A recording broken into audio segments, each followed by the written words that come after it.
Testing. Oh, testing. Hey, good morning, everyone. We're going to get started in about 5-10 minutes. We're just 5-10 minutes. Bruce, you can keep talking. We're just waiting for audio visual to get hooked up. So grab a coffee. We got 5-10 minutes to start.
Testing, testing. All right. I'm not a rock star. I don't need that. Everyone, if you can have your seats, we're going to get started. Sorry, we're a little delayed. You know, this is South Florida. 9 really means like 9:15, 9:30, so we're on time here. And by the way, this is going to be live streamed, so be careful what you say. It's going to be picked up by people worldwide. So the National Mango Board was so kind to blast this to their whole listserv. So there's going to be people in Guatemala, people in Costa Rica, Dominican Republic, Brazil watching this feed. So first of all, I wanted to thank you all for being here. My name is Nick Bernal. I'm going to be moderating today's fun events. My company's called Seasons Farm Fresh, and I've been working very intimately with Fairchild Tropical Botanical Gardens over the last couple years. I saw the need for this event because Fairchild did put on this event for some years leading up to the pandemic, and then as you know, the world kind of reset. The event was lost, and I came to Bruce and Nanette and said, hey, it would be great for people in the industry, growers, nursery people. We have people from the university, we have people from USDA, people from the Mango Board to get all in a room and just talk about what's going on in the industry, especially given what's going to be happening the next 2 days here at Fairchild, the world famous, world best National Mango Festival. So the goal here is kind of to foster a sense of collaboration between government agencies like the National Mango Board and the USDA, universities like University of Florida, nonprofits like Fairchild Tropical Botanical Gardens, and a lot of you guys who are importers, exporters, growers, nursery people, to see what we can do to really continue pushing mango as the most popular fruit in the world, which it is, here in the United States. With that being said, I'd like to invite the director of Fairchild, Dr. Carl Lewis, to say a few words. All right, thank you so much, Nick. And good morning, everybody. I'm so glad that you're here today. Thank you for joining us. Hello to our online audience. I understand we have some people joining us from Hawaii, where it is 3 in the morning. So welcome, and it's going to be a lively event. So I'm glad you're here. We're so proud to be able to host this here at the Garden. Just want to give a few quick thank yous. At first, I want to start by thanking the National Mango Board for sponsoring this event. So a big round of applause for the Mango Board. We're just so proud to be aligned with the Mango Board, and as much as Fairchild Garden, our mango program, our public event can align with national mango priorities, our namesake, Dr. David Fairchild, would be very proud. So thank you for doing this.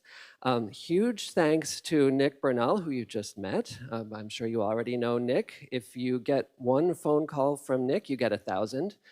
He has been setting this thing up for starting last year. We had the first sort of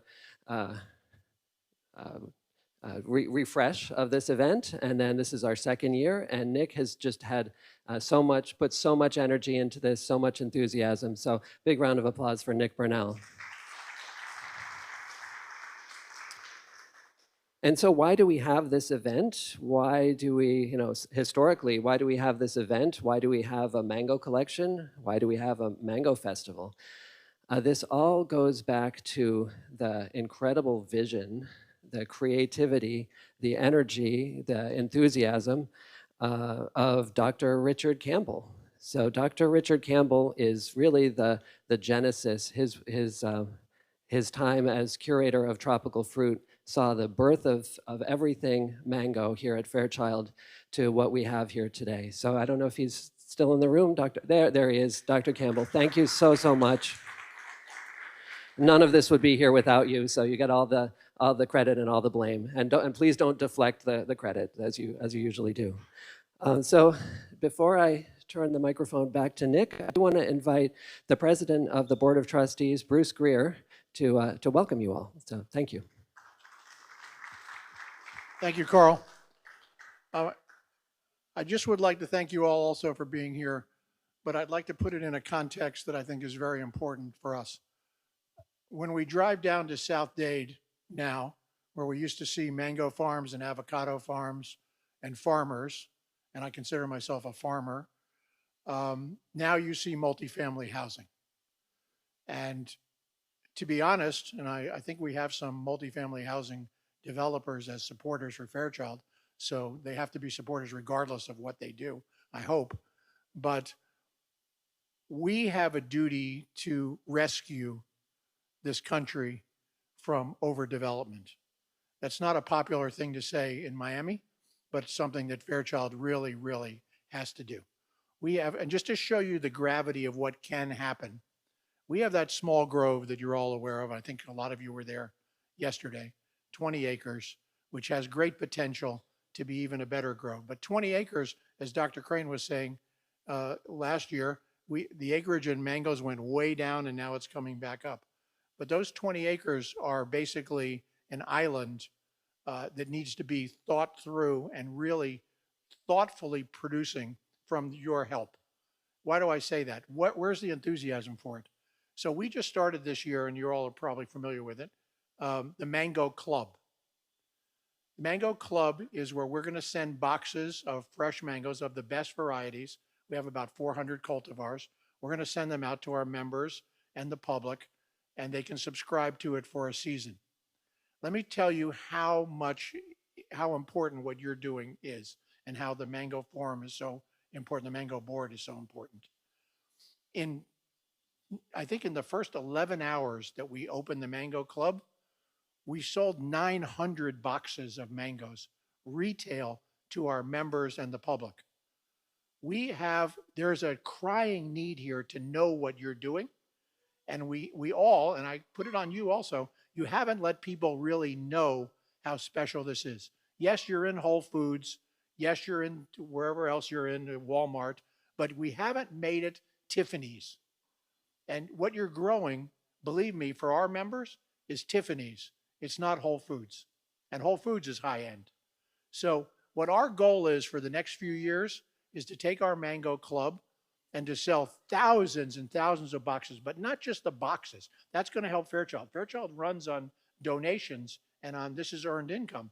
What it's going to do is open people's eyes to what the world of tropical fruit really is. And then they're going to have greater demand for what you're doing, and you're going to be at the pinnacle of what life should be. When I was growing up, everybody went to a mango roadside stand, a lychee roadside stand in Miami. Those have disappeared, okay? So now it's really up to us to revive it. The reason I wanted to come here and say a few words this morning is it's really not up to me. Fairchild's going to do everything it can do. It's up to you. It's up to you to push forward with this, with your marketing, with your production, and with your excitement. Not just ship mangoes in, but create the excitement. So thanks for coming today. I want to be part of the excitement that you all are going to generate, because this is going to change everything in Miami. It's going to change it a little bit back to where we were, because now we have so many multifamily housing, but it's also going to push it beyond where it ever was. Because every one of these people that are in a small apartment, they want those mangoes. They want those mangoes, and especially they want them from the countries from where they came. So it's very important that you came to the farm and you saw what's possible, because it's not, with all due respect to Richard, it's not just champagne mangoes. Okay, there's a world of mangoes out there that have got our members excited. So thank you. I'm looking forward to being your partner, and we really are looking forward to hosting you again and again. Best regards to all.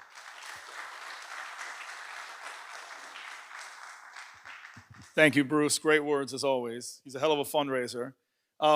Just quick, before we get into Dr. Crane's wonderful talk, I'd like to introduce you guys to Ramon Ojeda, who's the president of the National Mango Board.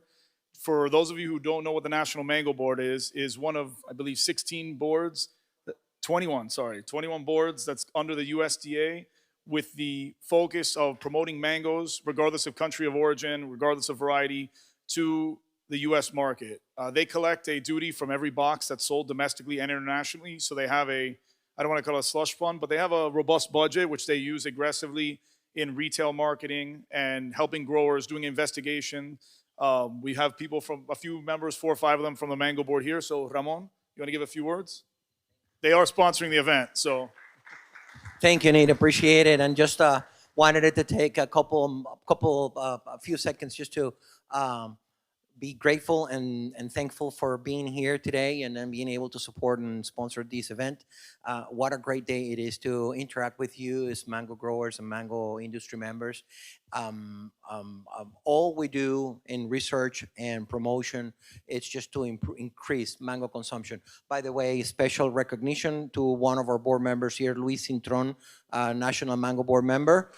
And online, I believe we have our chairman of the board, Mr. Rod Chamberlain, who is a domestic producer in California.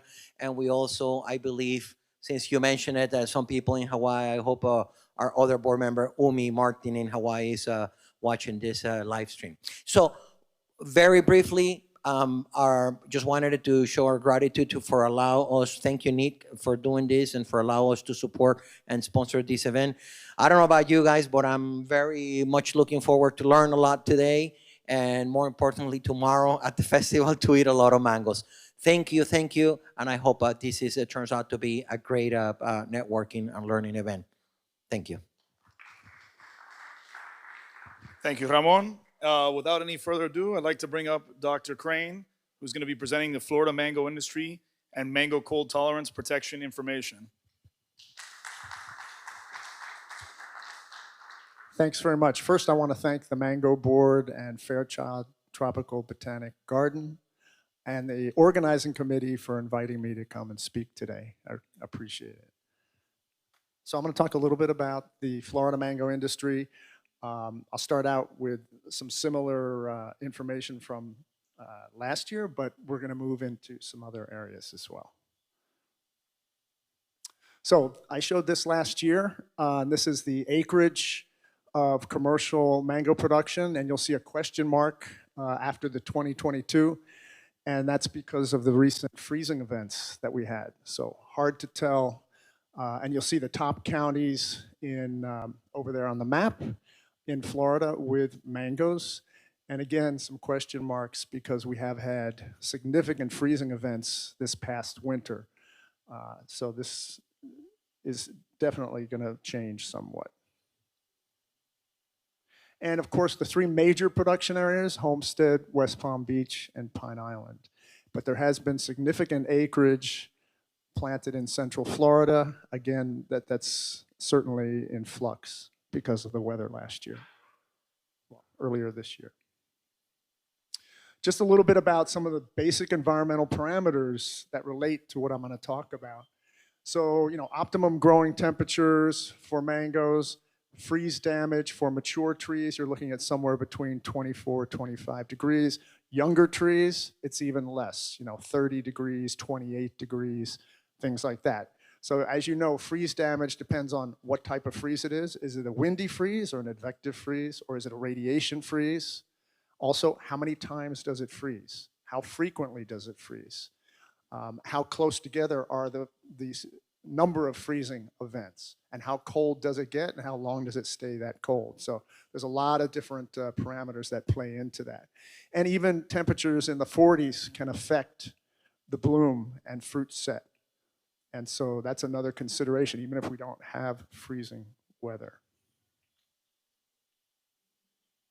So some of the factors that have enhanced and changed the industry, and one factor that may decrease the expansion potential of the industry. I'm not a negative person, but there has to be some concern with this recent weather events that we had earlier this year and New Year's Eve in 2025. So some of the enhancements is this great demand for a diversity of superior aromatic and flavored mangoes. The promotion of mango consumption, you're looking at the National Mango Board, Florida Department of Ag, festivals, nurseries, individuals in the industry. There's been a lot of promotion for mangoes, mango diversity, and mango production in Florida. And then also the marketing strategies, the direct marketing, the online sales is just incredible. And then also, if we were talking about last year, the climate change, which has enabled this expansion of the industry into South Central Florida. And again, I have a question mark. Last year, I didn't have a question mark there. This year, I have a question mark just because of what has happened. But I'll give you a little example. From about 1940 to about 1957, Central Florida had a warm period, about 17 years with no significant freeze events. And then in the winter, December of 1957 and January of 1958, there were 4 freezes. And so at one time, we had about 600 acres of lychee at that time, and it went from 600 acres to 100 acres in Miami-Dade County after those 4 events. So there are long stretches of relatively warm weather. So my hope is that we enter another stretch and a long stretch.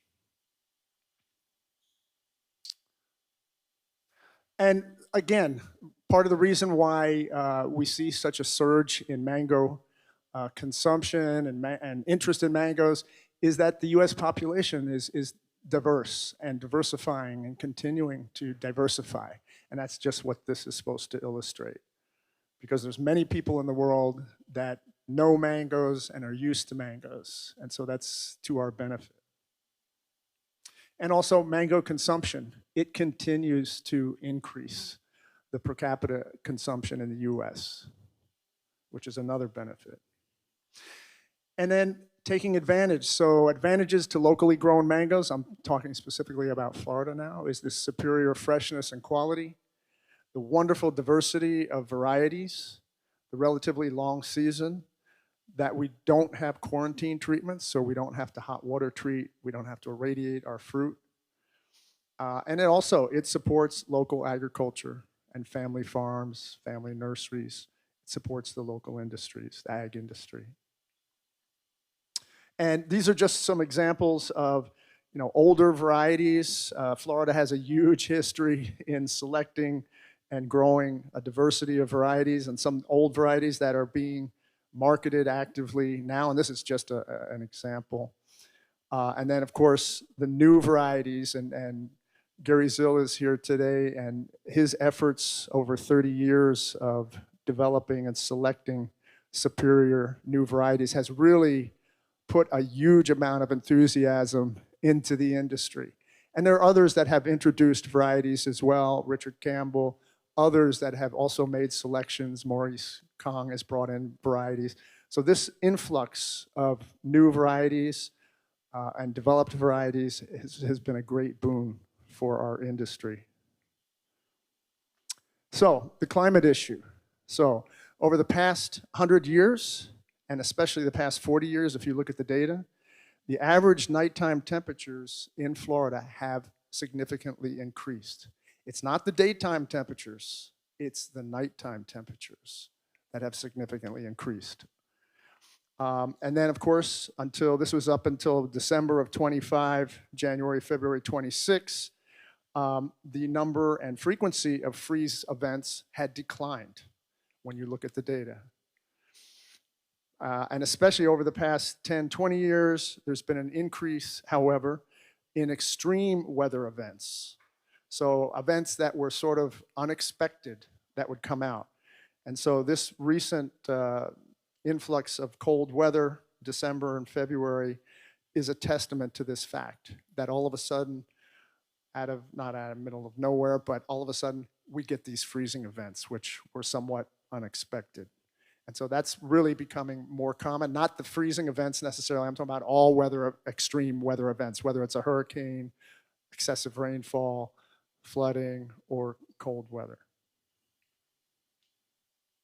This is just from the recent, and I'm sorry to be harping on this, but this is just, I went up and looked at some of the weather data, and it's a little fuzzy because it depends on where you're located, whether you had freeze or not, right? Even if you're within, Brevard County.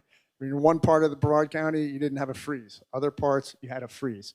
But this is just to illustrate the number of freeze events in these counties, and this is just a low estimate of how many times it froze. And this is just more showing you the Southeast Regional Climate Data Center, some of their data. And you can see through that map there, the color-coded map, how cold it got. The one-day minimum temperature, this was the January 1st. Anyway, that cold weather, and you'll see the cold really dipped down into the state from that. And so we had strong winds, for instance, in January 18th, we had strong winds across central Florida. We had rapid temperature drops of 20 degrees or more. And I think this advective freeze or windy freeze, that's the one that really caused a lot of damage. irrigation, especially micro irrigation, does not work to protect the trees during an advective freeze, if it's a strong one. If it's not too strong, you might get away with it. But with a very strong one, it's evaporative cooling, and it's better not to turn on the irrigation system because then you really get evaporative cooling. So it's sort of a no-win situation. And this is just, this is some data from a group at UF, and it's just talking about this freezing events from January 26th to February 4th, and you can see how it moved down the state. These cold temperatures. And we're all familiar, unfortunately, with what freeze damage looks like, whether it's just leaf damage or whether it ends up, killing up to 4-inch wood or killing small trees. So really, when you go back and you look at what is the documentation and information on the freeze tolerance, I get that question, I've gotten it in the past, are there any freeze tolerant or cold tolerant mango trees?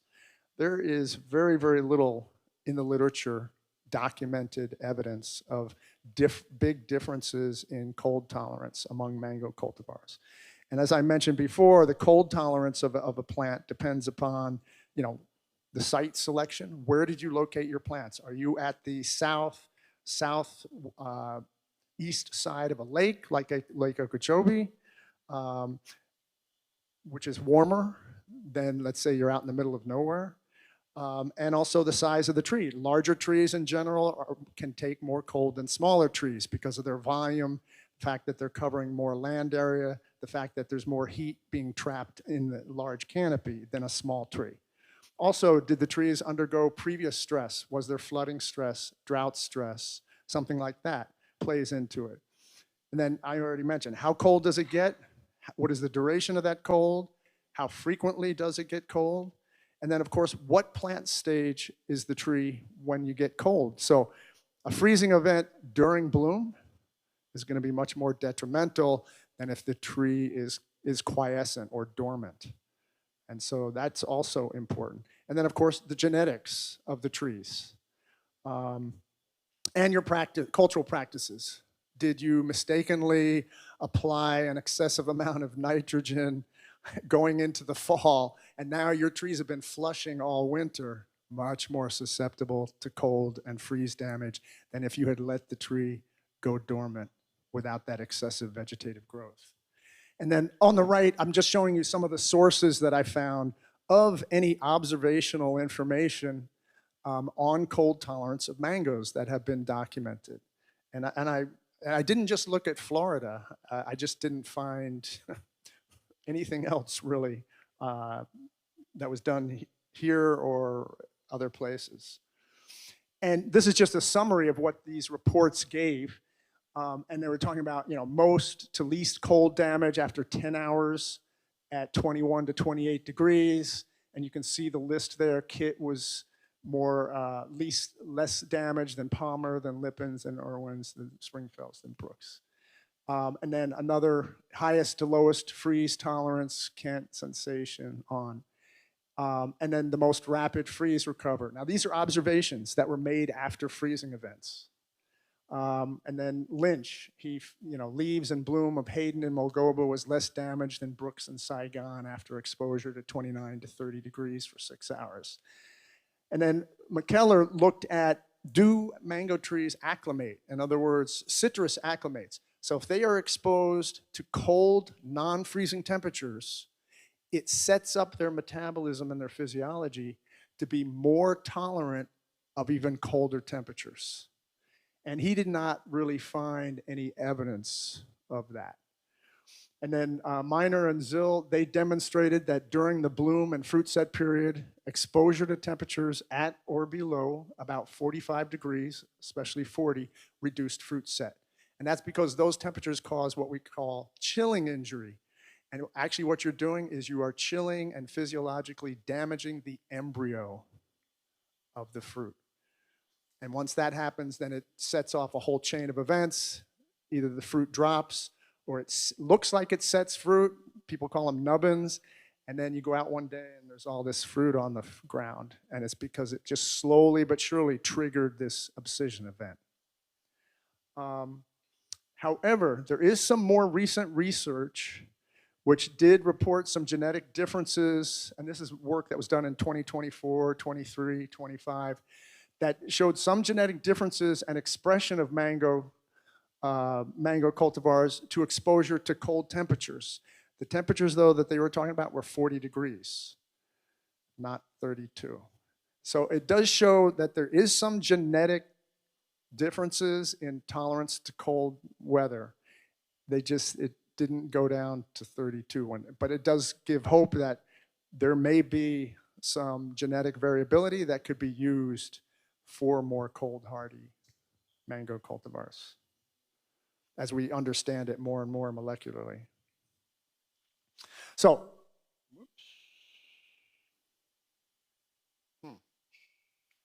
okay.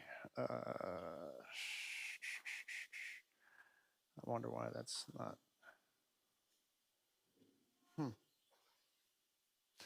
Well, I don't know if somebody can turn this thing back on. I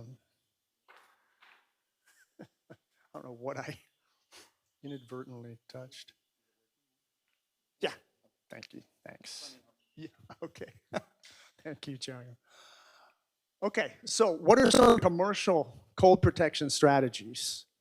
And of course, site selection is a key one.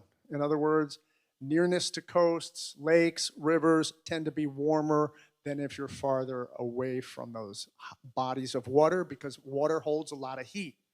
So the cold air and freezing temperatures going over Lake Okeechobee from northwest to southeast, it warms that air as it moves over the lake. So that's why it's warmer in those. So site selection can be very important. If you're down at the bottom of the hill, it's going to be colder than if you're up on the hill. High volume irrigation systems where they're permitted, and high volume irrigation, I'm talking about putting out 1/4 inch of water per acre per hour at least. That's not permitted in all the water management districts in all the counties in Florida. It depends on where you are. Miami-Dade, yes, you can use all the water you want. But if you're over in Lee County or some of the other counties, you may not even get a permit to have that much water. There's also things called high volume micro sprinklers. So there's two types of, more than two, but two basic types of micro sprinklers or microjets. Those that put out maybe 10 to 20 gallons per hour per microjet. And then there's those that put out 20 to 40 gallons per hour per microjet. They're both called micro sprinklers. So people think, oh, it's not using much water. Well, it depends on the system that you've installed, right? And more water is better than less, right? Also, tree trunk covers. But you want covers that have high insulation value. That's the key. Back in the 80s, UF did a lot of work on freeze protection, mostly for citrus. And they found that if the tree wrap has a high insulation value, it delays the time that trunk experiences freezing temperatures much, much more than if you have one of these egg carton type wraps, which do nothing. It's actually colder under those. So it really depends on the insulation value. Also, back quite a while ago, people would, in sandy soils, they would mound the soil around the trunk of the tree. And it would be anywhere from 3 to 6 degrees warmer under that sand than it was on the air temperatures. So very effective, labor intensive. And then fiberglass insulation, I already mentioned. A very good insulation material. You know, the batting, the fiberglass batting you put in the attic, you can buy material of very good insulation value. Anyway, tree covers have been tried, frost cloth, also flooding. I've been to a few groves in Central Florida where they had flood irrigation, and they could fill those swales with water just prior to the freeze. Key is you need to have pumping capacity to get the water on, and you need pumping capacity to get that water off of the planting right after the freeze. So some of the issues with commercial is that you need access to high volumes of good water. You also need a pump an engine that can do the entire planting at one time. We've gotten several calls. People, they had 20 acres, let's say, but their irrigation system could only do 10 acres at a time. Well, I know in one case where they rotated, said, okay, we'll put 10 acres on for an hour, and then we'll turn that one off and put the other one on. You get evaporative cooling, you kill the plants. So it has to be put together properly that it can do the entire planting at the same time. So also planning ahead of time. So you want to, putting in the infrastructure, you can't call up 5 days before the freeze, hey, I need an irrigation system that can put out, 40 gallons per plant. It's not going to happen. The tree wraps and the covers need to be on site. You need to have the labor. And you need the labor during the night to make sure the irrigation lines don't freeze. And then also proper irrigation management before and during the freeze. There's something called the pre-freeze irrigation to warm up the soil, help the soil get more heat. And then knowing if and when to turn on the irrigation system. So cold protection is not only a science, it's somewhat of an art as to do I turn this on or do I not? And when do I turn it off? Anyway, there's just some examples of high volume under tree irrigation.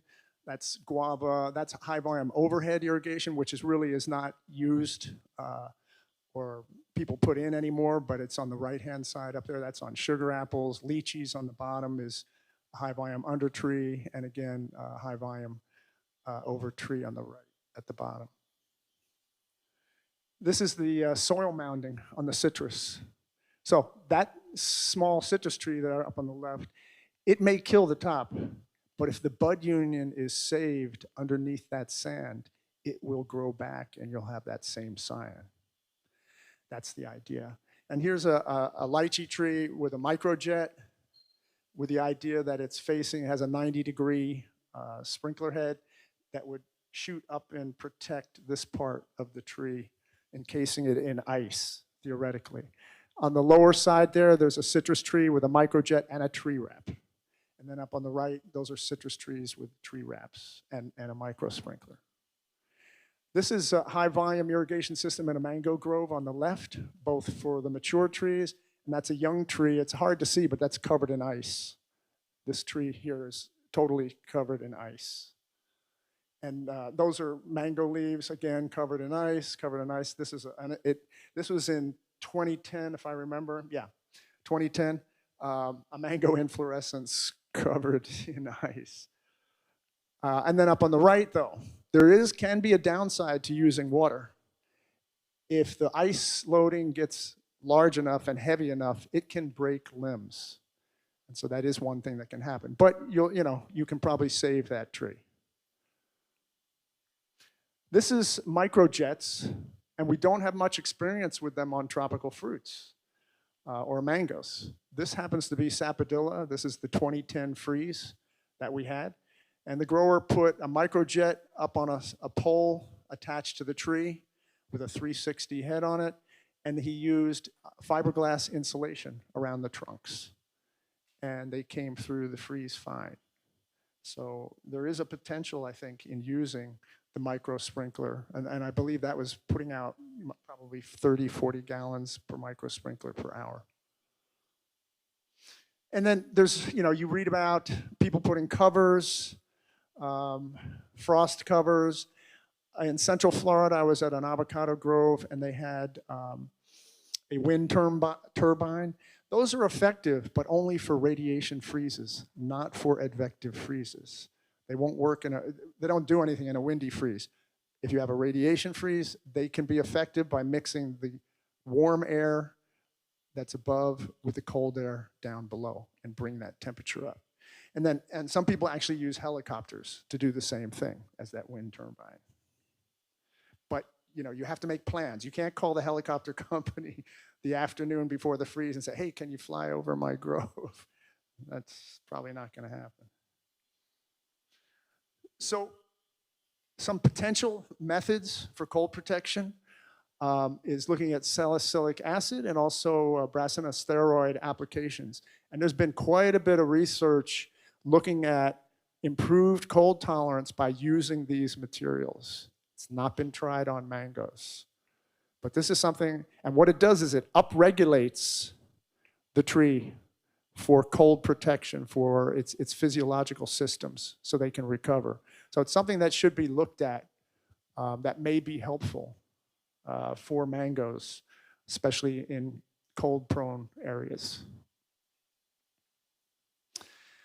And there's more information. I actually have some videos on cold protection for fruit crops in Miami-Dade, but also on fruit crops outside of Miami-Dade. So if you go up and you want to fall asleep, just go ahead, get one of those. You can look at that. And Jeff and I have another video on it. And then there's also some publications on EDIS or Ask IFAS, where you type in cold protection, where you can get more information. And I think that's it. Thank you.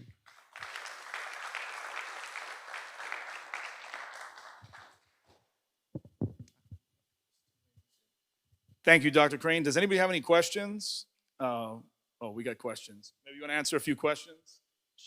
I'm not aware of gypsum really being effective. Maybe there's something to that. I've never heard of it being an effective cold protection.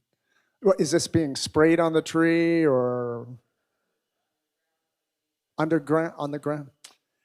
I'd have to look it up, but I've never encountered any information on that, Chris. Yeah. Yep. Yes, Tripty.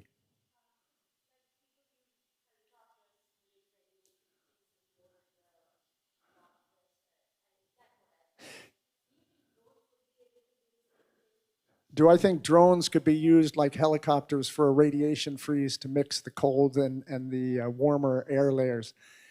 I don't know. I think you could do an individual tree, but if you're doing, a grove, I think you really need a bigger machine than that. But it's worth a shot for sure. Yes. Yeah. Yeah, the helicopters are flying over the whole grove, systematically, mixing up that air. Yeah, but it's expensive. Yeah. Yes. Check.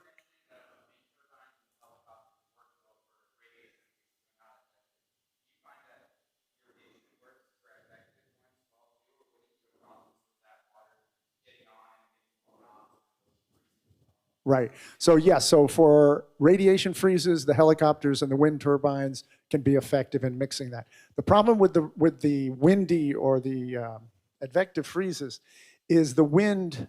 Well, two things. One is the stronger the winds, the more water you need to use. But part of the problem is if it distorts the pattern of the water, so you're not evenly distributing that water around the tree, and so you end up with parts of the tree evaporative cooling and other parts not. And that's especially a problem with the microjets.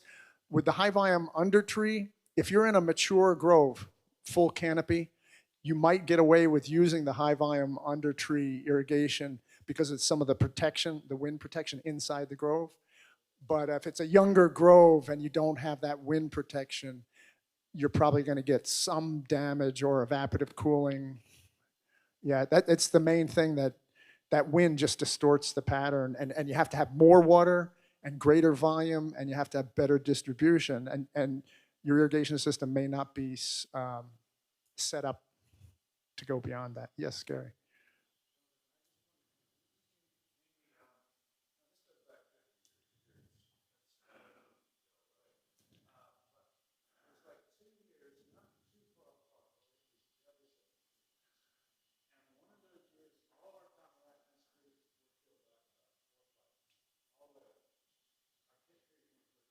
Interesting.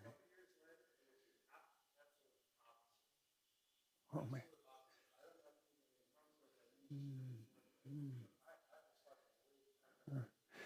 So yeah. So Gary was talking about there was a freeze event 2 nights or 2 events where the Tommy Atkins tree came through well, and then the other time, and the kits came through well, and the Tommy Atkins didn't do well, and then it was just the opposite on the second. Absolutely, I don't remember. Yeah, you remember it very well. Yeah, so those are, any of those observations are valuable. I guess what I would ask is, where were the trees placed? What was near them? Were there windbreaks near one set and not another? Was one closer to buildings or structures and one not? There'd be a lot of questions to try to weed out what might have happened. Yes. Yeah. Sorry. Yeah. Yes.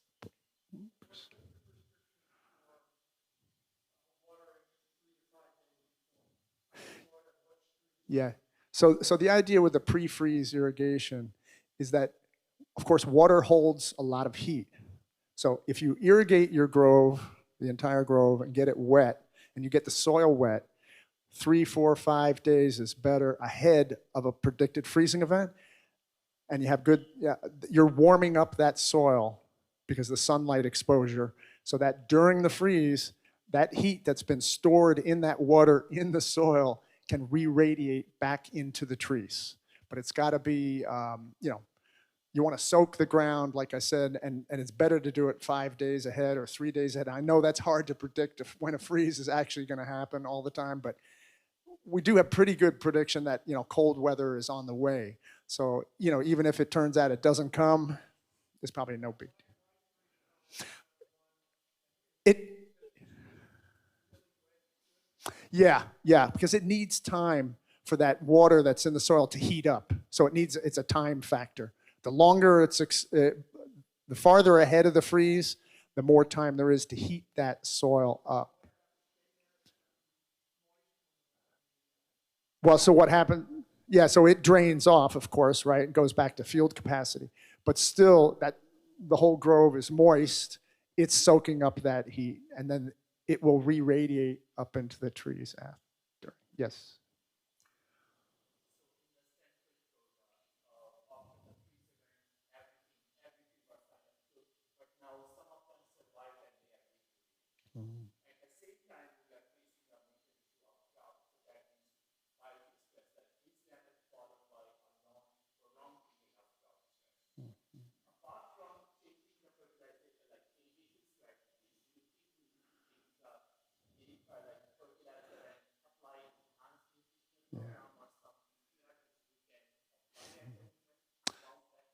So your question is, what besides irrigation practices do you need to change post-freeze for freeze recovery, right?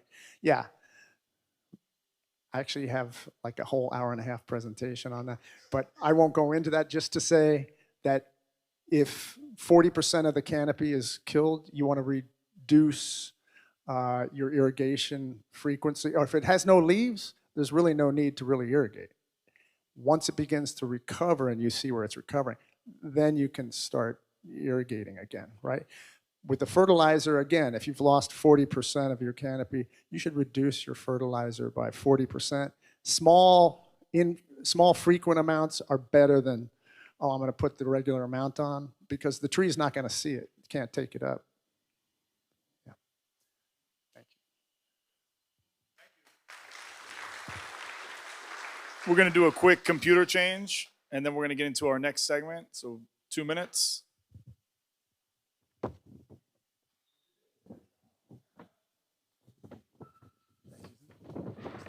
Your presentation. Thank you, sir. We'll wait 2 seconds. We're going to have.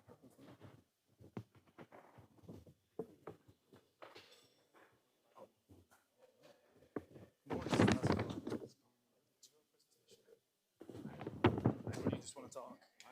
We can put on your website. Yeah, we're gonna just have all of these guys. Everybody. Yeah, if you want to just give a talk, we'll put on your website. Huh? Yeah, everybody's here. Or I can talk for a couple of minutes. Okay, yeah. That's what, well, hold on. We'll have you go. We'll have you go at the end. We're gonna. All right.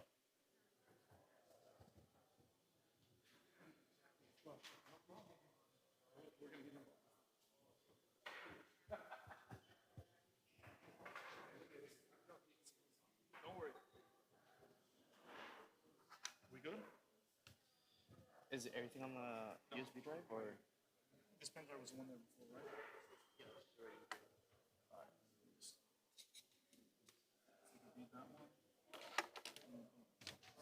Next guide of cultivation.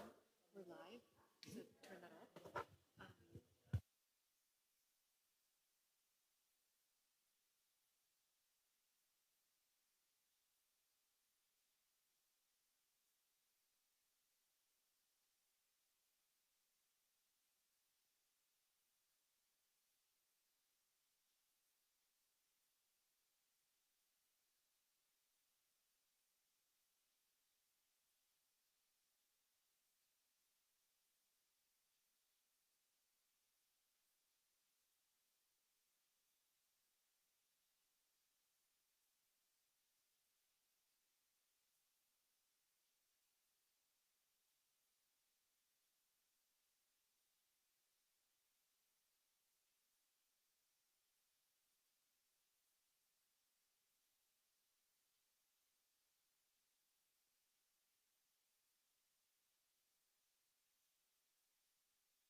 All right, everyone. Sorry about the technical delay.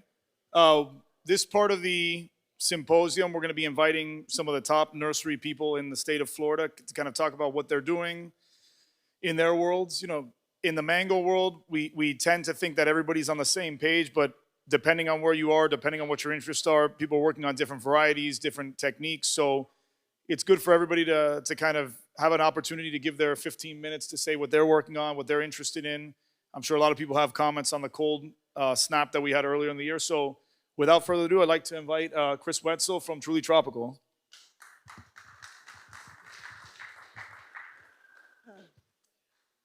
Let's see.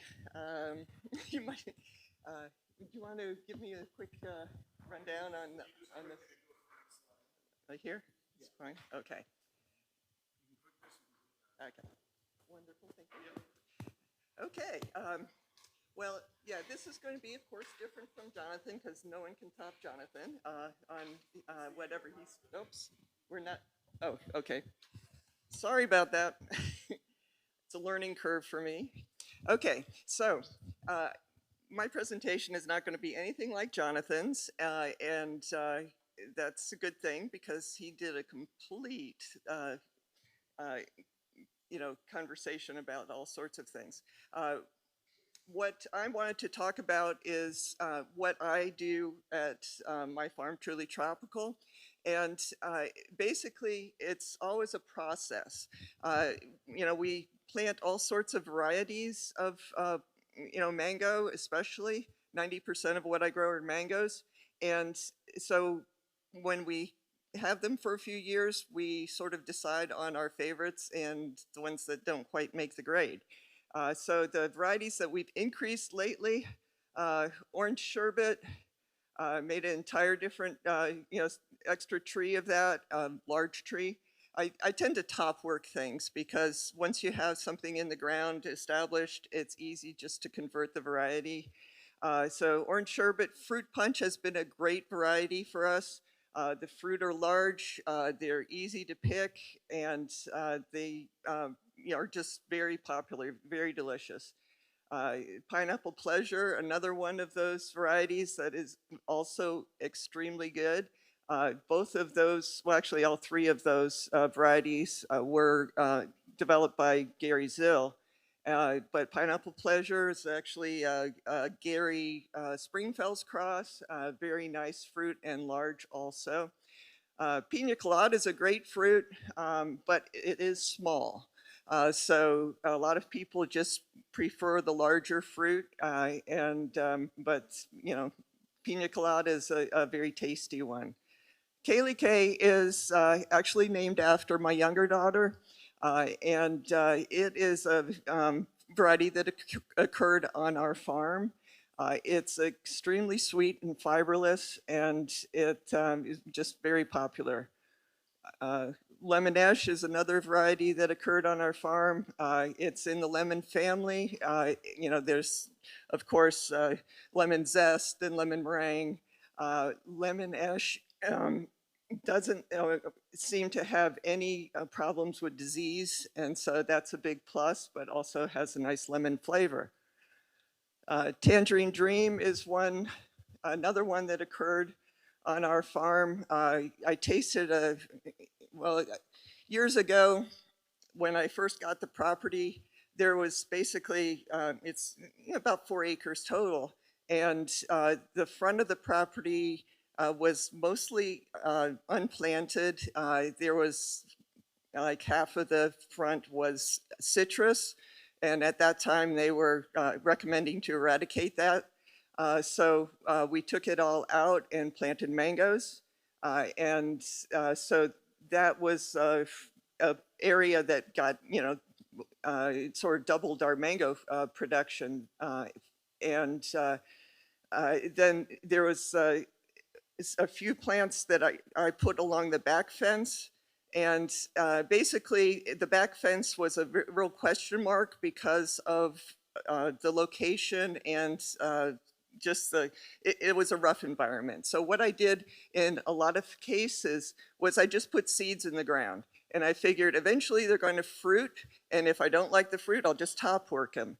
And so Tangerine Dream was one of those fruits that the first fruit was extremely small, but it had a very interesting flavor. So I grafted it onto an established tree, and it has turned out to be one of our most popular varieties. Apricot, that is a variety that, it's a small fruit, but it's very tasty. It was a variety that actually Walter Zill had saved. He had gone to a place in Delray and said something about having the best mangoes, and there was a group of ladies there and said, no, I know where the best mango is. And so he had to go over there and start grafting it, and that is the apricot mango. And so that is a variety that we've actually put on 2 different trees. And then everybody tastes things differently, have different preferences and such. And so your list might be completely different from mine as far as varieties that I've decreased. I'm not a Duncan fan. I have a son who is a big Duncan fan. So it's not a genetic thing. But I have decreased the Duncan population. I still have one very productive tree. Florigon, again, I am not a fan of that variety. And so we have a CAC where once there was a Florigon, I top worked that tree also. Fairchild is a lovely mango, but it happened to be on a tree that I needed for grafting a few other things. I didn't have any place to put them. And so it has less of a presence in our grove because of having to add some other varieties to that tree. Rosa, as you might know, is named because I think in equatorial Brazil, it was the only mango that had a blush to it. Everything else was green skin. So they called it Rosa, and that's one of Har's favorite mangoes, but I think it's because it's what he grew up with. It has fiber, it has a very nice flavor, but it does have fiber. And so I've actually kept the Rosa tree, but added some other varieties to it. Then Kent is a variety that we just have a fair amount of trees of Kent. And so that's also looking to top work some of those. And Valencia Pride, very nice mango, but we had a lot of trees. So one of our Valencia Pride trees that was very productive is now an orange sherbet tree. Just top worked it. And another one actually is a second fruit punch tree. So there's definitely opportunities to change your mind on, around the Grove. The elephant mango, we don't have much of a customer base for that, so I haven't really, encouraged that particular variety. We still have a very small area of one tree that is elephant. Nam Doc Mai, we have like a huge audience for Nam Doc Mai, huge customer base. But we had a lot of Nam Doc Mai trees, and so we have a little bit fewer of those now just because, we had tons. And for everybody that I've ever met from Thailand, that is their #1 variety. People like to taste what they grew up with, I think, and so that's the variety that they grew up with, for the most part. Then there are some varieties that we just took out completely. It's Tommy Atkins. I got recommendation years ago that I should plant Tommy Atkins, and I'm like, and they said, no, really. And so I did, and after a couple of years, I decided it was time to say goodbye to that. Same for Kensington Pride. There's so many wonderful varieties of mango out there, and everybody has their own list of what they like. So, don't not taste things because, I happen not to be a fan, because you might be, it might just hit your palate perfectly. But yeah, this particular variety, list of varieties is just sort of a personal one as far as what I'm not fond of. So here are a couple real pictures of the farm. This right here is our front gate is up at here, and the property goes back quite a bit. You can see there's lots of mango trees planted, and we do have a shade house. And then there's this hill, and the circle here, oopsie, what? I wiggled a wire. I'm not sure how that happened. I might need some assistance on wire land. Okay. There we go. Oh, see, all you need to do is be within 2 feet, and perfect. So anyway, this is an aerial shot, of course, in 2017. There is this hill that is in the circle there, and 2026, we had a rain, and it flooded this entire area. And if you sort of look carefully, right here, this is like a tree on an island. That was just a little bit higher than the surrounding, what was then a lake. And it, everything survived, but it was astounding to see like standing water at the bottom of the hill for days. All the rest of the ground was higher up, but the one tree that was really soaked made it through.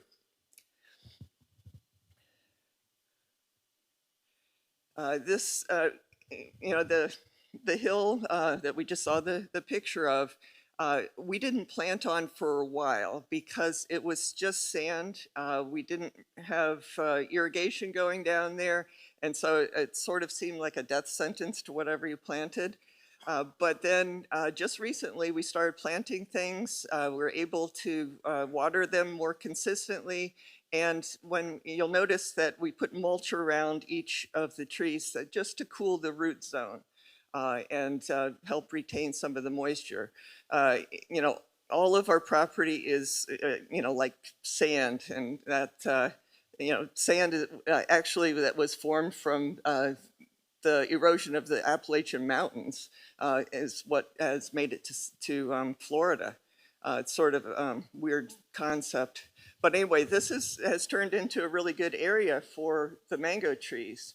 The sort of the main problem with the area is sometimes the neighbor's tree, well, trees, which they really don't believe in pruning at all, get huge and can shade out a lot of this area, depending on the time of year.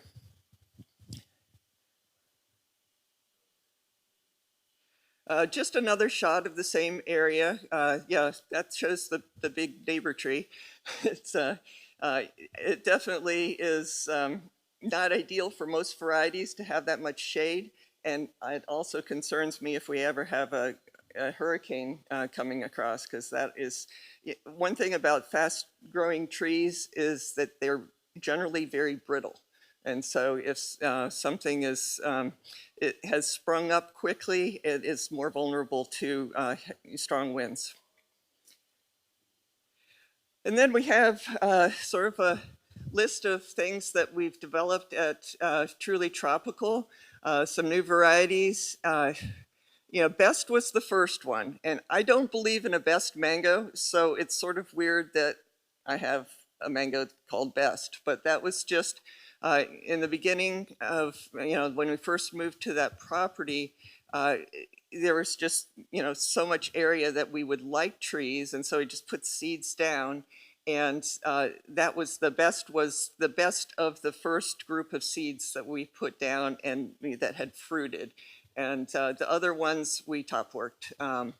But then the other varieties, you know, the Big Jim is actually one that came with a property. It's most probably a seedling of Mulgoba, but you would never guess that because it doesn't look anything like Mulgoba. But by its location, that seems to be what it was. Carpe Diem is a variety that is just a real classic flavor. Divine, that's actually a Mulgoba seedling, but you would never guess it. It's very sweet, fiberless, and you know, much sweeter than Mulgoba actually. Then we have Kaylee K, named after my younger daughter, and it's yeah. So you can't really tell from this picture, but it's pretty flat. It's sort of like your hand. It's a little bit thicker than, you know, like the sideways hand, but it is very flat, very sweet, fiberless. And then Marco was named after my brother, and it has cotton candy. One of its parents is cotton candy. You can taste that, but it has other flavors. And finally, yuzu is the most recent one out of the bunch. And yuzu, there's a citrus that was originally grown in China. It's where it first occurred. And then the Japanese sort of fell in love with it. And the name of that fruit was yuzu. And so when we had this one tree that had some citrus flavors to it, I had a couple people taste the fruit, and they said, that tastes like yuzu. So that's how we got the name, is that it has the citrus component flavors that are similar to the fruit yuzu. Yeah, it's one of those things that if you want to try for a new variety, planting seeds is my go-to method, but you definitely want to choose the seeds that you think are from interesting fruit. You know, for instance, you don't want to plant a turpentine seed unless you need a lot of rootstock down the line or something. You know, you want to plant things that you or your customers really like. And for us, this is, you know, like a good example of what has done well, not only at the farm, but also the customers like. And then we have some ones that we're still uh, like figuring out if this is you know, like something to stress going forward or not. I happen to like a lot of these varieties a lot. This chair mango thing always gets people a little bit, well, it spurs a lot of, or encourages a lot of questions. And there was one plant that was next to a chair in the grove, and we don't know what the seed was, but the fruit are good, and so it just started being called the chair mango. And so that, it's not a very exciting story, but that's how we got there. The steak mango, we had a seedling fruit that developed a very nice mango. It was fairly up high, and then I found it.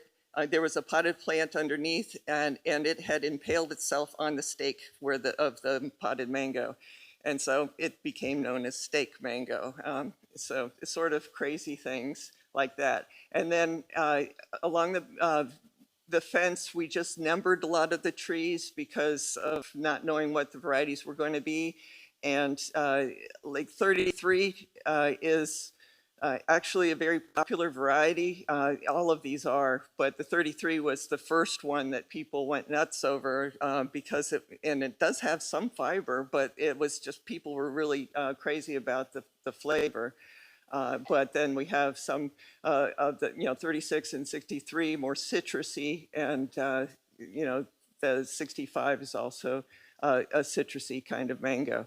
So basically, you know, we haven't gotten around to naming some of these numbered varieties because people are now asking for the number, you know, and so, you know, it would have been nice had we figured out what to name it instead of putting numbers on it, but that's not how it worked out. So it gets a little bit confusing, I suppose. And it, yeah, looks like that's the end.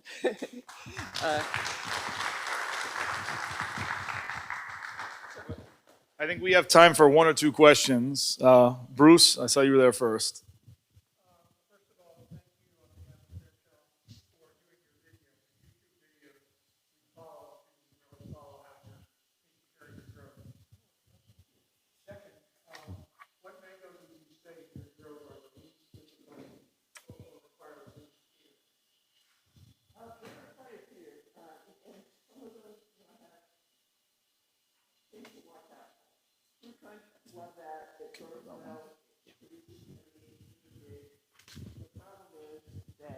Birds like it too.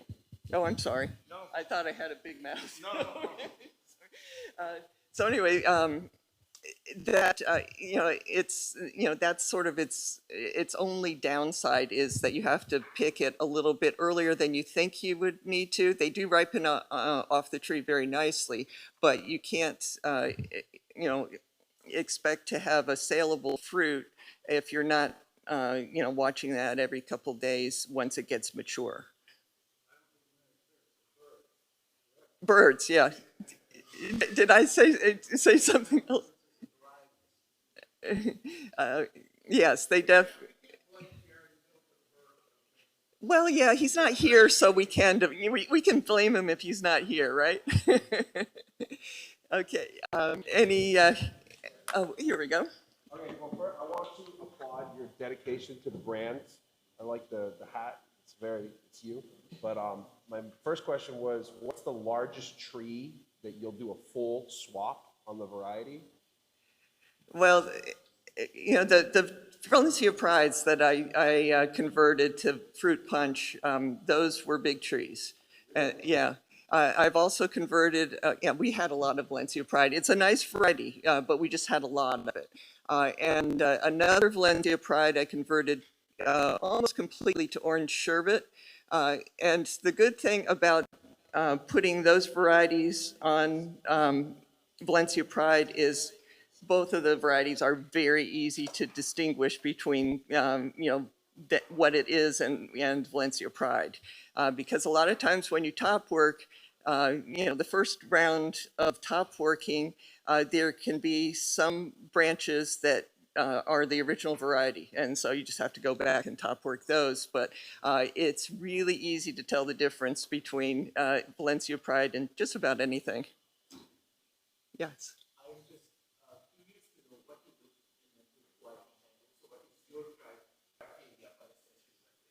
Well, number one is flavor, because you're not going anywhere without the flavor. I I'm okay with a small amount of fiber, but not a lot of fiber, unless the taste is amazing, in which case I'll put up with it. Yeah, and I like to grow things that don't drop too easily, because like a lot of times if a fruit drops, it's not saleable, it's bruised, and so if it's just dropping crazy, I will my first line of defense is checking the tree frequently. And if that is not working for some reason, like I've got too many other things to do, then I'll just try. I have in the past sort of hung a net underneath to collect them as they drop off the tree. Haven't done it recently because I'm lazy. All right, we have time for one more question. I saw we had one more in the audience. Yes. We have about 4 acres of land, and I believe we're at about 400 trees. Yeah.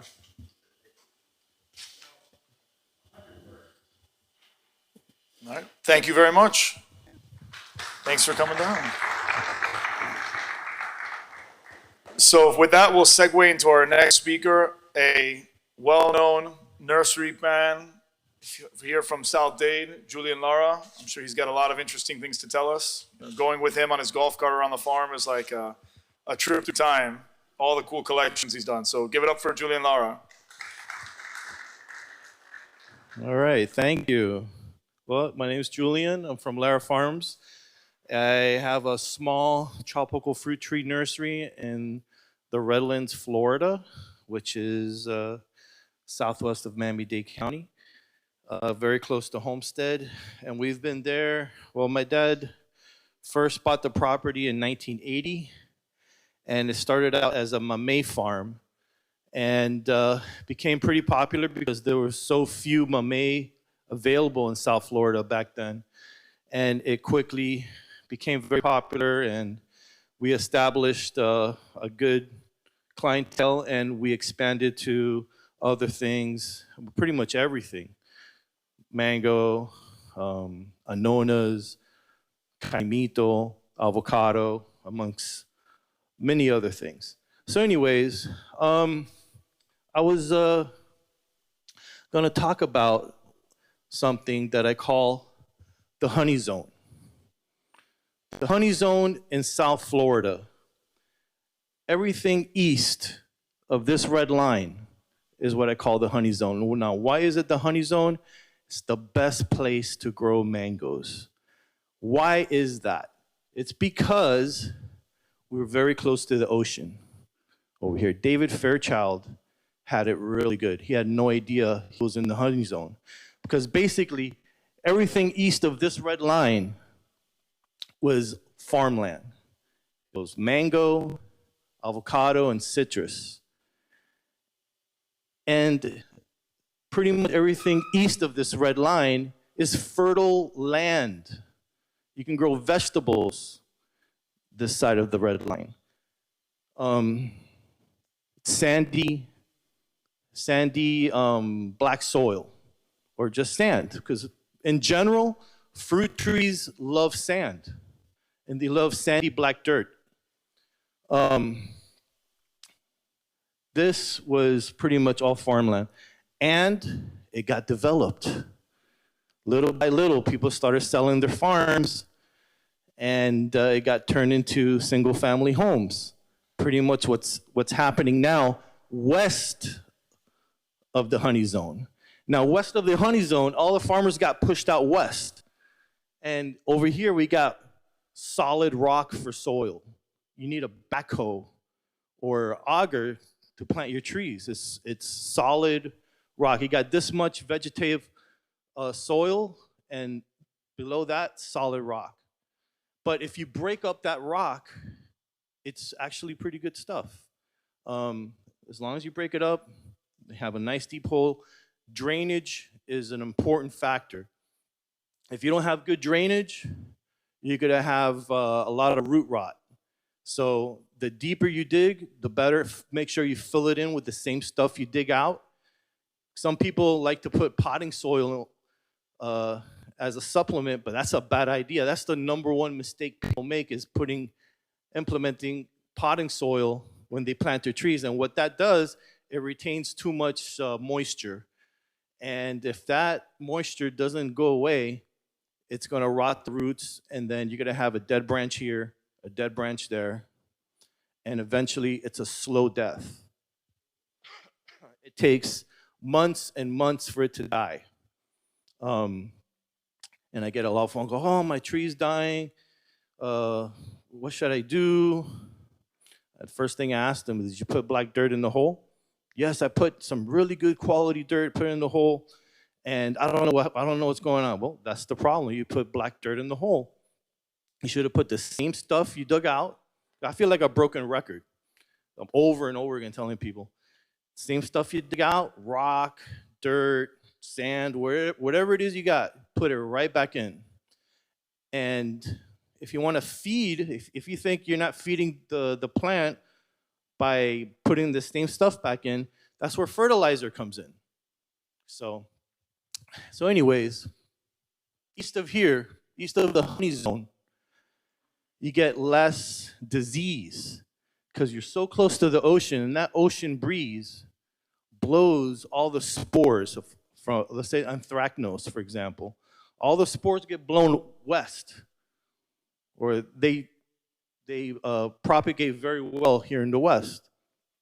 There's over here, it's not very arid, it's kind of stagnant, while over here, it's very breezy, and it's cooler in the summer.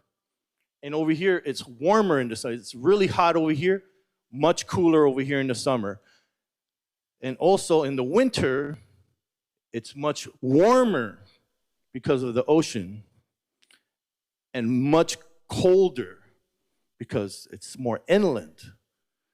So many of you guys, like Mr. Gary Zill, Miss Chris, are east of the honey zone, and they have one hell of an advantage over West honey zone growers, because they have drier air, less fungus.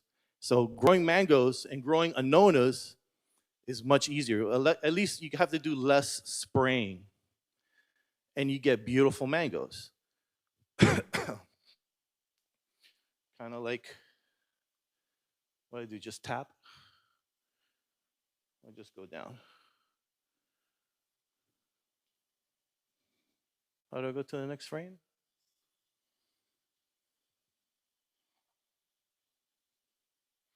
Okay. Let's blow it up. You get beautiful mangoes that look like that when you're east of the honey zone. All right. So I use the mouse or the up and down? Click it where?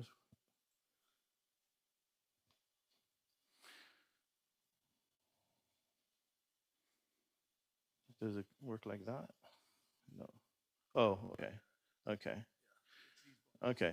So you get mangoes that look like this when you're in the honey zone.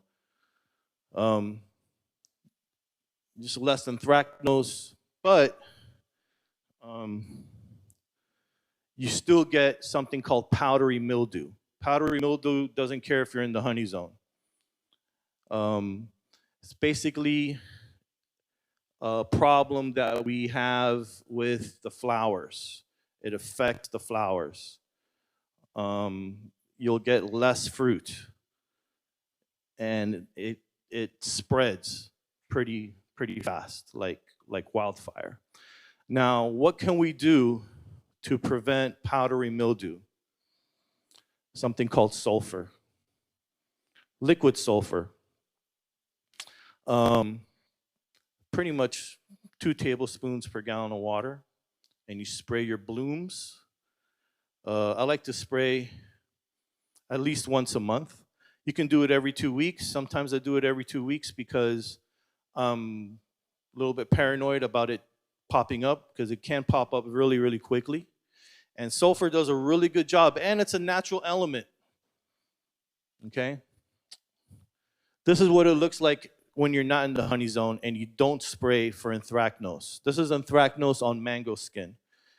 It's very hard to sell mangoes that look like this.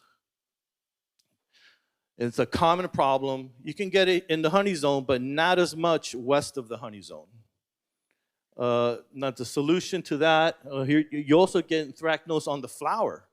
You know, I didn't know we got that flowers can get anthracnose until a few years ago. So now I'm incorporating copper, which is a fungicide. I'm mixing 2 tablespoons of sulfur and 2 tablespoons of copper side into a gallon of water. So I'm hitting, you know, hitting a bird with 2 birds with 1 stone. So I'm mixing both together and spraying them on a monthly basis or a couple every 2 weeks. And it gives me great results. Let me tell you, I'm in the worst place to grow mangoes. I'm west of Chrome Avenue.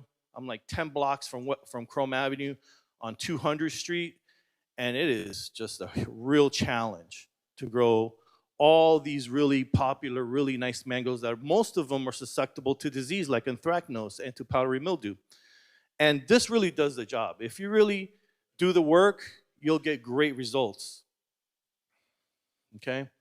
Another fungicide that's very effective is Abound. And this one you can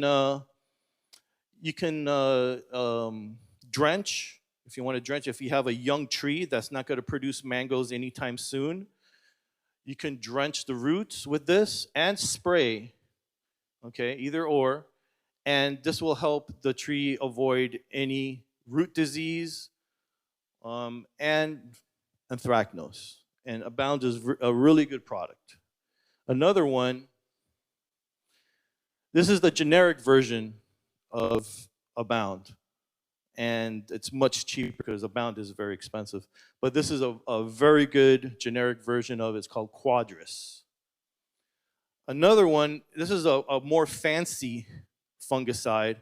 And I like to use this on soursop as well as mango. And it's very, very good. It's very expensive, but it is one hell of a fungicide. Now, the elite of all fungicides, Empress, were one of the best ones. Very good stuff for sugar apples, guanabana, and mangoes. Okay, so next up, we have my arch enemy, thrips. And they really love my farm. They are loving the climate. They love the humidity. They love the stagnant air. They reproduce like crazy, and it's hard to stop them. And they're so small. They're smaller than an ant. They can fly sometimes, but mostly what they do is run around. They're running all over the place. You can see them running around on the pod, on the tree trunk, on the leaf, and they basically turn the tips of your mango branches into pork grinds. Turns them black and they look like a chicharrón. Okay? This is their handiwork on mango fruit, on baby fruit. Basically what they do is they suck the sap and I guess from their saliva or something, infect a tree, give them some kind of allergic reaction. This is their handiwork on mango leaves. And this also can be, this picture in particular could be a combination of fertilizer burn and thrips, but this is pretty much what it looks like.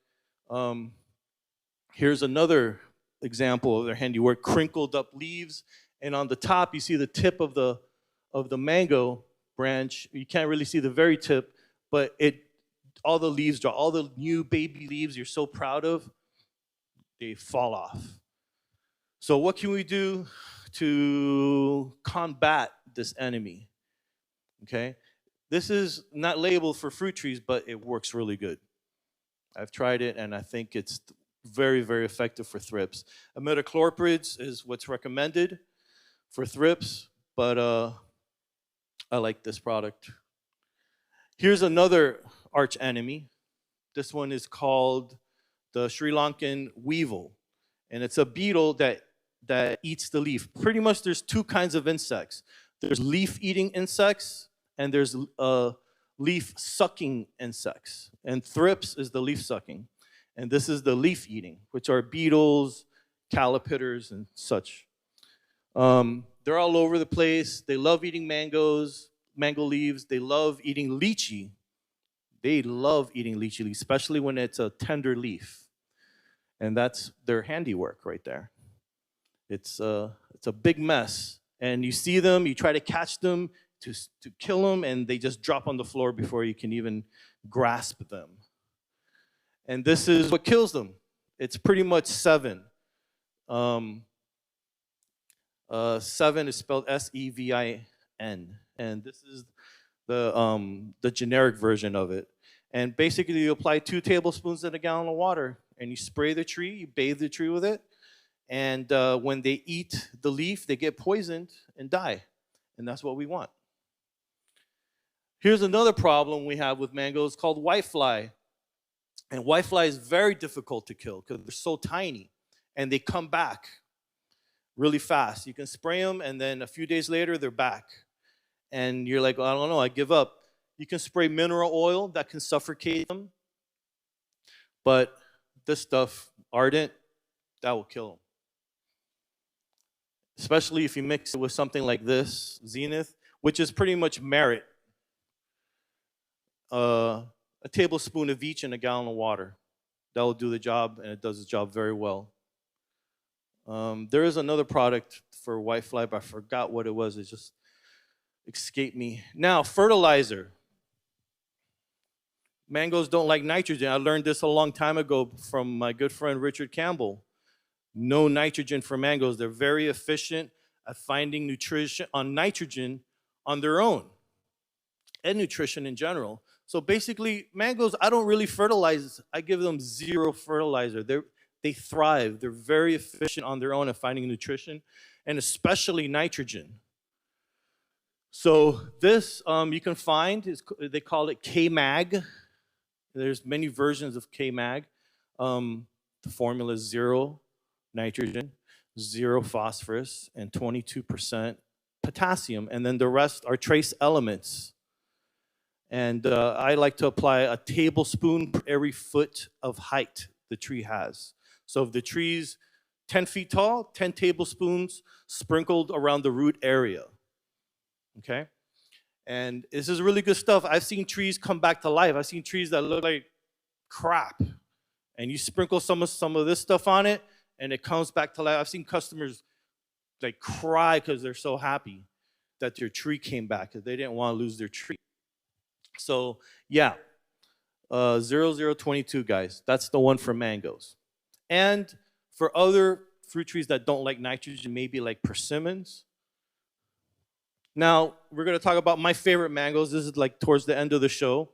My number 1 favorite, it's named after, is Gary mango.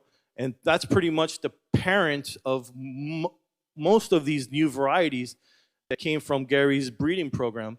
But I love the flavor of this mango. It really blows me away every single year. I had one recently, and I always try to share it with my customers when they come visit and they want to try mangoes. The first thing I do is look under the Gary tree to see if there's any on the floor. And when I find one, I look at them and I say, it's your lucky day. Bite into it like if it was an apple, skin and everything. The toxicity level of the skin is almost 0. You can chew it and it won't pucker up your lips. You won't even feel it. You can chew it up, swallow it if you want to, spit it out if you want to, but you can chew up and absorb all the juice that's underneath the skin, which is amazing. And the whole mango is just perfect. It's perfection, mango perfection. Gary mango. Okay, and that's the parent of most of these new varieties that we have out, that Gary has out right now, and that we've been talking about. Okay, My second favorite, I was introduced to by Richard Campbell, maybe 25 years ago, maybe even 30 years ago. He had it in his collection, I think at Montgomery Research Center, and it was, a tree with a cool name, Alampur Benishan. I'm like, what the heck is Alampur Benishan? Richard goes, oh man, that's a great mango. That's an Indian dessert mango. That's a mango that almost has a completely white flesh. I'm like, completely white flesh? That sounds like something I'm interested in. Anything that's weird and different, I want that. And I took it home, took some budwood home, grafted it, and let me tell you, you want to talk about a mango that's susceptible to disease? That's it. Super susceptible, especially where I'm at. Over here, you got a better chance. But this is a super susceptible mango to anthracnose. They even can split open on you. And you can only eat a sliver of it. And boy, is that sliver worth it. It is totally worth it. Going through all the trouble. I'm spraying now more than ever, so I do get to have a complete mango and be able to enjoy this mango the way I should. But man, is it an amazing mango. It's like eating, if you want to call a mango fruit punch, this is the one you should call fruit punch. That one tastes like a fruit punch with some coconut. Similar to ice cream mango. If you guys know ice cream mango, but this is like times 10. It is a phenomenal mango, and it's very productive. Despite being in the worst area, it's a very productive mango and delicious. I love this mango. The reason why you don't see this mango, or probably never heard of it, because it's so disease-ridden. And that's the downside, unfortunately. All right. My number 3 favorite, Timor. Now, there's a lot of debate. Is this the real Timor? We don't know if this is the real Timor. Julian, this doesn't look like Timor. Let me tell you, it came from Egypt. This was brought back from Egypt, I think by Bob Knight, Dr. Bob Knight, maybe 20, 40 years ago. They gave my dad the budwood. My dad grafted them. And it's over there in Trek.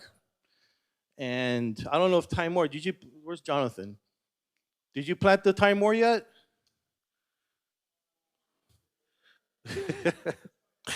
I'm gonna find out. Because you guys, I gave you a 15-gallon. So anyways, this right here, it's like opening up a can of peaches and drinking the syrup with a little bit of mango. Blows me away every year. I love this mango, Timor. Now, they say, I had some Egyptians, comment on my Facebook, say, no, this is not the real Timor. This does not look like Timor. It came from Egypt. And the taste is phenomenal. I mean, this flavor, which was reminiscent to me of Jakarta and some other mangoes that taste like peach. But wow, it is just fantastic. Peach syrup with mango, Timor. Now, I recently obtained from a friend, Dr. Muhammad. I don't know if many of you know Dr. Muhammad. Not new, but I asked him, look, can you get the Timor for me? I want the real Timor. People keep telling me it's not the real one. So he brought back some budwood called Blue Timor. And the Blue Timor, I don't know if it looks like this, if it's going to look like that, if the flavor is going to be the same, but I got it. I top worked it on a mango, and it's just a matter of time until I get some fruit. And when I do, I will report back to you guys as soon as I have the information and the pictures. All right? So Timor, guys. Probably never heard of none of these mangoes, but let me tell you, I look far and wide for flavor and quality. Okay, number 4, the Ott mango. This is the only mango from California that is popular or was popular down here. You want to talk about rich, classic, regular mango flavor? Rich, I mean super rich, like a Gary mango. This is it. It's like, I call it the improved Hayden. It has that classic South Florida mango flavor. But man, behind that skin right there is one of the richest mango flavors you'll ever have in your life. It is amazing. My dad loved this mango, and I understand why more and more every year. It is phenomenal. It's very productive, but highly susceptible to disease. It gets a lot of anthracnose. That's why living in the honey zone is so awesome. David Fairchild had it so good, he didn't even know it. He didn't know he lived in the honey zone. This was all he knew. East of the honey zone, which is pretty much east of US 1, east of 95. If you live by the turnpike, if you're east of the turnpike, you might be able to get away with like almost no spraying.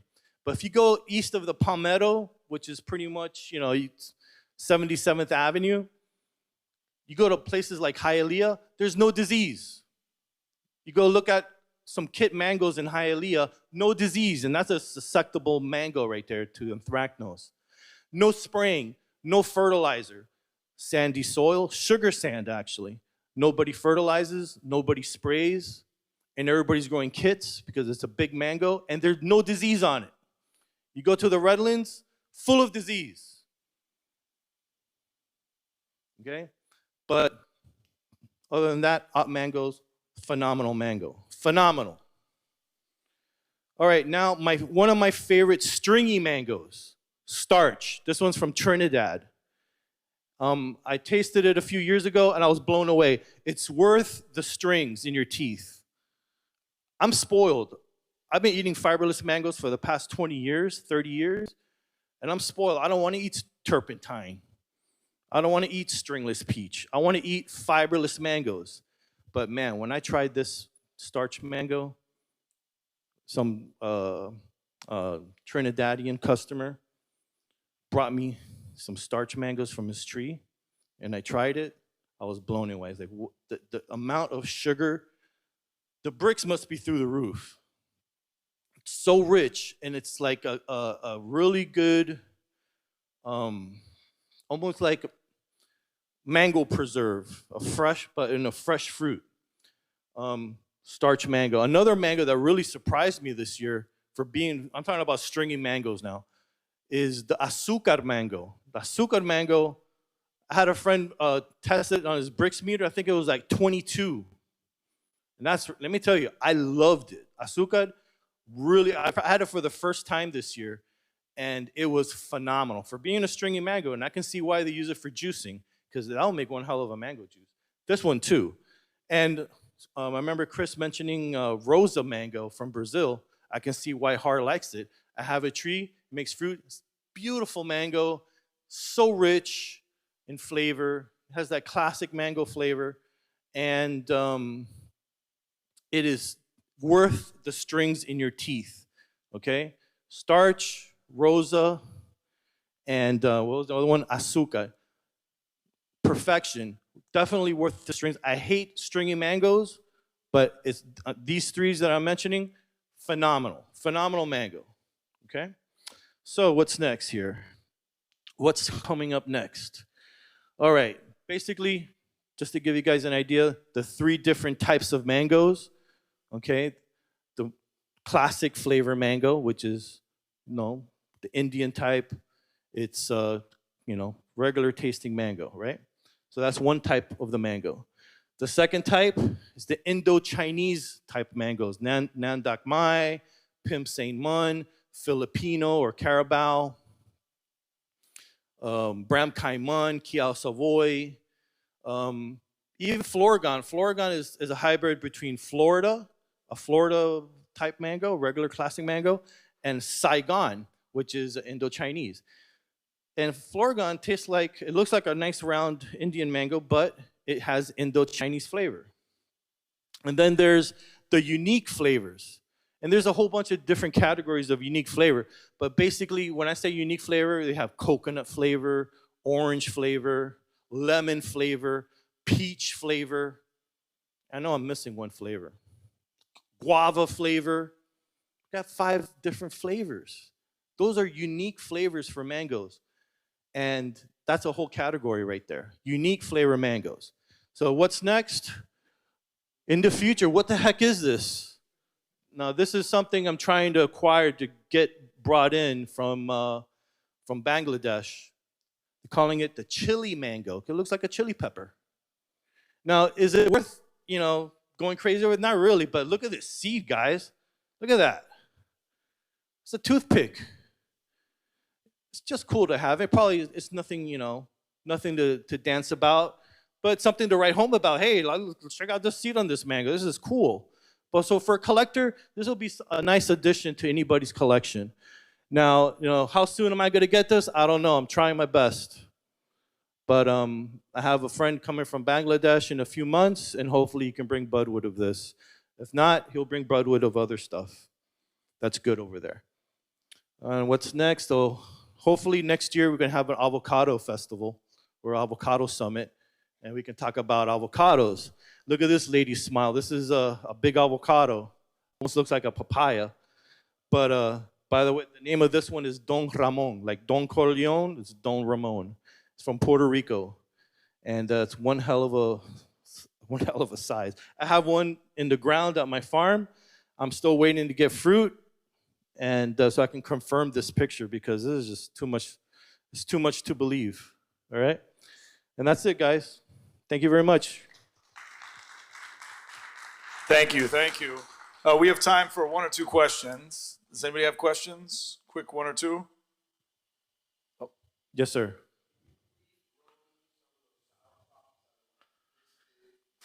You got to hand pollinate it. You got to hand pollinate. The more seeds inside the fruit, the bigger the fruit. So if you learn how to hand pollinate that, you'll get a big fruit. But I have a variety called Miami that I named Miami that I found in Northwest Miami that self-pollinates, and it makes a decent-sized fruit. I harvested one that was 5 pounds with no hand pollination. I have pictures of that on my Instagram and Facebook if you want to check it out. All right. Within the honey zone, everything is so great. So did you see any kind of alternate bearing pattern on the trees? And do you practice, like what is the maximum height that the trees can attain?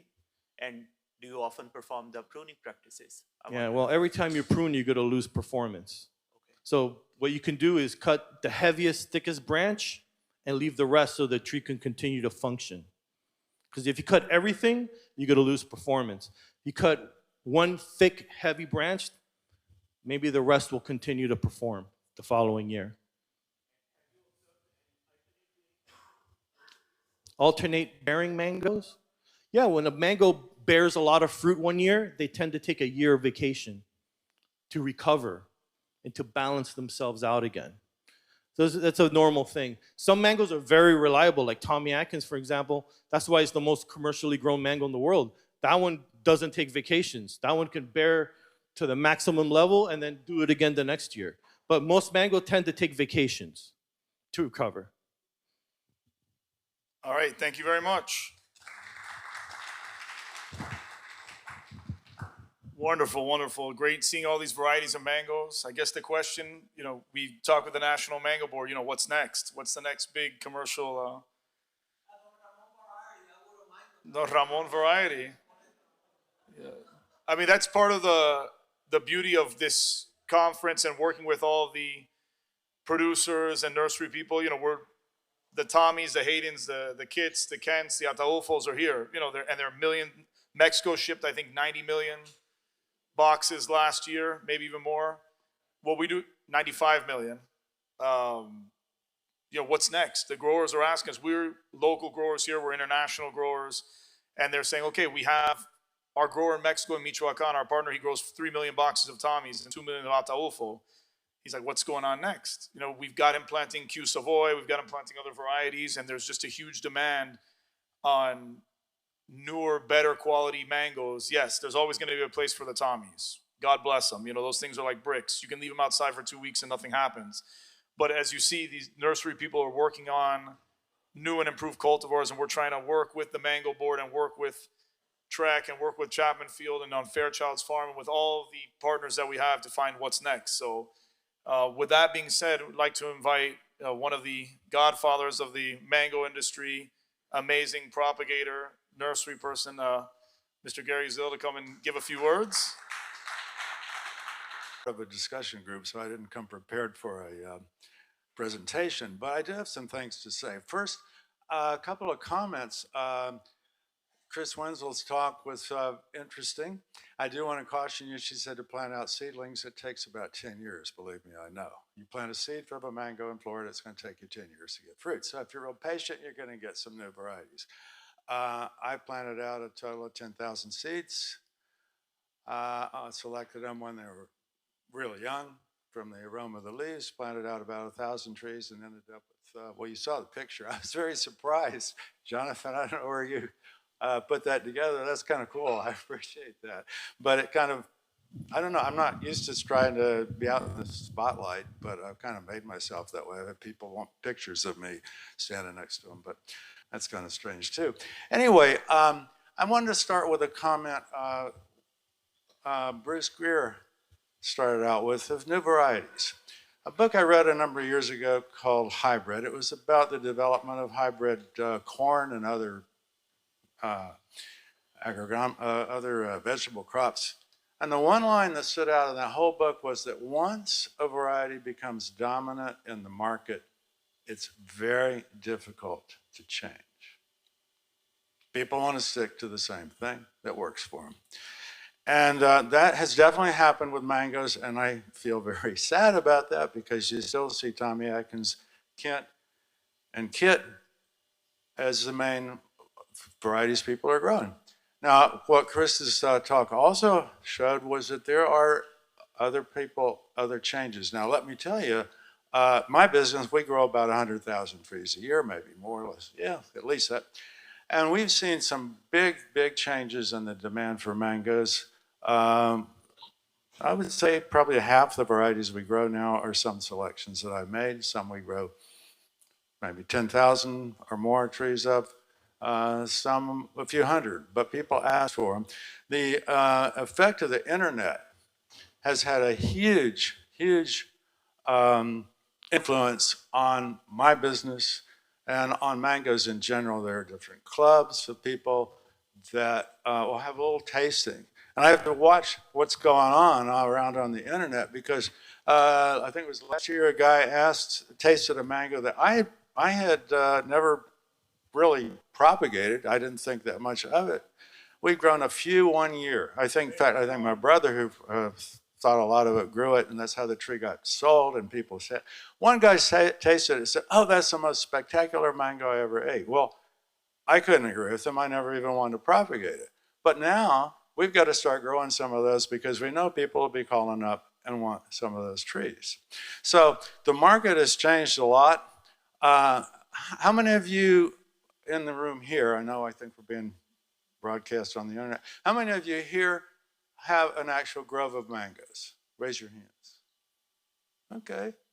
And how many of you have a grove of mangoes outside, say in, I would say Mexico, Peru, Ecuador? Very few in the here. So I think for the group here to be mostly be addressing to the local growers. And my only I should say my only message is there are really a lot of extremely good mango varieties that people go by the flavor. And you might check some of the comments you hear on the internet of different varieties that are being much, I'll put it this way, we wholesale by volume what few fruit we get from my backyard, 5 acres, and we wholesale them at $6 a pound. Now, I don't know, a bushel of mangoes, I think a bushel of anything is 55 pounds. So you figure out what that is a bushel. I don't know what you're getting for Tommy Atkins and Kit, but I don't think it's that much. As far as the growers that are shipping into the United States, you have a big barrier of heat treatment or whatever. I don't know how much research the Mango Board is putting into just testing out a broad variety of mangoes for what can tolerate the heat treatment, because that's your biggest obstacle. That and also the handling of the fruit from the time they're picked until they get on the shelf, because most people don't know much about mangoes. In fact, I got to tell you a joke. This is a true story happened in Costa Rica about 35 years ago. A guy that was working for these are both American guys. He was planning out, he was working for the owner and had ordered a truckload of mangoes to go on the property. And he was there with the owner as they started unloading the trees. And Chris, the guy who worked for the owner, he said, you know, don't you think we ought to find out what the name of this, what variety of mango this is? And the owner, the guy was paying for the land, paying for the tree, said, you mean there's different kinds of mangoes? And that's an extreme case, but I think that when you see all the different types of mangoes available, you're aware that there's some very, very different flavors available. And you know, you see examples you've seen in these talks, different varieties that people have preferences for. And a lot of that, I have to admit, I wouldn't want to have to limit my collection of mangoes to only 10 or 15 varieties, especially not to 2 or 3. My whole message is that there's just a huge, huge number of mango varieties, different flavors. The biggest problem, well, there's disease problems. And the other problem is that how many of you people here or anywhere have a chance to go and taste 5 or 6 or 10 different varieties of mangoes? It's not that easy. I did a mango tasting at my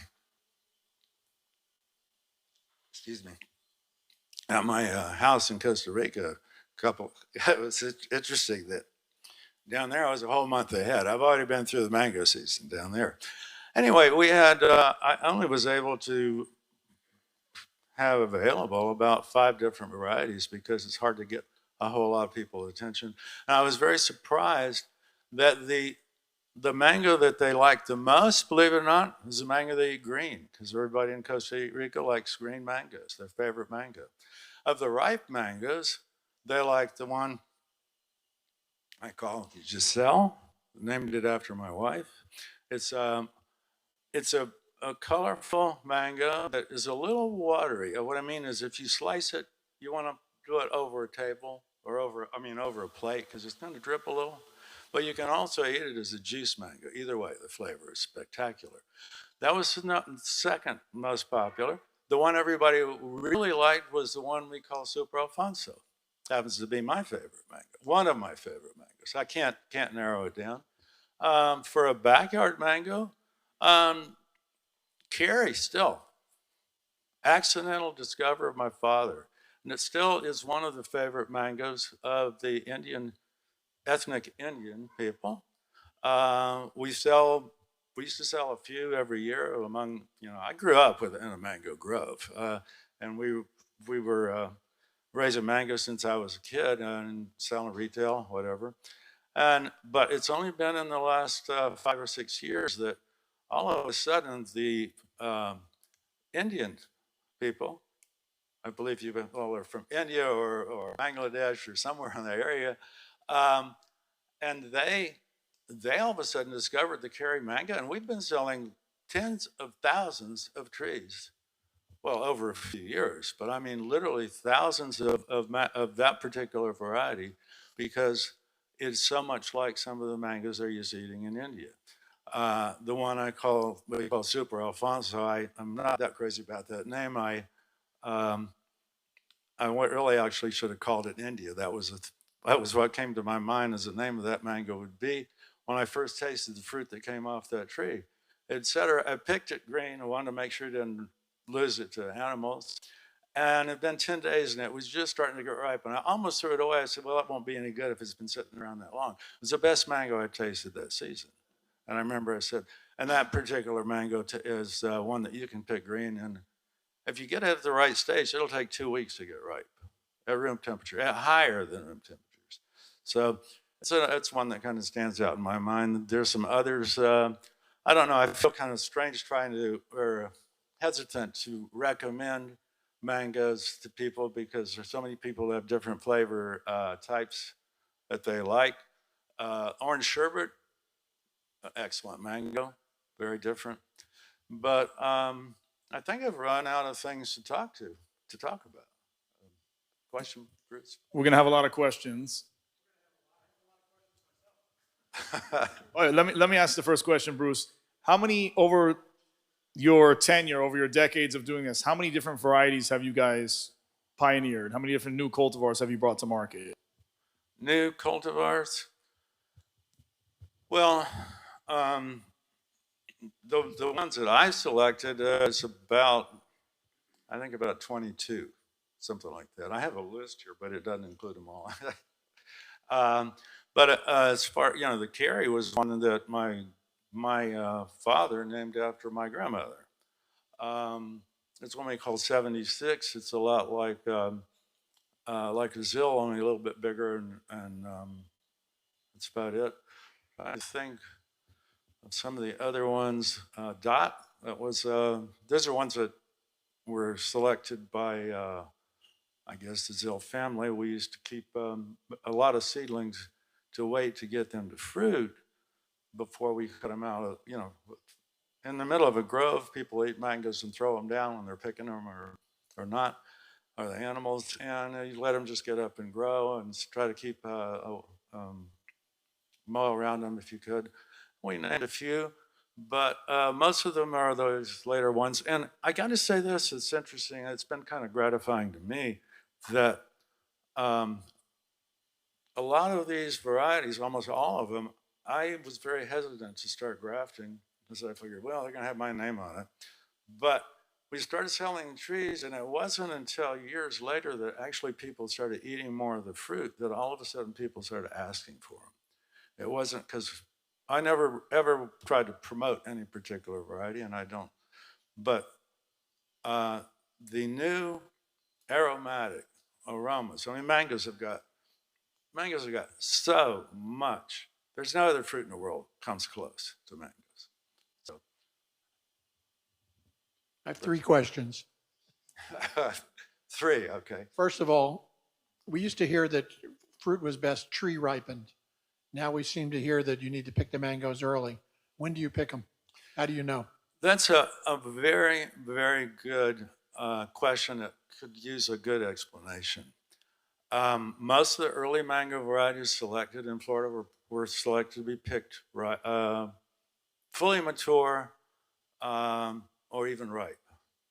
I remember we used to spot pick Hayden mangoes to go and look at the ones that were just turning yellow on the bottoms. I hated doing it because it was so slow. But whenever the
always called it Jakarta. I don't know how she got Pahari seedlings to Jakarta.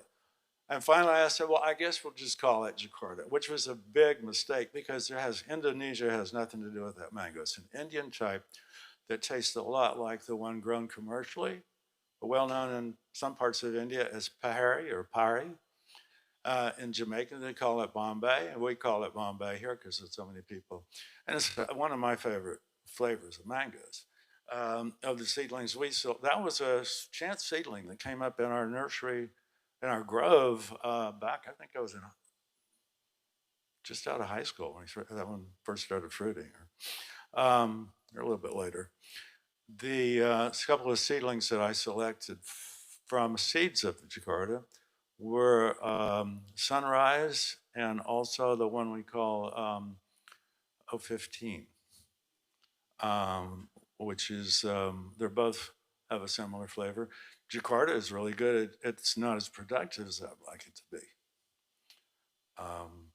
Where was I? Was there any? I think I covered that enough, hopefully. What are your three most popular ones that are being ordered? Carry, believe it or not. No, these are big volume orders, you might say. Also, an Indian type, one called Kesar. Those are two that there's a lot of interest in, and also the Super Alfonso that we grow a lot of, as far as the commercial interest. Also, orange sherbet, and then of course in their Southeast Asian types, Maha Chinook. It's a very productive Southeast Asian mango. I think that's one of the reasons it's so popular. It just really fruits heavily, and it's pretty clean. Would you argue that market demand has more of an impact than if you're talking on a large commercial scale for barriers to bringing in fruit? Because you had mentioned the heat treatment, that, you know, that's probably the barrier in looking at evaluating different varieties. But if you're planting on a large commercial scale and you don't have a market to put those fruit, then can you really sell those? I'm not sure I understand the question. You're talking about a local person like Chris, or? Oh, I'm talking like on a large scale, because you were mentioning that on a large scale that people aren't planting more varieties and that it's kind of centered down to just a few. But is that dictated by the growers, or is that more of the market demand, because they are at some degree to the mercy of where they're going to be able to sell it? Anything that's imported crosses the border, you have the restrictions of insect pests, fruit flies, and we definitely don't want them here in Florida. We have the luxury of not having to worry about fruit flies. But apart from that, I've really been puzzled by people that are experts on mango varieties. A number of years ago, I was in Israel. They had a huge tables and tables of mangoes with their breeding program. And they said they had people come in from Europe that would sample them, and they'd say, oh, that's too strong a flavor, this, that, and the other. Oh, no, we want something really mild and plain. And I don't know where these guys came from, because I've never had people come to my nursery and our office and sample some of the really good mango varieties that I like and say, oh, that's too strong, that's too aromatic. So, but that's not to say, I mean, Julian mentioned a mango that he said had an extremely good, just plain like Florida mango, old variety flavor, but was really concentrated. We have one we call Ugly Betty, which is one of those types. I selected it because it just tasted like a real good Hayden or Kent mango, really strong aroma and flavor of that type. So there's nothing bad about mangoes that are like that, but I will say this, I've had people ask about Irwin mangoes recently. The guys at work, my son and Marcelo and another guy who does most of our videos wanted me to do something talking about the Irwin mango. So people are asking about it. They say, oh, it's the most expensive mango in the world. They grow it in Japan. Well, they grow it in Japan under a greenhouse, and it's a gift mango, and they have crazy cost input to grow it. It has to be perfect. But I want to eat them. I mean, if I'm going to eat a mango, I'll eat a good mango. It just doesn't have much flavor. It's just a beautiful fruit. It's productive. And we grow a few trees of it every year. And everybody's got their own taste. By the way, we grow about 40 different varieties. I say keep it on the shelf with that many. And some years we don't grow one variety. Some years we'll grow a few or something. So I don't have any particular horse in the race as far as what variety of mango you want to grow. I just kind of I was taking some notes. Maybe there's a couple we should try growing more of this year, because if it goes out on the internet, and it's recommended, people will sometimes ask for it. We like to try to keep up with that, but it's not easy. Here, I'll run it over. If you had to pick one of your fancies to to grow commercially or attempt to grow commercially, which would you pick? So not just flavor, but hardiness and production and all that. Well, I don't know. After the freeze this year, we had some varieties that all the embryos aborted. The orange sherbet held a really good crop. And it's a kind of a compact tree and can be quite productive. It doesn't have a lot of color, but I would pick that as one I would grow, and the other one I would grow would be the Super Alfonso, or just because I think it has a lot of potential. It's a pretty mango. It can be reasonably productive, and it has an unusually long shelf life when you pick it at the right time. But you have to caution you that particular variety you want to be sure to make to know when to pick it. Pick a green. Make sure you got enough calcium in the soil and boron.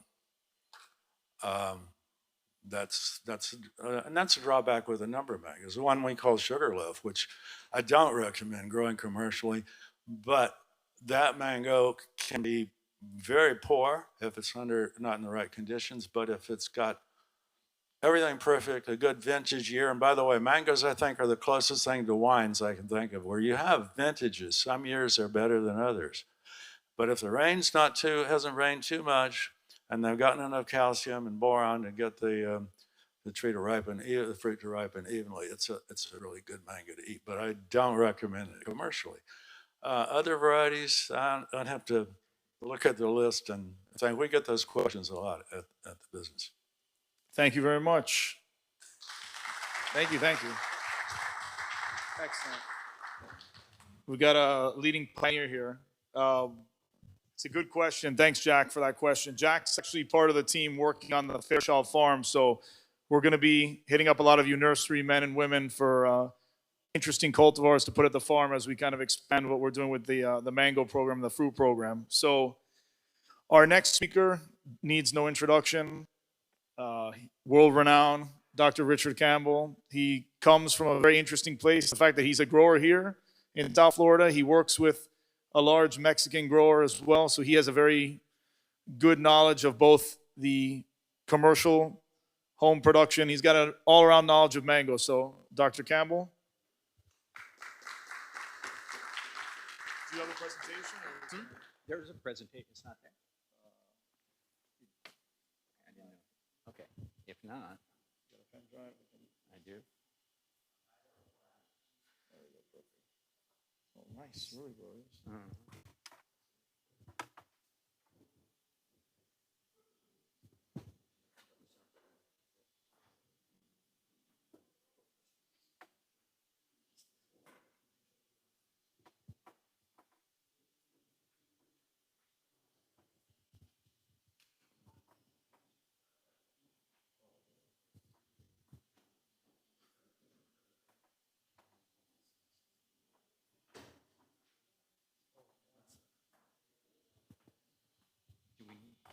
You got it?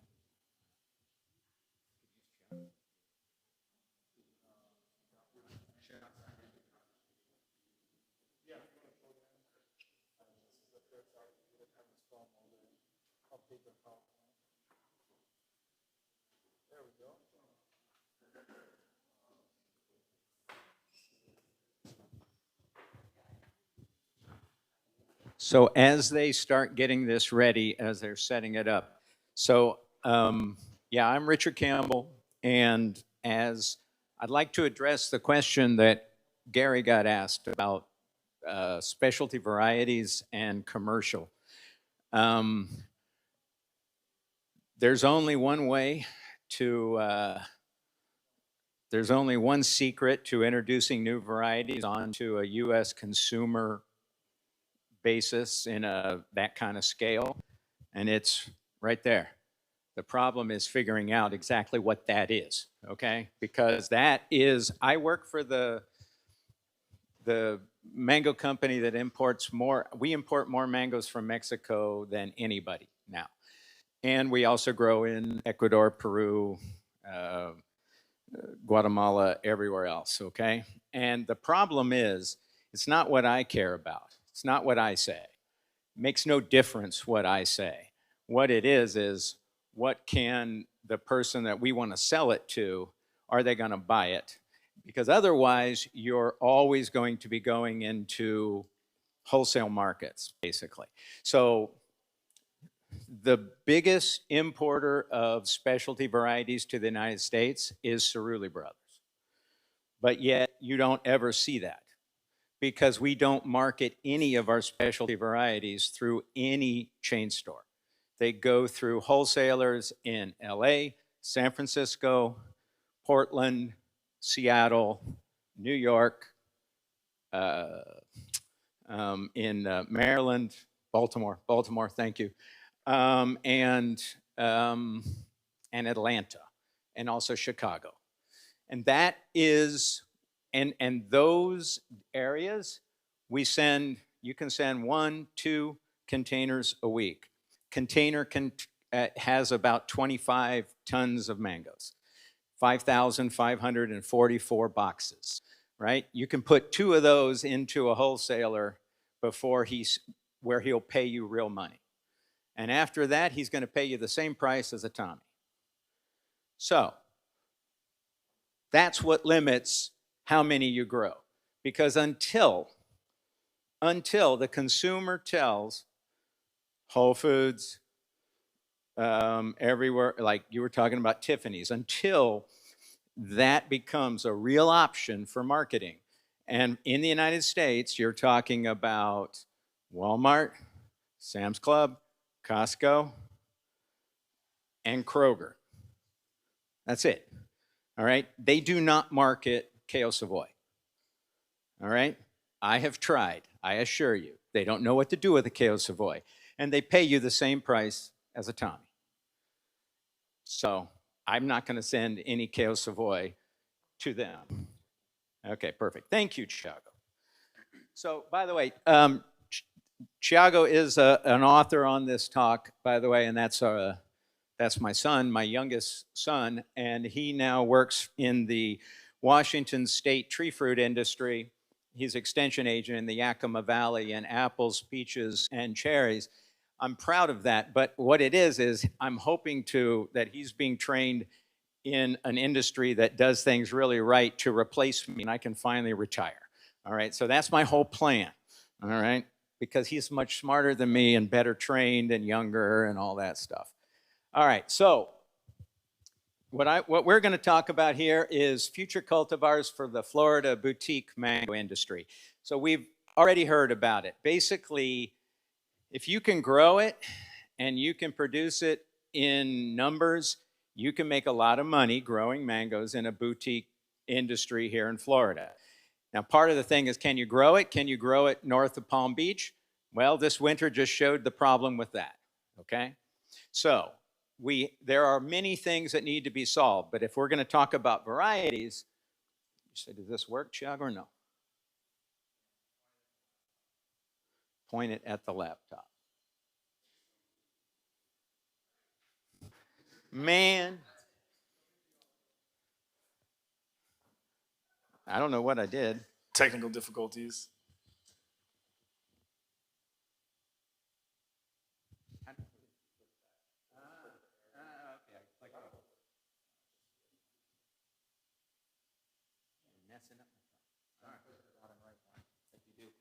Okay, all right, very good, very good. Okay, so I'm not going to spend a lot of time talking about, so we all know we grew up with Hayden, Tommy, Kit, Kent, all of those things, right? That's what we all grew up with. That was the mangoes of my father's generation. That was the mangoes of Gary's father's generation. Then Gary came along and was making all of the new things like sweet tarts and Venuses and all of those varieties. That was what I was working with Gary back in those days, and we started working on those. Then what we do, so we have a small operation in Homestead called Mango Men Homestead. And the idea there was we wanted to grow things that had flavor, production, and were innovative. And innovative in any way, all right? Just don't want to be, I never want to be boring. That is the worst thing you can do for a mango, is be boring, because we got that, okay? Tommy Atkins is boring. It doesn't insult anyone. That is why Tommy Atkins is the #1 mango put in markets, because it doesn't scare anybody, it doesn't excite anybody, it's just there. It's a piece of fruit you can put there and a retailer can say, I have a mango. But that's not what we do here in Florida, all right? So we started making mangoes also. So some of them we find, some of them we started to breed. So we have Angie, Carioca, Sassy Love, which is one of Gary's, Demos, Diamond, Gem, King Lion, Magma, Nebula, Sunny. The list goes on and on and on. And just like Chris said, just like Gary said, just like Julian said, it doesn't matter. If you like it and you can grow it, you can sell it. All right? And there are people love good mangoes. And if you can make a good mango, that you can sell it here in Florida. So we weren't worried as much about that. We wanted, again, to have things that were unique, different, things we liked, things people liked, but we wanted to have things that were productive and, again, fit our niche for what we were doing.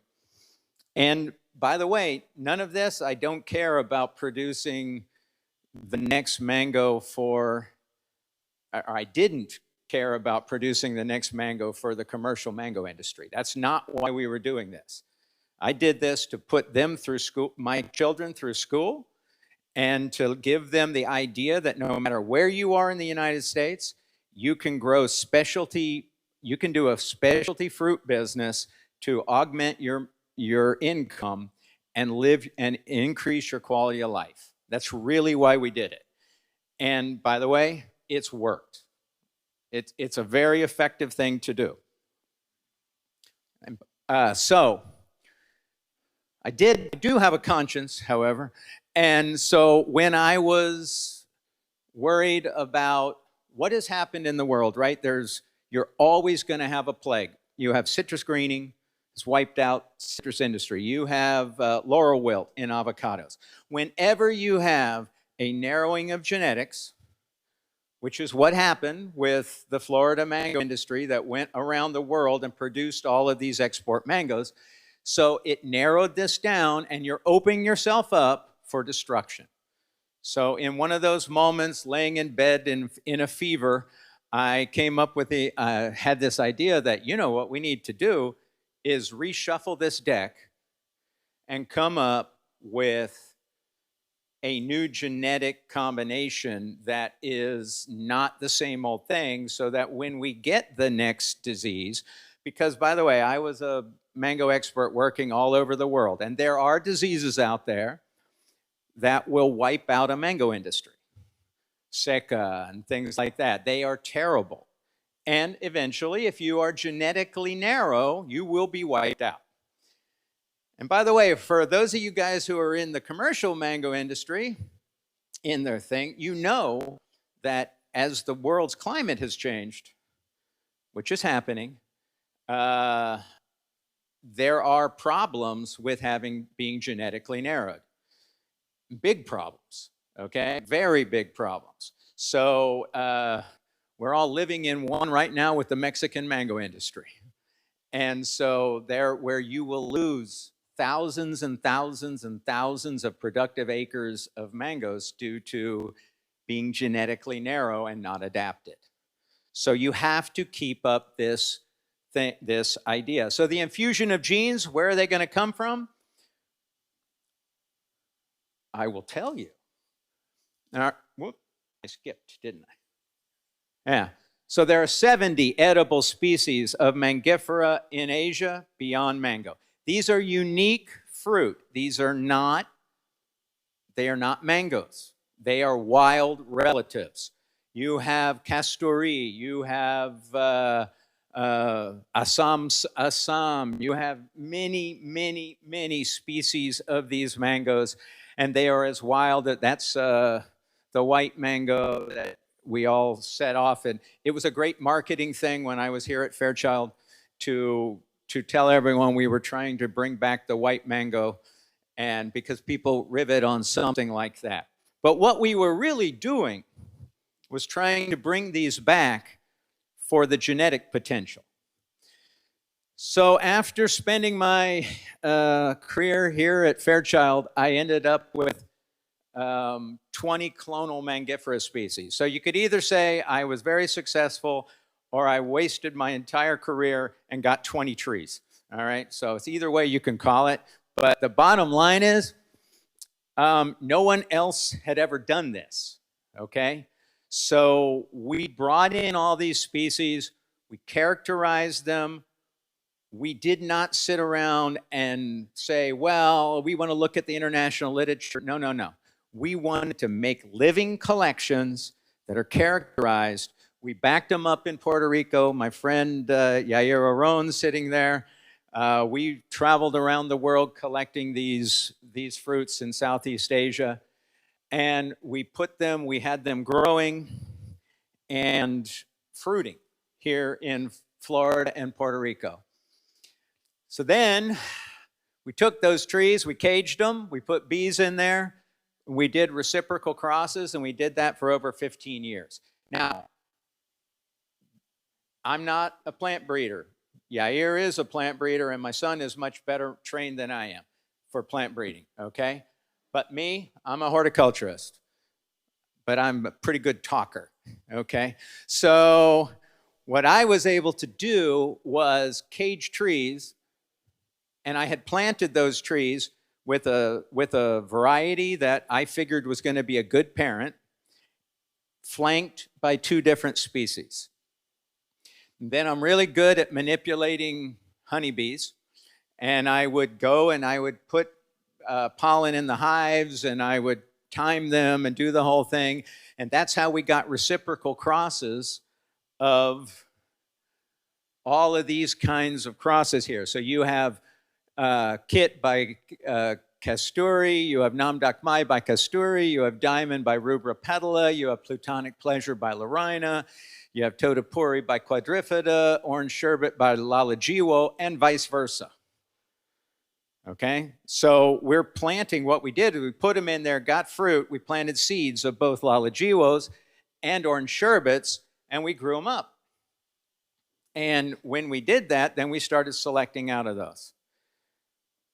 We did this all blind, okay? We did not know what we were going to get. We had no idea whether this was a pipe dream. We did this, again, just to increase the biodiversity in mango. At the time, that's what we were trying to do. Then lo and behold, oh, and by the way, they were planted out at 1 meter spacing. We have no induction. We had no crop protection. We didn't spray any fungicides, anything else. Didn't put any fertilizer, did nothing like that. And they've been fruiting for the last 15 years. Now, there's actually a video on YouTube with Thiago and I sitting at our kitchen table on the first time we tried one of our crosses. These interspecific hybrids are called Wangos, all right? And Ted Nugent, by the way, probably has I think he has the intellectual property right on the name Wango, by the way, but don't turn me in. Ted Nugent can come after us. So anyway, he has lots of guns, as you know. So anyway, so these things started to fruit, and we started tasting them, and we were blown away. We were absolutely blown away. So we started to select these Wangos. Our initial interest was for genetics, different products, potential rootstocks. That's what we were thinking of when we started. So we were making kimchi from the green mangoes. We were making all sorts of things and trying to come up with new products for our little home yard. We found out, by the way, some of these crosses we have are so strong when they're green that they'll almost move you to a hospital, okay? I mean, you gotta be, these are real. These are not an Irwin, let's put it that way. There's plenty to insult in these crosses. But when we started that, again, we then started to look at, now we go up to where we are in 2026, and we have 55 Wango selections. They are all bloom naturally. They have disease tolerance. They have graft compatibility with mango rootstocks. They have incredible flavor potentials. They taste like coconut, pineapple. They taste like Borneo. They taste like durian. They taste like duku. They taste like all of those crazy fruit that we all love, that we all collected in there. They are phenomenal flavor with an incredible potential. And they have this genetic potential. Again, when you're talking about no bloom induction, all right, it is not going to be very long until Ecuador cannot induce mangoes into blooming. Peru will not be able to induce Kents into blooming this year because of El Nino. It's going to be a super El Nino. They're not blooming, and they're not going to bloom, probably. And again, this is because Kents were selected in Florida, not for Peru. And all of our trees that we selected in Florida that they grow now in Ecuador were not selected for that. So we use chemicals in order to make mangoes bloom in those. So again, commercially, these Wangos have an incredible potential in terms of that. Now, I eat a lot of mangoes, okay? Every day, I probably eat 15, 20 mangoes, more than that, probably a lot more than that, right? Now, I will tell you that every day now, when I cut up mangoes for after dinner, to eat after dinner, I don't cut up mangoes anymore. I cut up Wangos because the flavors are better than anything else I've been able to get out of my mango varieties. So we actually have switched in 2026. We do not differentiate between Wangos and mangoes anymore. What I'm saying is we're going by cultivars. It's just like with all the whole genetic way of looking at everything nowadays. It's not about putting you into a box of what you are. It's a gene position. It's a combination of genes. So we are going by cultivars. And we have some incredibly flavored and different size and looks cultivars that we grow. That's Wildfire. This is So Wild. So Wild is a orange sherbet by Lalajiwo. And it tastes somewhere in between. And and if you know Lalajiwo tastes like It tastes like, yeah, it tastes like Lalagiwo. It tastes like it's a mixture of honey and dooku and all sorts of other real tropical fruit. So this is one of the ones we truly, and whoa, now I just hit that. What did I do there? Oh, here we go. All right, just another thing, wild one, wild thing. If you got the idea is if it's a if it's a wango, it has wild in the name. Although we now have so many, we're violating our own rule, and we have all sorts of things.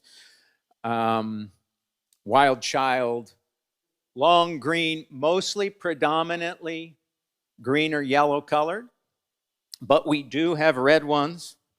Now, I want to do this here because for those of you that are from the Florida State Heart Society who know the history of the Florida State Heart Society, it was 1910.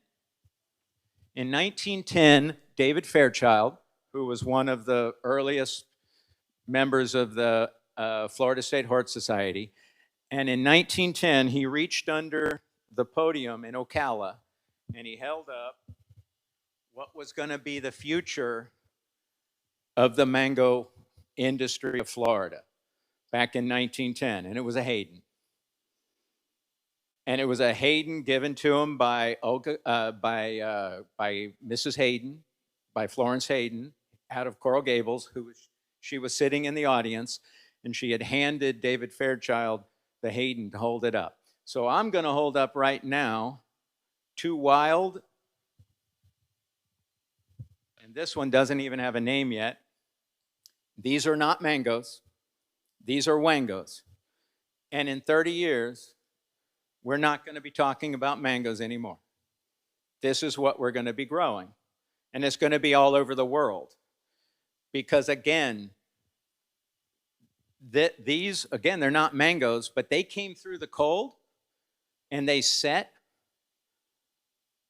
And I had no cold protection on these. Now, I was in Homestead, so it wasn't as bad as going up there. But I have trees that aborted a lot of embryos, and these do not. They act, this is not from, and these two are not from a mango seed. These two are from, one is from a Mangifera rubra pedala seed, and the other one is from a Mangifera odorata seed. So neither one of these are mangoes genetically at all. I mean, well, they're half mango. So, and these are also, I got to show, these are unsprayed. And you know what the weather that we've gone through this year, right? And I am not in, my trees are not in the honey zone. So these trees are going through weather, they're producing like this. This is what will happen to the industry. Now, I know I was supposed to talk about cultivars for Florida, and I apologize, Cesar, for going off subject for that. But I wanted to talk about the Florida cultivars that we're going to be talking about in 30 years, 35 years. I'll be dead, but, you know, other people will still be here that are in this room, including hopefully my son. So, and we'll be growing things like this because these hold an incredible potential. Now, another interesting thing about them, they also, the red color on many of our wangos is not a blush color. Those of us who grow mangoes know what is the actual ripening color of mango or any variety. What's the ripening color?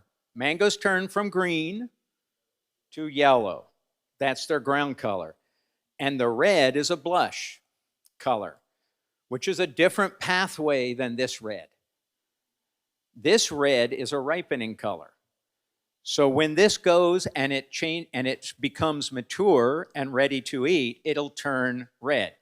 So for those of you who are thinking about this, about mangoes sitting in boxes and they don't have any light, these go from green to red inside a box. They don't need sunlight. They don't turn yellow, they turn red. And actually, it's not even red, it's kind of brownish red. Like if you've ever seen a Mangifera odorata or a Lalajiwo and you let it ripen, it's ripened color, it goes from green to brown. And they don't taste good when they're like that, by the way. Now, the flavors of these, again, coconuts, pineapples, durians, everything you can think of. And some of them are a little too much for people. But I would rather err on being too much for people than not enough for people. Because it's easier to tame it down. It's always easier. It's just like when you're selecting mango varieties. If you start off with a mango variety that's too small, there's nowhere to go. It's very hard. It's very expensive to make a mango bigger. It's very cheap to make a mango smaller. Just put more fruit on the tree, and it makes a mango smaller, and that makes you more money anyway. So you always want to select mangoes in that pound and a half range when you're looking for new varieties. Now, again, I violate my own rule a lot because we're looking at specialty stuff.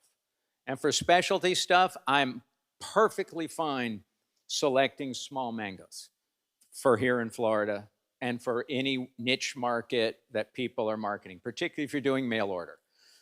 Small mangoes fit in the boxes and arrive much better than big mangoes do. People think it's because we're cheap, but it's not. It's because they actually arrive better because the mangoes don't get smashed as much. All right, so that's what I wanted to say. I didn't know if there were any questions. I don't know if I have time for any questions. Yes, Gary. We have all of these at our house. Yeah. Oh, you know what? I didn't finish, did I? Look at that. Thank you, Mr. Gary. You are my So every weekend we sell off our porch. We also ship off our porch. And every weekend we have our wangos for sale. Again, we don't differentiate. We used to call them wangos. We don't anymore. We just call them so wild, go wild. We don't like to use numbers because people get angry with us when we use numbers. I understand why you still use numbers. We get caught in that same thing when you haven't selected it yet. And the two things that'll kill you when you're putting out new varieties for people is numbers, because people don't like it. Number two is any ambiguity in your naming, people will seize upon it and use it against you. So that's why I don't believe in naming things Super Alfonso, because then they're going to tell you they can use either term on it. You know, again, it's hard to explain to me. I don't like to explain that to people, particularly online, where people are fast to judge and unkind. So the other thing what we used to do at Fairchild when I would release jackfruit crosses, I would put both cross name on the tag. So I'd say China by Black Gold. And then that was the worst idea, because then people that would buy them would either call them China or Black Gold. And it's not, no, it's a hybrid. So I quit doing that too. So you got to be very careful about that. But yeah, so these are now being commercial moved. Now, we also have our friends from the National Mango Board here. And am I supposed to be able to mention what? Yeah. We have some questions from the Mango Board when you're done with your presentation. Okay, well I'll let him answer that. So, but they are. Hold on. I think that's that. So that's just like last weekend. Some of the ones we have. We now have 8-Ball, Crazy 8, Snake Eyes. Again, we have a lot of selections that have many, many different names. And so, and they, again, what's incredible about them, Gary, is they're mango-like. Yeah, they're not species-like. They're mango-like in the way the tree grows and the way you propagate them and all that stuff. And they have, I think, they have very similar cold tolerance. And I don't know if they're going to be more cold tolerant. I have no idea, but I know that they're at least as cold tolerant as a mango. And their bloom time is the same as mango, and they go through the weather assignment. And again, we don't use any crop protection on them. So there is no spraying. They have tolerance. They are, by the way, many of these varieties are, we are characterizing and doing plant breeders' rights on the varieties now. But there are varieties that are resistant to malformation for sure. We have resistance to anthracnose. We have very good tolerance of powdery mildew. And they do get scab, Elsinoe. Scab definitely goes after them. But I'll take Elsinoe, that's okay. It's all right. I still get fruit. All right. Yes. Curious to know about the rootstock effect. So, other than turpentine, can you recommend any other rootstock which is like suitable for Florida soils? So I never did any variety work on rootstocks. Gary has done a lot of work. What I do is I use turpentine, I use Sabre, I've used 13-1, I've used other things, but I still always go back to, I collected a rootstock called Piva, which is a seedling of Sabre from South Africa, and I use that to dwarf my mango trees. The trouble is, it takes 8 years for me to make a tree this big. And it's hard to make money when you're trying to do that, particularly, again, my orchard is an acre, okay? And so space is premium and time is money. And if you don't fruit and you don't earn your space, I'm gonna cut you down, okay? That's simple. And I don't wait for anybody. We gotta move on, you gotta do that. And so, now, there are a lot of rootstocks that people have worked with, and I know Gary uses a lot of different rootstocks. But again, for my operation, we propagate all of our own trees. So I've never bought I used to do nursery trees when I was here at Fairchild. I would get the trees from Gary. But now I make all my own trees. But I hate being a nurseryman, by the way. You guys have a much harder job than me because it's just not as fun. I like growing fruit. I love growing fruit. I hate being a nurseryman. I don't mind making trees for myself, but I don't want to make them for sale. Yeah. All right, hold on. We got time for 2 more questions. We'll take this gentleman, and then we got Ramon, and we'll go into lunch, and we can chat all we want about mangoes.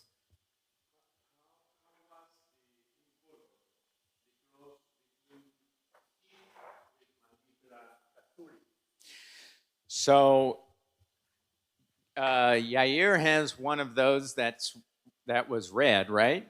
Skin color. Yeah. Yeah.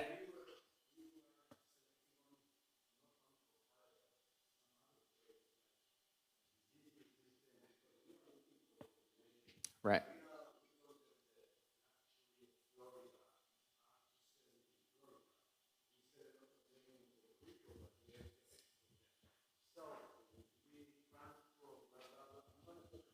Right.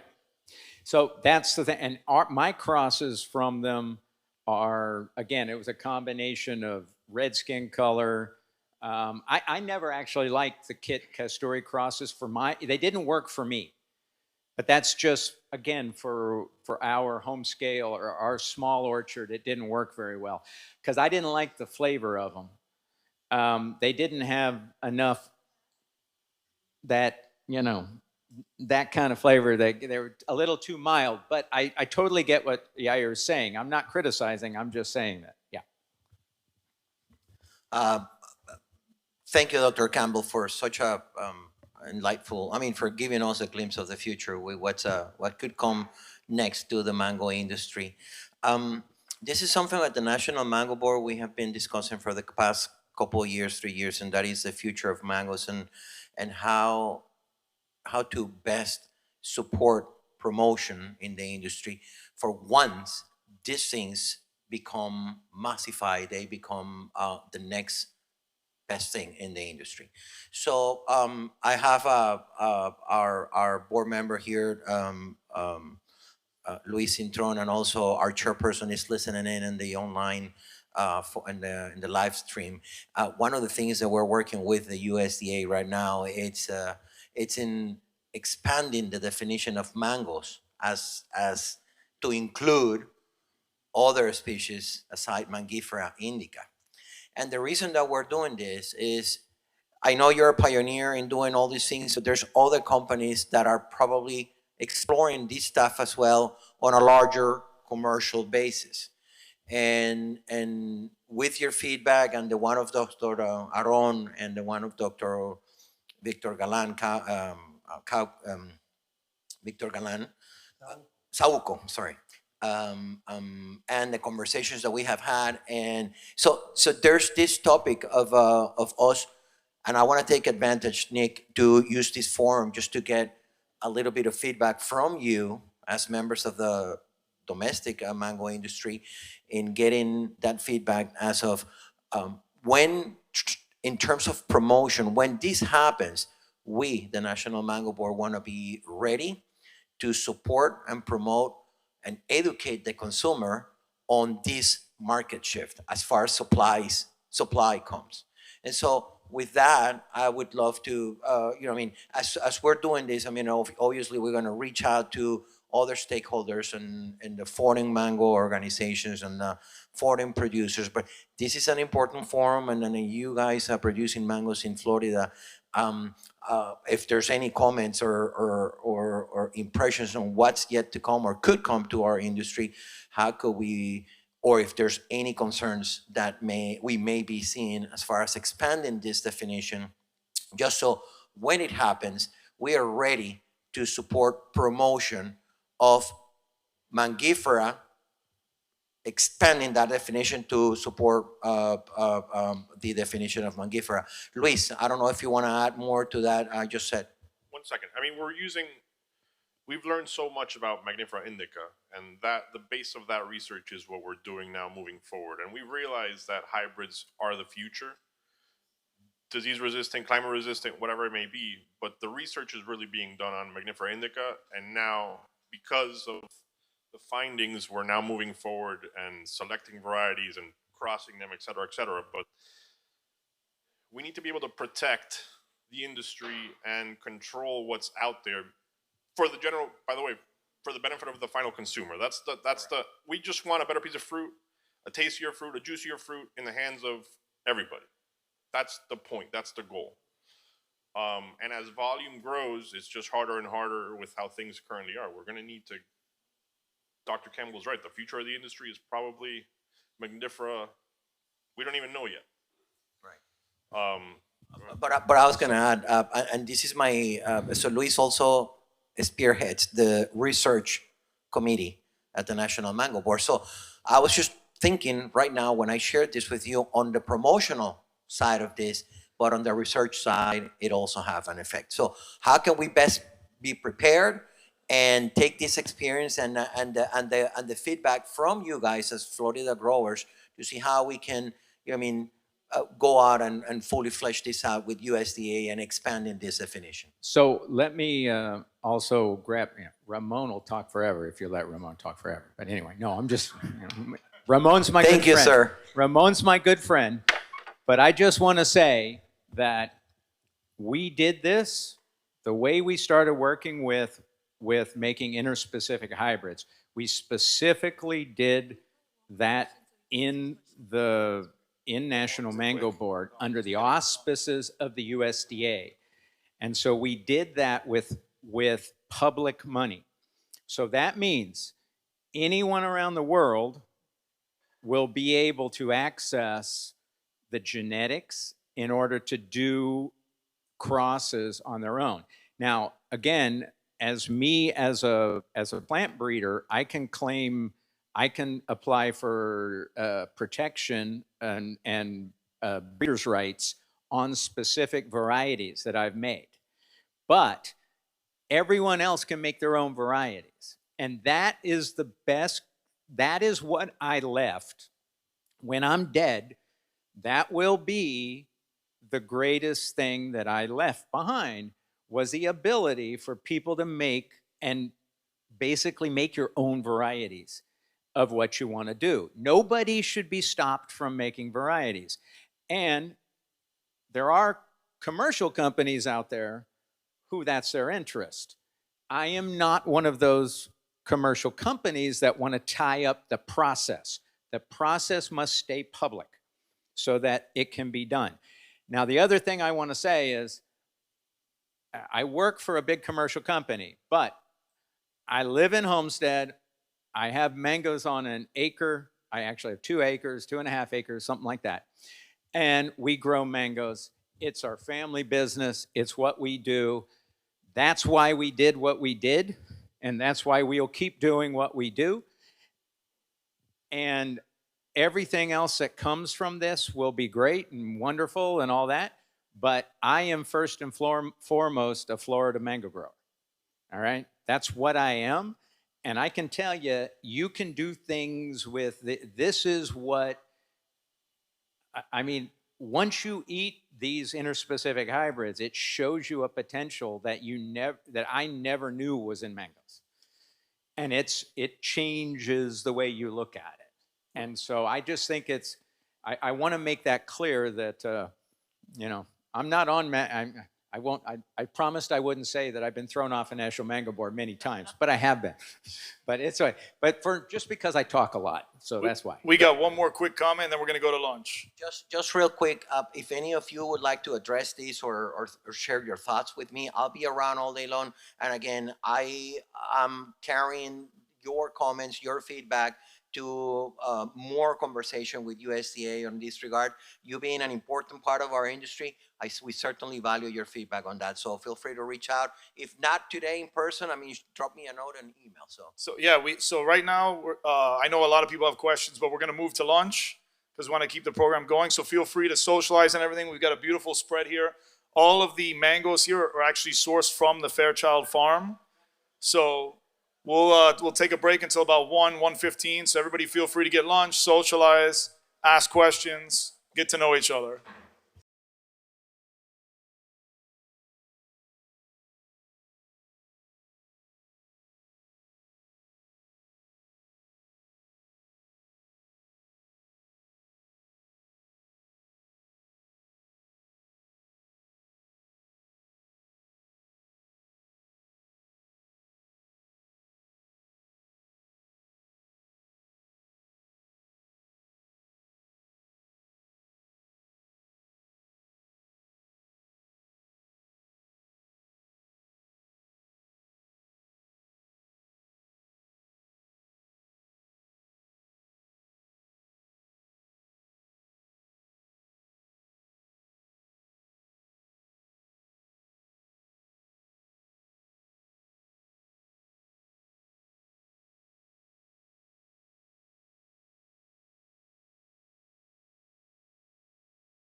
program.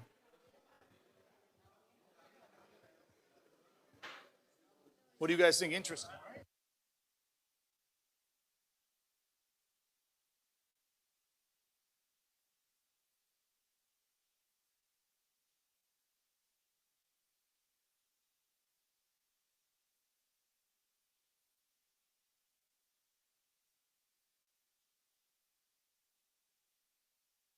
All right, everyone. If we could have your seats, we're going to continue on with the show.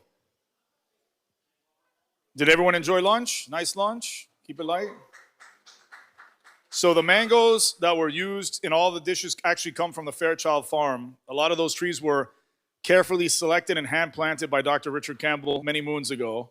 I don't know how many years ago you planted a lot of those trees, but it was a while ago.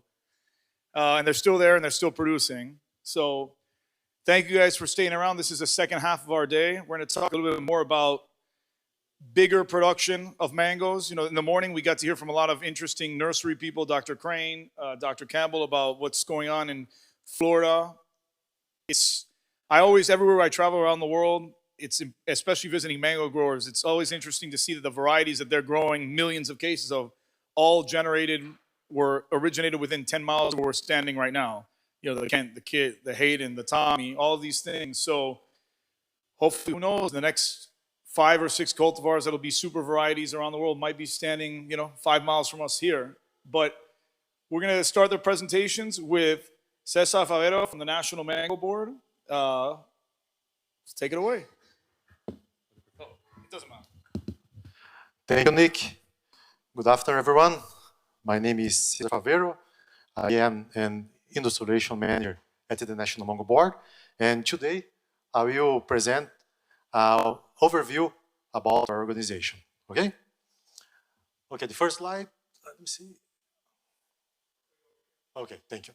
Our agenda: National Mango Board overview, mango imports to the US, impact of the National Mango Board on mango demand in the US, marketing program, research program, and industry relations program.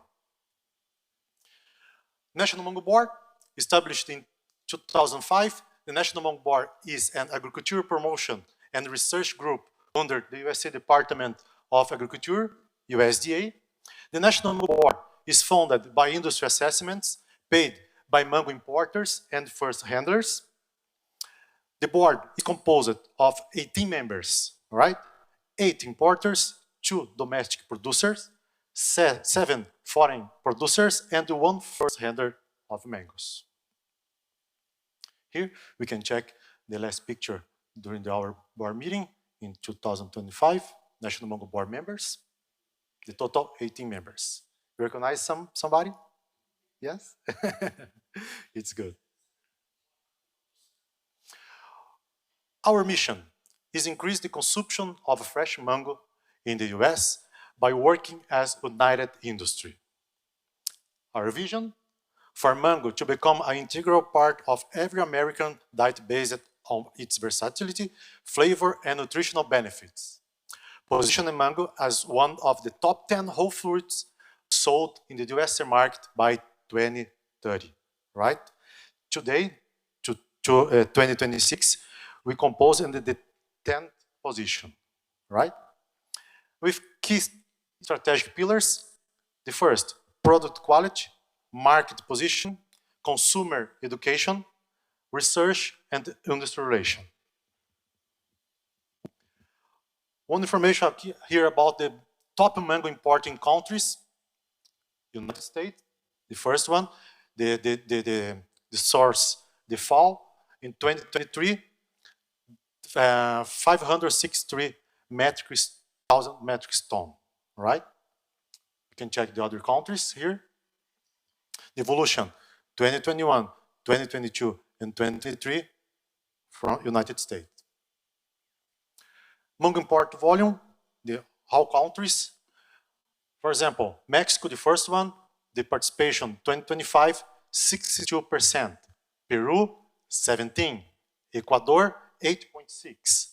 Brazil, 6.2%. Guatemala, 2.4%. Dominican Republic, 1.4%. The 6 countries, the main countries to export mangoes to US. but you can check the other countries here in the follow table. All right, the top 5 mango import countries, but by variety. You can check here.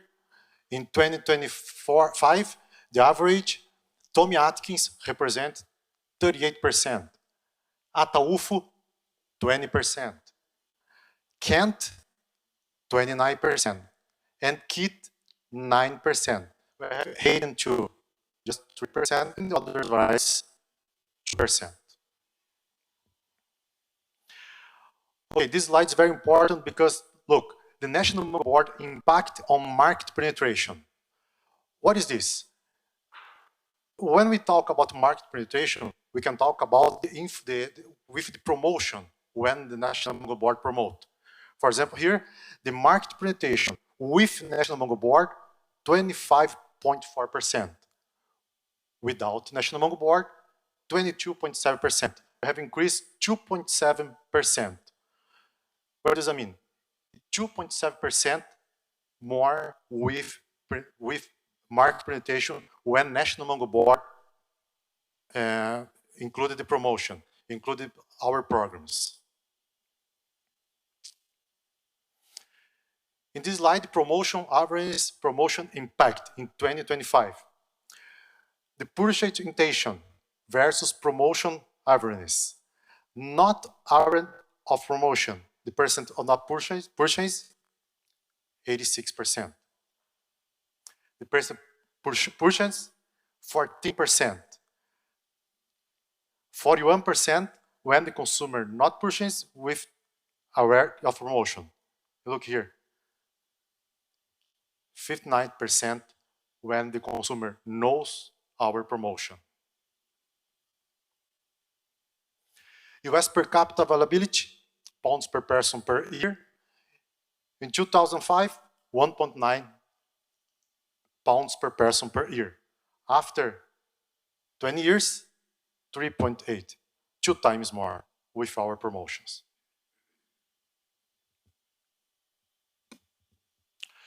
Return on investment, ROI, when for every $1 invested in the National Mango Board programs, the mango industry has gained the benefit equal to 16.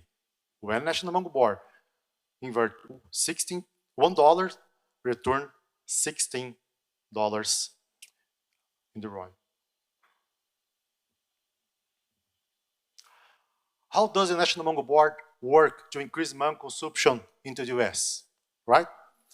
With programs, marketing and communication program, and research industrialization. Marketing communication includes consumer, nutrition health, retail, food service, communication, and public relations. Research and industrialization includes nutrition health, crop forecast, production and post-harvest, food safety, sustainability, and industrial relations. Marketing communication program. Here we can see, we can check our agenda, our calendar to 2026. Look, January to December, look, whole promotions, right? We divided during the year, right? For example, the nutrition health, January to March, 5 de Mayo. You know why 5 de Mayo?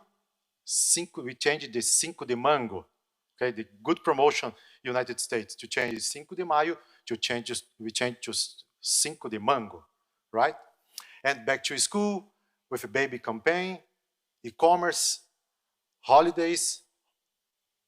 Look, the World Games. What is this? What did this starts yesterday? The World Cup, right? The National Mango Board promote, we stay during this event, in this case, the World Cup, during the World Cup, our promotion, in this case. Here, one example, our fly about the 5 de Mango. Bring joy to every fiesta, right? Look at the dishes, the receipts.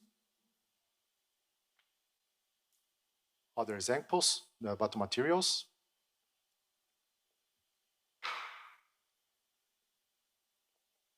Again, our flyer about the World Cup.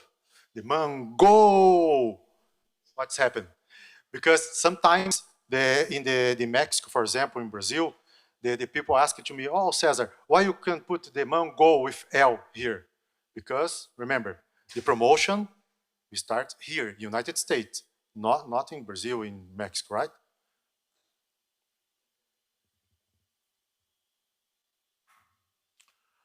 Okay, our visibility and impact of our research. For example, here, New York Post, scientists surprised to discover a simple, enjoyable way to lower diabetes risk, right? We have a lot studies, research about diabetes, for example, in our program, the nutrition health. Here, insulin sensitivity benefits, postmenopausal heart health, mango literature review, and mango avocado study with avocados, right? Increase the relevance of the message through the science. We can check all the news.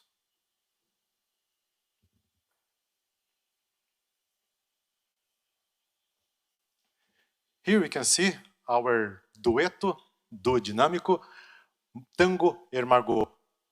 Why we promote, look at the colors, the vibrant colors, right? For this, you need starts, learn our babies to consume mangoes, right? Look at the promotion. Look at the picture. Dr. Richard, what is this variety? It's a mango, right? The creative strategy, right? To win our audience with health content that will diligent new parents. It's very, very important for us, right? Future the joy, the educational toolkits, incentive the mango trial. We generate opportunity, reach a new audience through the new parents and babies into the lifelong mangoes fans by highlighting the powerful nutritional story of fresh mango. It's a fun and health-raising way. It's correct? Right? Our programs with the influencers. Look, the Young Chefs Academy. Look at the kids here. Prepared some dishes. Put the mangoes. This way, Margot and Tango, Mango Master. This promotion starts maybe in August for this year. Retailers and the wholesale segments. Here we can check some photos, some pictures with our promotion. For example, Cinco de Mango again, the beans in the retail, in the supermarkets. Look at the manager, choose the mangoes, prepare the space, some apps, some flyers, right? Increase point of sales exposure, provide key resource to incorporate in new retailers, right? It's our 2026 retail level plan to this year. Now, we talk about our research and industry relation program. We start with nutrition and health program. In this case, okay, diabetes, cardiovascular health, gastrointestinal health, cognitive health, obesity and weight management, immune function in the new areas, skin, eye, canine health, etc. Okay, production and post-harvest, rootstocks, nutrition and fertilization, migration, pruning and flowering management with evaluation growth regulators, effect of biostimulant use, effect of different pruning types, baby mango too, pest and disease, anthracnose, for example, witch broom, escoba de bruja, fruit fly zone and fruit flies, cultivars and genetics, potential cultivars for the USA market and genetic markets. Research areas continues. Post-harvested, determination of harvest and maturity stage, storage, temperatures and measurement, modified and controlled atmospheres, dry matter accumulation, quarantine treatments, and hot water and irradiation treatments. Post-harvest and best practice manual, 2 manuals, fresh cut mango with manual and strategies for preserving fresh cut mango and quality. Here we can check the 2 manuals, post-harvest best managed practice manual and fresh cut for best practice.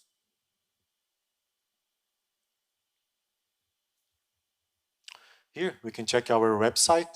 For example, we can put the search in this box. The search the year and the author and the type.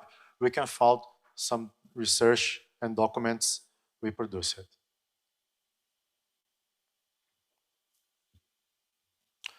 Industrialization program. Here we can check our website. The industrialization program. Crop report, updated weekly. It's very important to us. Mavis, our mango volume inventory system. Industry events, import outreach meeting, outreach workshops, monthly webinars, international publication and communication, in this case, our video podcast, and tools, food safety, sustainability, post-harvest manual, fresh cut manual, packing house energy saving, e-ripening guide video series. For example, in our website, we can check some videos about mango ripening benefits, ripening general procedures, right? In this case, we can put here a ripening guide series and quality control series, right?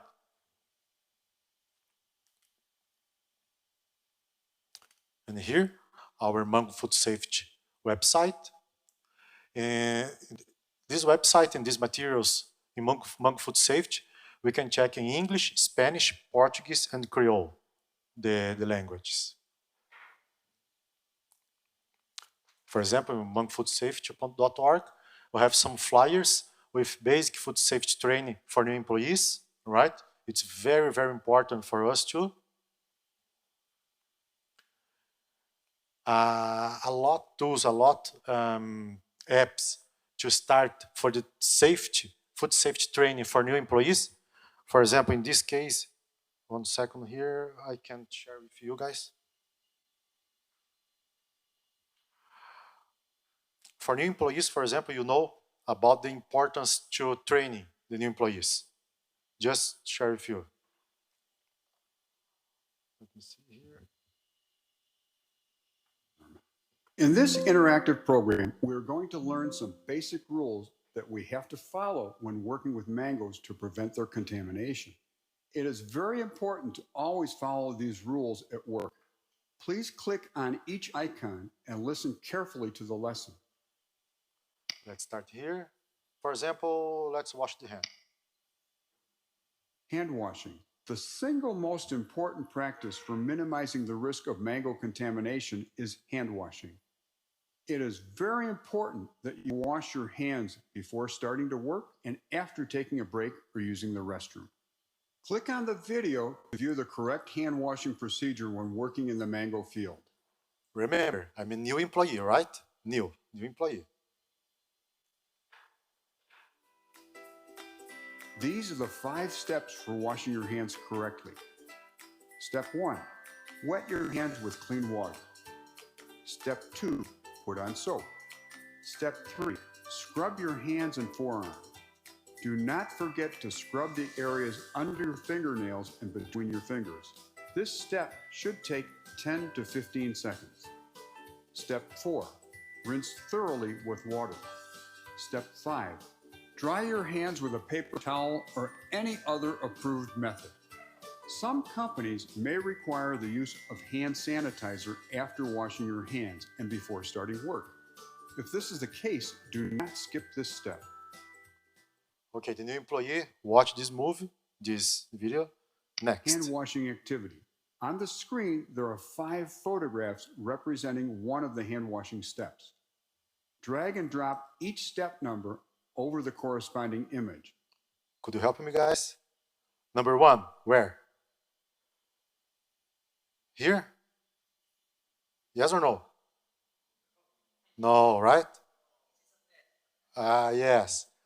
Let me see. Here? Okay, perfect. Number 2, soap, good. Number 3, here. Number 4. And number 5, remember, new employee, let the contract to you. Ah, it's correct. Thank you, guys. It's approved to start the job.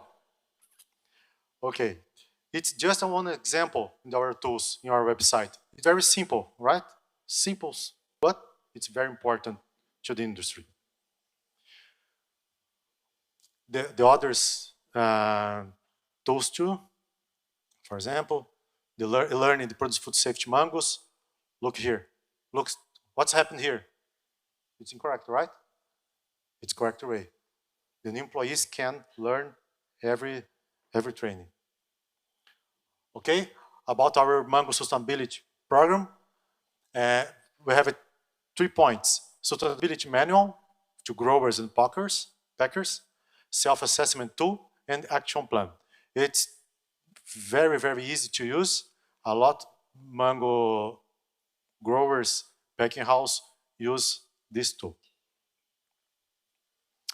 Our video podcasts, right? We invite some industry members to talk about the situation, the volumes, the new challenges in the mango industry in each country. Our webinars, webinar library, in our website. When we conclude some research, some investigation during the year, we invited the researcher to provide the update about the project, right? And we publish in our website. Yes, in 2 languages, thank you. English, in Spanish, and sometimes in Portuguese too. Thank you. Here, webinar. In this case, Dr. Roger Valenzuela present evaluate the impact of integral irrigation and the release model on the established fruit fly free zone or areas in mango export region to the US. Dr. Sergio Neto, practical guidance to implement good agricultural practice in small and medium mango orchards. It's very, very interesting. Our mango supplier database. National Mango Board can't provide a specific company, a specific orchard, a specific farm. And we invited the industry members to search in our database the companies to enter into contact. And here, our agenda for 2026, for example, here, Fairchild Tropical Botanic Garden in Miami, we can check here, Puerto Vallarta, Mexico, Ecuador. Estaremos, we have to go to Ecuador, Brazil, Peru, right? Colombia, and Guatemala, the last one. Okay, guys. Ramon, please. Just a quick comment on the database supplier, the mango supplier database. So many times, folks reach out to us in the office. We get phone calls asking for mango suppliers. You know, I mean, large mango suppliers or very specific mango suppliers. In example, domestically produced mango. And by law, by our compliance guidelines, we just cannot point the finger at any particular or specific, oh, you got to talk to Juliana and their team, or no, we cannot do that.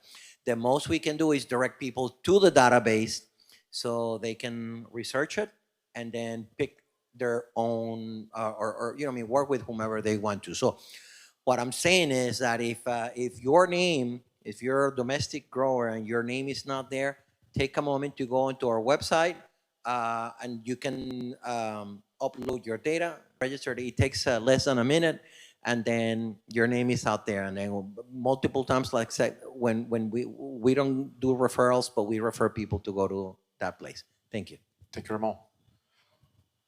Now I will put the one video here. Any other questions about the mango board? Very critical organization for Thank you, Nick. all Can sorts I put of... the video, Ramon? What do you think? Do you want to play the video? Oh, I thought there were going to be some questions, but just real quick, this is a project, this is just a promotion, right? A 30-second commercial. We're doing something unique this summer. I believe we're going to air this in late July or early August.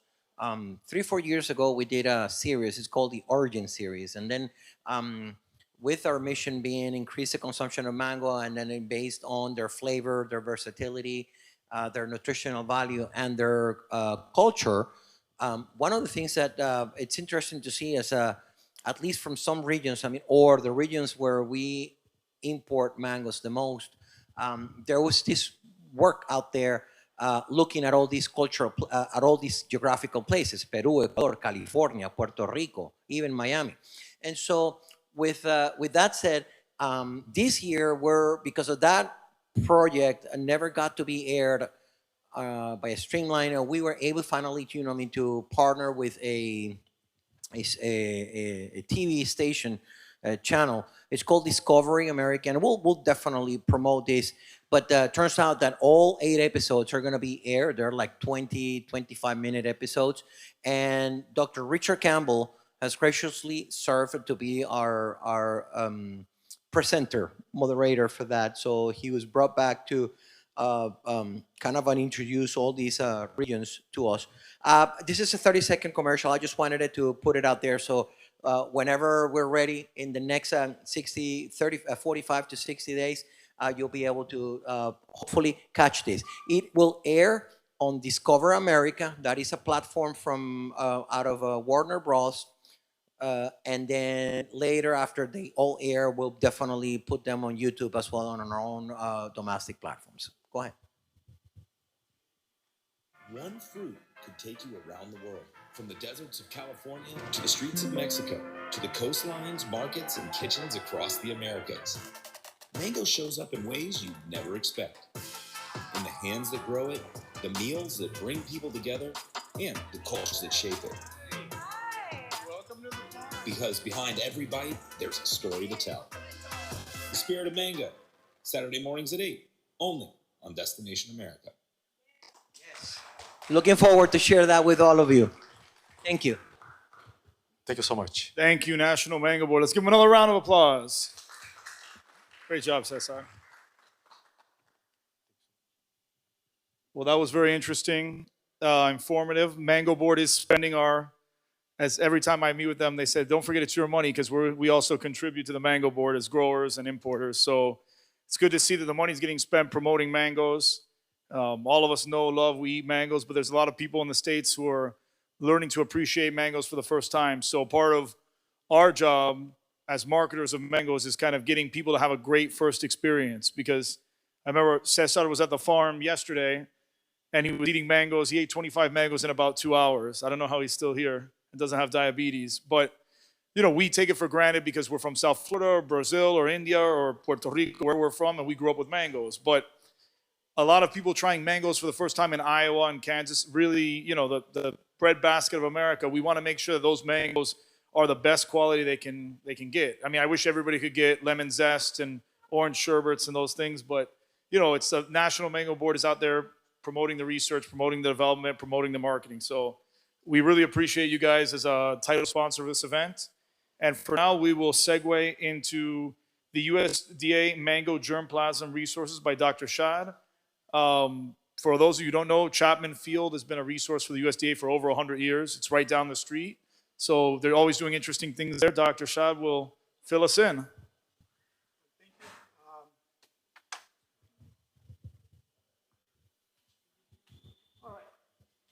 Thank you very much. Sorry. Can you hear me? Yes. I thought I'm pretty loud, so I can just talk with. All right. So thank you very much, Nick, for inviting, and Carl and the rest of the group for inviting me. And it's a pleasure. So today, in this afternoon, I'll be giving you an overview of the USDA Mango Germplasm collection, focusing primarily on our efforts to conserve and to characterize the germplasm, And then the USDA's efforts in genomics, tissue culture, and metabolomics, and other efforts that are going to improve and accelerate the improvement of mangoes. So our collection, it is in Miami. It is part of the USDA National Plant Germplasm System, which is crucial for national food security. The NPGS, it operates 22 gene banks all across the country.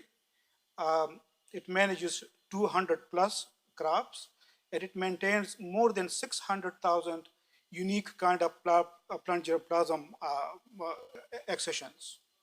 And it distributes every year more than 200,000 research samples to all around the world. Our work here in Miami, it is part of the NPGS 10-year strategic plan, which is to strengthen the national plant germplasm system to conserve and to utilize. And many of you spoke, it's not just about conservation, but also about the utilization of the crop germplasm that is important not only for our generation, but also for the future generations too, including mangoes. The station that we have here, it is a National Germplasm Repository. We host several other tropical and subtropical food crops, primarily mangoes and avocados, but also others such as lychee, sapodilla, and so on and so forth. So all these genetic resources that we conserve here at the station, we not only conserve them, but we also characterize them, and they can serve as valuable genetic resources for developing varieties for other specialty crops too. Our overall vision at the USDA ARS is to find solutions to agricultural problems that affects American every day from field to table. And within the mango program, so our purpose is to support our stakeholders by providing well-characterized and improved germplasm so that they can be used for developing nutrient-enriched, disease resistance, and other varieties that are adapted to abiotic stresses. So here is an overview of our project. So our objectives, it spans the whole germplasm management pipeline. Primarily, it consists of maintenance, acquisition, distribution, and we have started the tissue culture of our germplasm too, including mangoes. Genotyping, developing molecular markers to speed up the breeding of cultivars, that's also one of our major objectives. Evaluating marketability and nutritional traits, that is vitamins, minerals, and metabolites and sugar contents. These are also some of our objectives too. We also develop pre-breeding populations, and we have started integrating artificial intelligence and hyperspectral imaging and other high-tech technology to characterize our germplasm and to bring value to our germplasm. So now to the collection. So the USDA collection, currently we have 278 accessions. There is substantial diversity both in phenotypes as well as in genetics. And these collections that we conserve here, as I mentioned in the beginning, it not only serves as a source for traits and for genes for solving current problems that our growers face, but also for the future generations too. So where did our germplasm originate from? Most of our collection, it originated in the USA, but also from other countries too, primarily in South Asian countries. Now, here is the interesting thing that many of our germplasm mangoes, they date back to more than 100 years. So these germplasm resources, they are not only historically important, but they're also genetically important too. And I'm glad that Richard and others spoke about this slide. They took the information from me. But anyway, acquisition and safeguarding wild germplasm, the crop relatives of mangoes, it is important. Not only for, especially for future, because there are several traits and genes that have been lost during domestication. So these wild resources can provide those genes and traits that our growers need especially now and also in the future too. So what we are doing is that at the station, we have acquired several, almost 10 of these wild relatives, and we have established them at the station.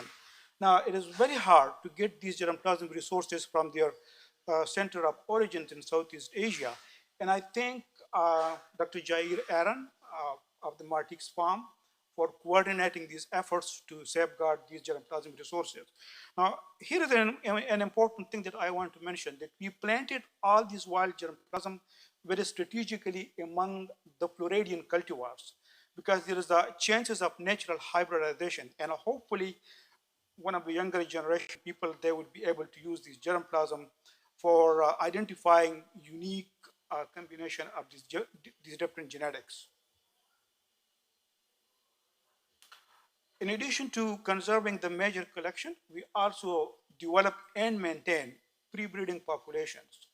Currently, we have 13 polycross populations and 7 open pollinated populations. These populations, they can lead to new genetic combinations.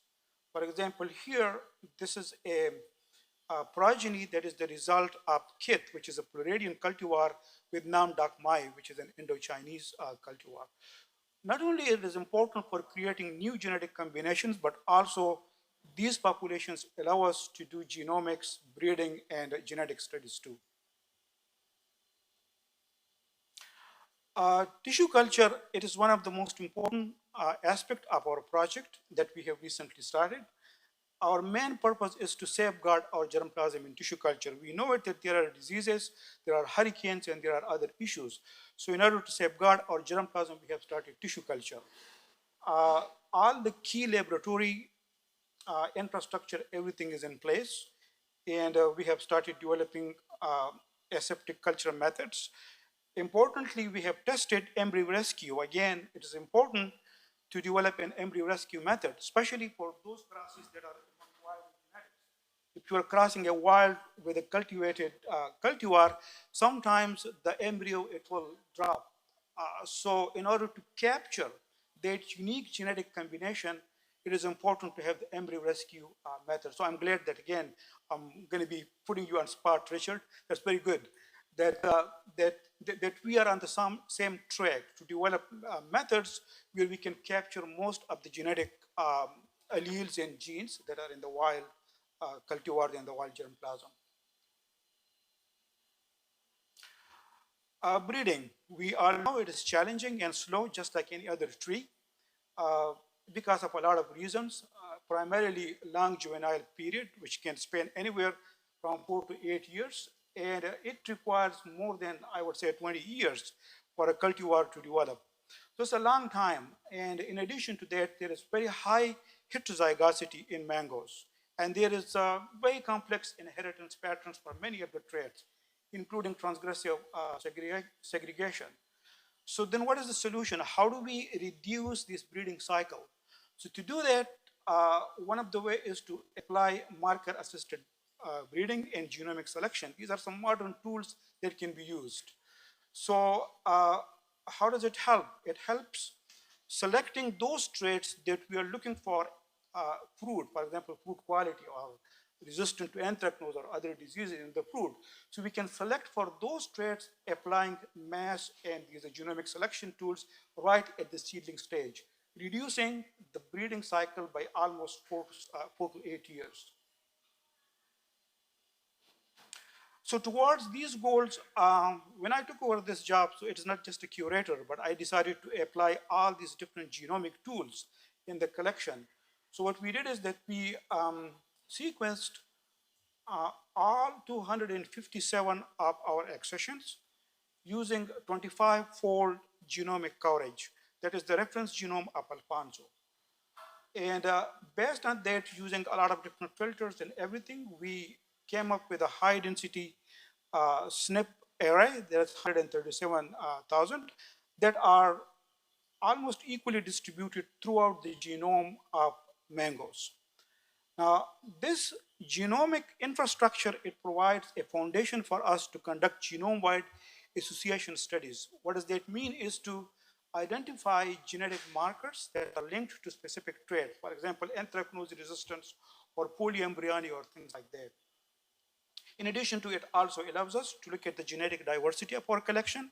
I also want to mention that we have sequenced 3 of the wild cultivars too. One of them is Casturi, Altissima, and there is another one too. So 3 of them, we also sequenced them too, just to see that, what is the genetic variation. And lo and behold, there is a lot of genetic variation. Almost they are, completely different genera. So we also use this information for conducting genetic studies and population structure analysis too. I don't have time to tell you that how much we have done, but I will just talk about the polyembryony, which is an important trait for rootstock development and also for nursery propagation too. What it is that in the monoembryonic cultivars, you have only one embryo, it gives to one seedling. In the polyembryony, such as Melendi and Fiji, you have multiple embryos and they give rise to multiple seedlings, all but one of them, they are exactly identical to the mother plant. So that means it captures the genetics of the mother plant. And that is important for not only breeding, but also for developing rootstocks. So using the SNP data that I showed you, and also the phenotypic data that we have, we know that which one of our accessions are monoembryonic, which one of them are polyembryonic. So we did genome-wide association studies, and based on that, using different statistical models, we were able to identify a single very significant peak on chromosome 17. And that's about 260 kilobases linkage disequilibrium block. Within this block, there are a lot of genes, but one of the genes that's called protein RKD4-like, that is the strongest candidate for controlling polyembryony. Now, interestingly, this gene is the homolog or the relative of the same gene that is responsible for polyembryony in citruses. So that means there is the genetic mechanism for controlling polyembryony. It is conserved evolutionarily among many different plants. Now, what we do, so that's a basic research, but at USDA ARS, we are always working for something that has practical applications. So we took this information, the GWAS, all these SNPs, and converted them into molecular markers that are very breeder friendly. Anyone can apply them with very little resources invested in their labs to look for polyembryony at the very early stage. So among these, we converted 5 SNP markers into CASP and PAS assays. We validated them on 380 individuals at our station, including some of the breeding populations, and we were able to predict polyembryony at the seedling stage very accurately with almost 100% accuracy.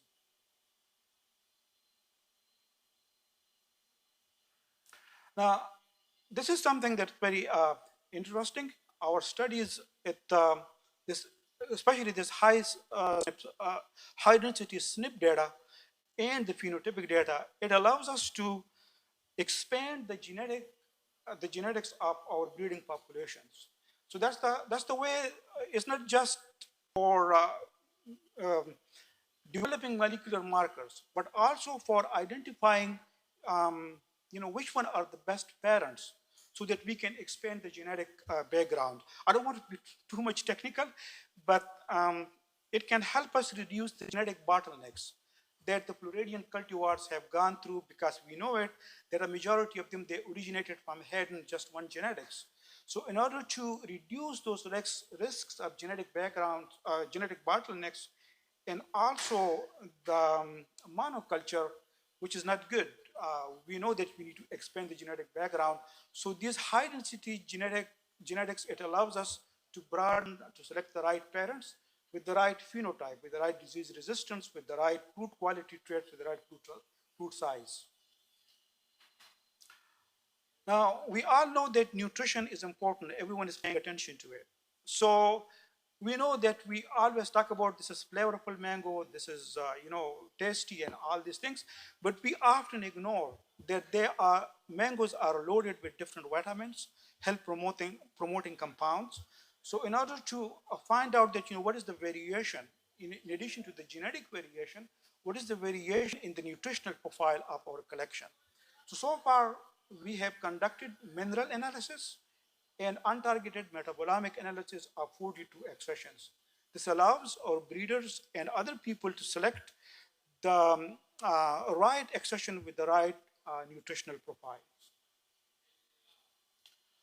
And with that, I have to acknowledge our team members, our technical staff, our field crew, whose expertise in different field operations in genomics, data analysis, in tissue culture, they help us achieve our tasks and our goals. And I would also like to thank our collaborators in the academia, the University of Florida and University of Central Florida, and a lot of scientists within USDA. Also, I would like to thank the National Mango Board by supporting our program, and the Fairchild Botanical Garden. The history of the collaboration between Fairchild Botanical Garden and USDA, it goes long way back. Many of our mangoes that perhaps you are going to be testing tomorrow, they were donated by Fairchild Botanical Garden over years. Also, I would like to thank our industry partners, several of them, Jair Aaron of Martix Farm in Puerto Rico. They have been very helpful because safeguarding these wild relatives, it is important. So I'm very thankful to Jair, he's here in the audience, for donating these germplasm to our collection. And with that, I know that I hurried up everything. Most of our information, it is published, and I would be glad to answer any questions that you have.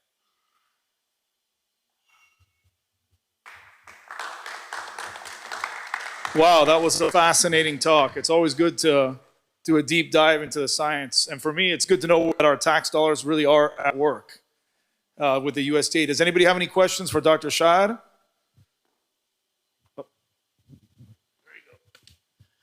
So, majority of the studies in the literature are actually evaluating rootstock using biotic stress or abiotic stress, like considering one factor at a time. Think about like a drought stress, so plant accumulate more abscisic acid. Talking about disease or pest infestation, so plant accumulate more salicylic acid or jasmonates.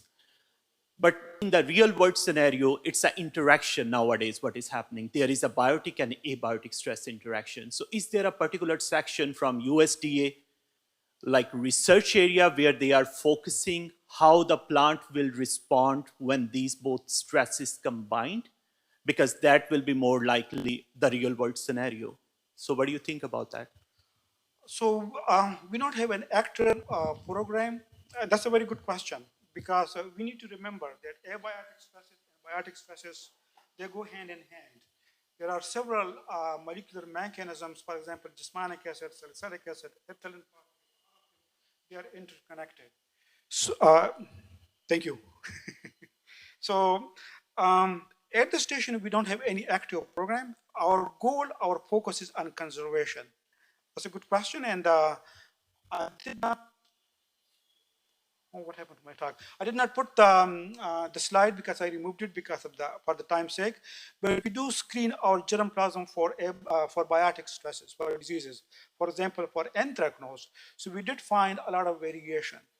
Now, about the abiotic stresses, so everyone knows that cold snaps, it can really reduce yield. So we looked at the bloom damage of our entire collection. We did find there is a lot of variation. Some of them were damaged, others were not. And I do not want to just jump ahead of myself, but using the GWAS analysis, we were able to identify certain peaks that are related to cold stress. So yeah. Thank you. Any other questions? All right, Dr. Shah, thank you very much. Great presentation. I believe USDA will be here at the Mango Festival on Saturday and Sunday. Are you guys going to have somebody here? Or? Hopefully. Government budget cuts. We got to work with what we have. So now we're going to get on to the market opportunities segment of the program. Our first speaker is Daniel Ibarra from Splendid by Porvenir.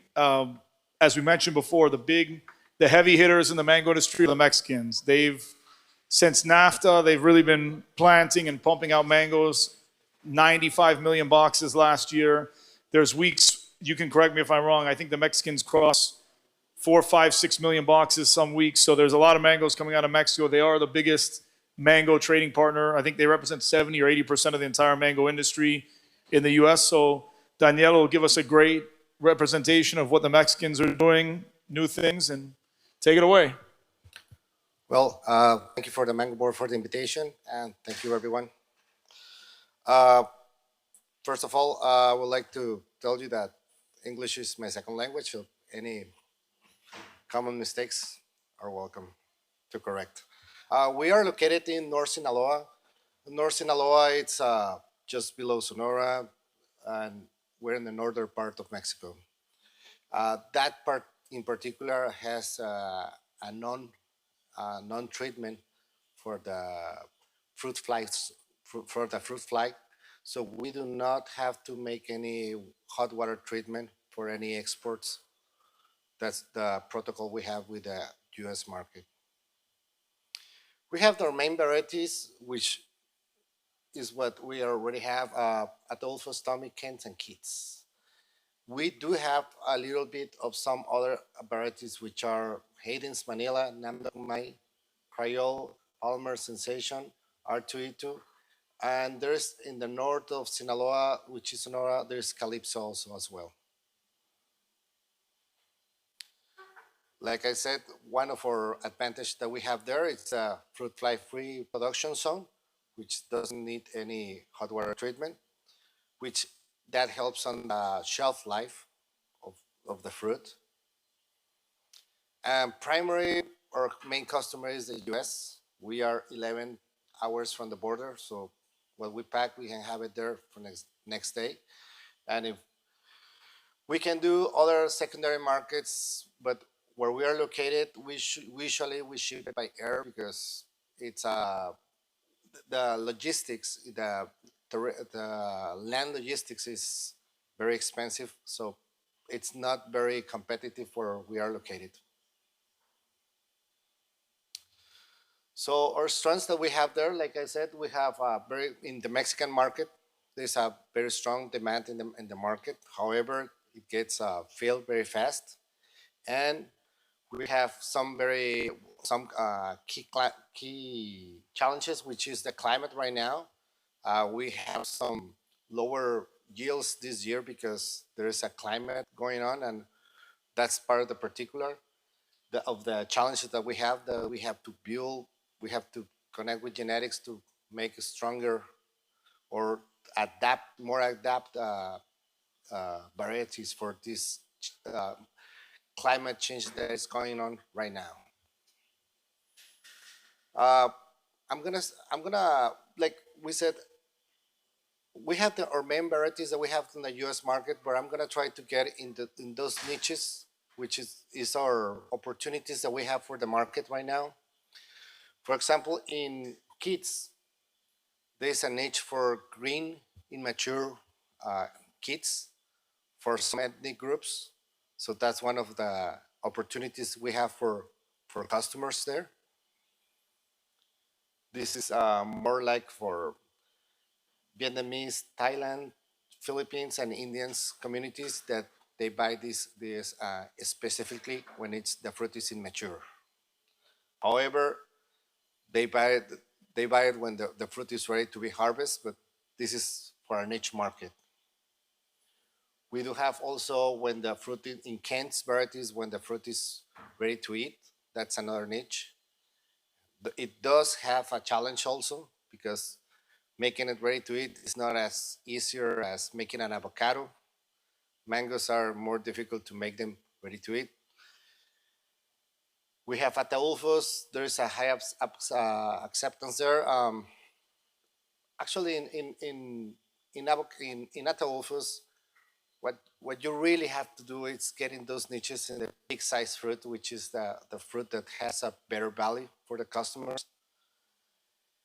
We have Hayden's. Hayden's is another variety that they want it ready to eat too also, and that's also for a niche market.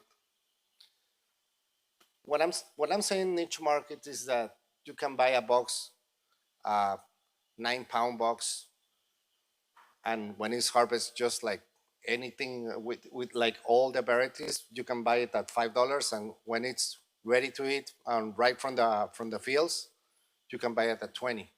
So it's a big difference, but it's a big challenge to harvest from the fields directly. We have Nagnomai. Also, that's another variety that we can have harvest. And this variety it's new in North Sinaloa. In Mexico, it has been for for some years, but in North Sinaloa has come, and there is a growing. Some growers are growing in their fields with these varieties because it has a good acceptance in customers. Also, we have Palmer varieties, which is another of the varieties that for some customers they want. Calypso, this variety it's from Australia, and it's a variety that they actually you have to pay was it royalties? Thank you. You have to pay royalties for that selling that variety.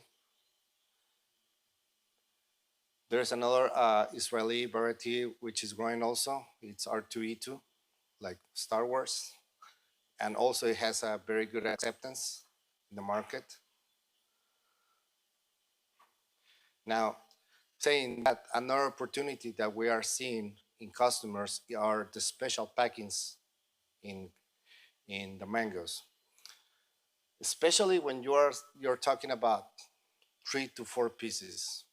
That's what Mango Board says from customers are actually buying when they go to the supermarket. So if you can help them having already the packing there, and if you can make it easier for them to be picked, it will help them a lot, and that will help also with added value for the customer, especially when you're making organics and you make a difference from conventional fruit. You do the packing, and that will help the retail customer to be selling to the main customers.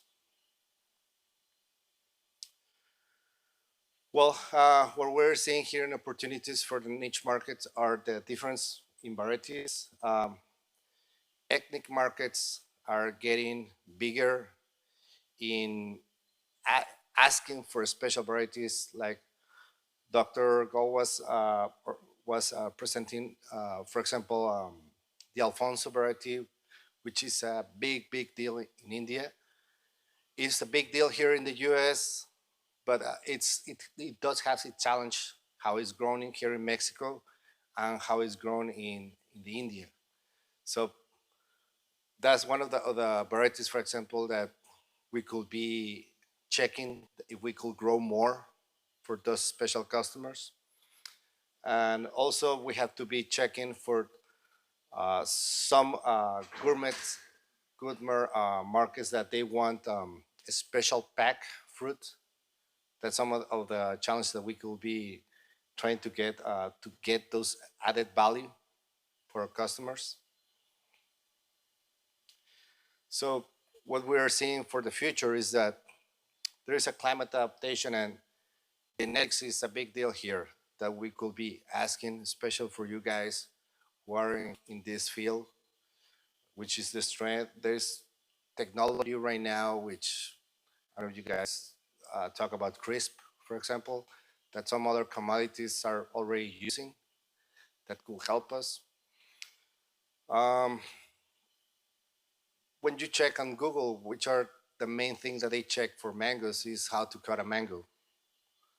And you make a seedless mango. I know it sounds ridiculous, but they make seedless lemons, limes, and watermelons. So that could be something. And that's some of the things that we should be trying to aim. What's the difficulty for the customer? What is what they're looking for? They're trying to to try on a fiberless fruit, which is something that we should be looking for. Diversification, like I said, we have to find those niche markets. Especially Mexico, where you have a lot of fruit, a lot of mango fields, you should try to be, especially for new growers, you should be aiming for those niche markets that could help you not getting in between the big guys who are like growing a lot, and that will help you a lot with your with your uh, with your business. I mean, for importing fruit and innovation and growth. Well, I think right now, for example, technologies should be like I said, Chris, but also we should be using more drones for fumigations, for any fertilization, all those irrigation systems that they have now. It could be helping a lot. AI, that's another part of the deal that we should be aiming to. And well, that's it. That's what the future of the industry will not depend only in just growing mangoes. I mean, we do know how to grow mangoes. Mangoes, it making it relative to other fruits, it's relative fair, easier to grow. It does have its challenge, but it is fairly easier to grow than our other commodities. But the thing is that right now it's getting more competitive. Also, it's getting a lot of climate changes. So that's something that we should be aiming to try to make our difference from the other growers. Thank you very much. Great presentation. I as a grower and importer of mangoes, definitely hear what you're saying. I mean, the whole tree ripen Hayden thing has just blown up over the last couple of years, and the amount of mangoes coming out of Mexico, specialty varieties, just keeps going up and up. So, people are, Tommy's, Ataulfos, they're always going to have their place, but you have to, ready to eat, you've got to diversify to survive. I think what's happening now with the American public with mangoes is what's happened 10, 20 years ago with grapes and apples. When I'm 39 years old, when I was a kid, there was green grapes, green apples, red apples. Now there's cotton candy, there's 25 varieties. And the interesting thing is that you go to a Publix and they have regular grapes for $1.99, but then they have the cotton candy for $5.99, and people are buying more cotton candy than the regular grapes. So I think mangoes, now that the American public is introduced to them, they said, okay, we've had a Tommy, we've had a Kent, we've had a Keat, we've had Ataulfos is good. What can we pay a little bit more for that's better? And that's kind of what the Mango Board, working with importers, growers, is trying to figure out, what are the next varieties that are going to come and really take the market by storm? Because if you go to some of the, Truly Tropical, or you go to Zill, or you go to any of these farms, you eat some of these mangoes, it'll blow your face off. Orange sherbet, coconut cream, they're another level. They're not really commercial, but out of the hundreds of varieties that are there, there's something that is out there, and there's something that can really take the market. So, does anybody have any questions for Daniel? Get my exercise in. Thank you, Senor. Just a comment, Daniel. I think you hit the nail on the head with when you mentioned innovation as a part of the game here. And interestingly enough, our retail marketing team this year have started working on something unique and special. You also mentioned, that most people, when they go online, they are just looking at how to cut, how to handle, how to pick and choose a mango. Those are the basic questions. How do you handle a mango? How do you enjoy eating this fruit? Not as a food ingredient, but as a, just cutting it and processing it. So one of the things that we've done this year is in all the ads that we put together, and Cesar mentioned it as well, the importance of promotion. When you have promotion out there, there's 4 times more likely the consumer is going to buy knowing that this thing is out there. So just something a little something that we have done and that it's working very well is that in all the ads that we negotiate with the retailers, when the mango gets published, now we're putting the little logo, mango.org.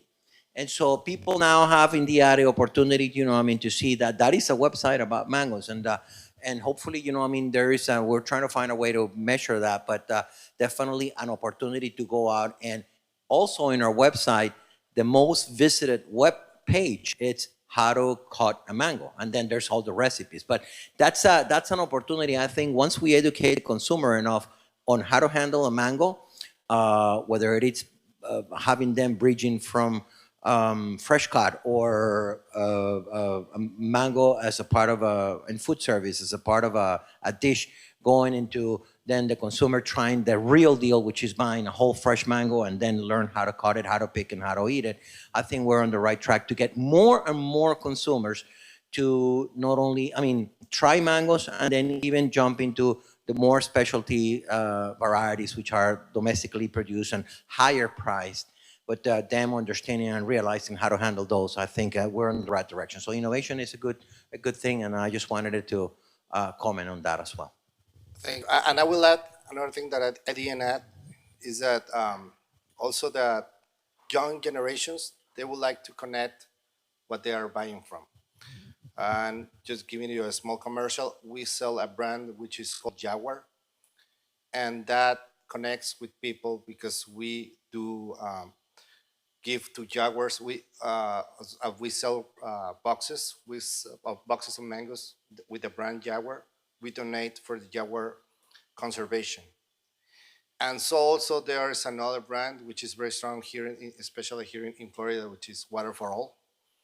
That's another brand that also has a very good connection because they go to other places and they try, well, they do make, actually themselves with their own hands, they go and try to go and bring water for communities where they don't have water, potable water. So what I'm saying is that that's another niche that we should be aiming to try to connect with the community that we sell. Thank you very much. One more. Just Daniel, excuse me. Tell us a little bit about you're in a unique situation because you're a grower in a fruit fly free zone. And what do you have to do to maintain that? What's different?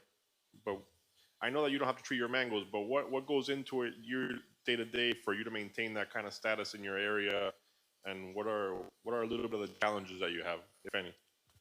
Well, there is an association, and there is from the government that it's monitoring. There is no fly. They do put trams. They put different like atrayentes, right? Yeah. So they do these trams so they can try to be checking how is the zone. The main thing is that the winter is very cold for the fruit fly. That's the main barrier. Yeah, but that's the main barrier. That's why you do not have that thing here in the U.S. You can bring it because in the U.S. you have different climates, but if the farther you go to the northern, it's more difficult for the fruit fly to grow. No, we are in the sea altitude. Well, thank you very much, Daniel. Appreciate it. Great presentation.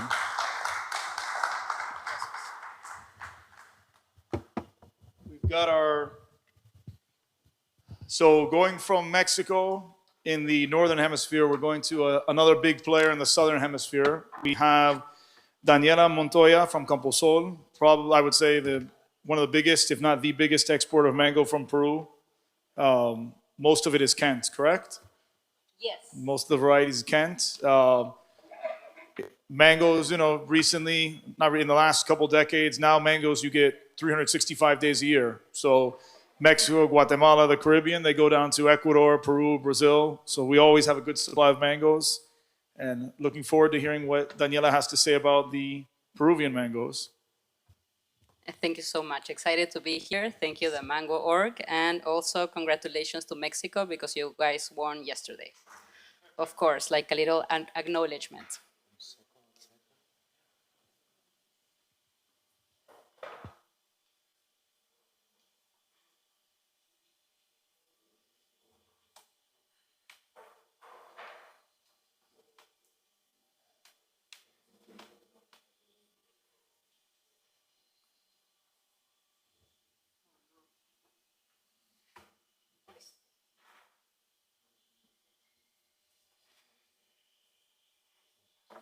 There we Okay. go.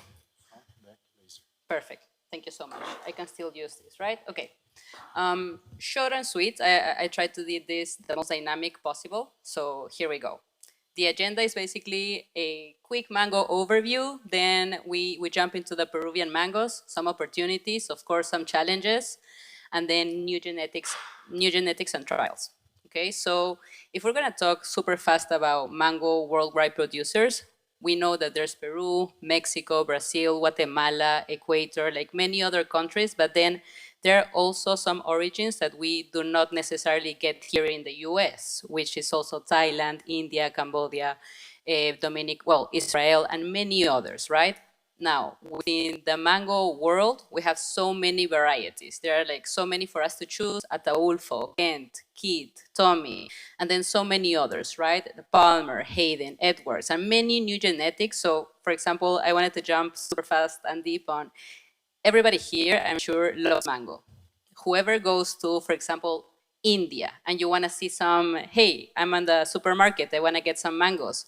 So many varieties, right? And we're talking about one particular fruit, different varieties, different shape, different size, different taste. So how do you choose? I'm sure most of us live here in the US, and we know that when we go to the supermarket, we get it year round. And here's like a quick overview on how the US imported mango in 2025. So we can see that there are many origins: Brazil, Ecuador, Mexico, Nicaragua, Peru. But here's something very important. We have a key player. We have Mexico. And in Mexico, I would like to jump to a quick size curve. We can see that we have Abel basically dominating the market, even when here in the US we have domestic supply. Now, we're talking about some weeks with 700 or over 800 containers. Now, I would like to see this curve and then complement a little bit with Peru. We had like a very short season, but here you can see we have like a U shape. So it's kind of like a perfect complement here. Now, let's say like enough about the US, and then we can jump a little bit into Peru. So Peru, beautiful country, 35 million people, best ceviche. But if we talk about, and we also do an amazing mango ceviche. So if we talk about Peru, we have like a big three. For example, 2025, we did over 250,000 metric tons, which is over 11,000 containers to the world, right? And this is basically coming from the big regions, the big three. We have Piura, we have Lambayeque, and Ancash. And if we jump super quick into these ones, we start in the north, in Piura, warm weather, and we have like the earliest window. This is from October to January, February, and this supplies within 70 to 75%. So this is one of our, basically our most important region. We then jump into a little bit south and we dip into Lambayeque, which here we get a window from January to March, and this supplies within 10 and 50% of the market share. And we finish with Ancash, which is a little bit southern. We have a late window from February to April, and we get a supply of approximately 15% of our mangoes. Very important here, we have a cold weather, which allow us to, continue the supply. Now, out of these big three, our friend was super, accurate. We have 95% on Kent variety.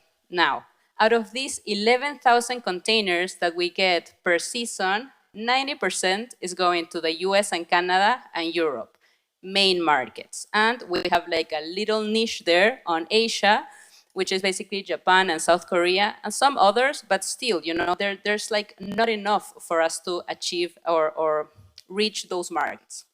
Now, if we dive into the opportunities, I'm going to be sharing three of them. It's how can we extend the season, how can we achieve new niches and markets, and then we can also do some organics that we do not have so much. So if we want to extend the season, we can go ahead and check again this, the curve that I shared. and we can do an early season, which we have proven to be grown Edwards and Ataulfo, and it works. And then we can have like a late season with the kids. 3 varieties that we mainly know in the market, no new genetics, and we know that it works in our country. So super fast, we can do Edwards that they peak before the Kent. So it's a perfect opportunity for us, and also the Ataulfo. I know that, zero fiber, everybody loves it. And then we have the kit with a late window. If we focus a little bit on the early window, we can see a Peru that it's mainly alone. The main competitors, we do not even see Mexico. We have Ecuador and Brazil. If we dip a little bit into Brazil and Ecuador, we know they have, the main supply or the main variety that they are bringing here to the US.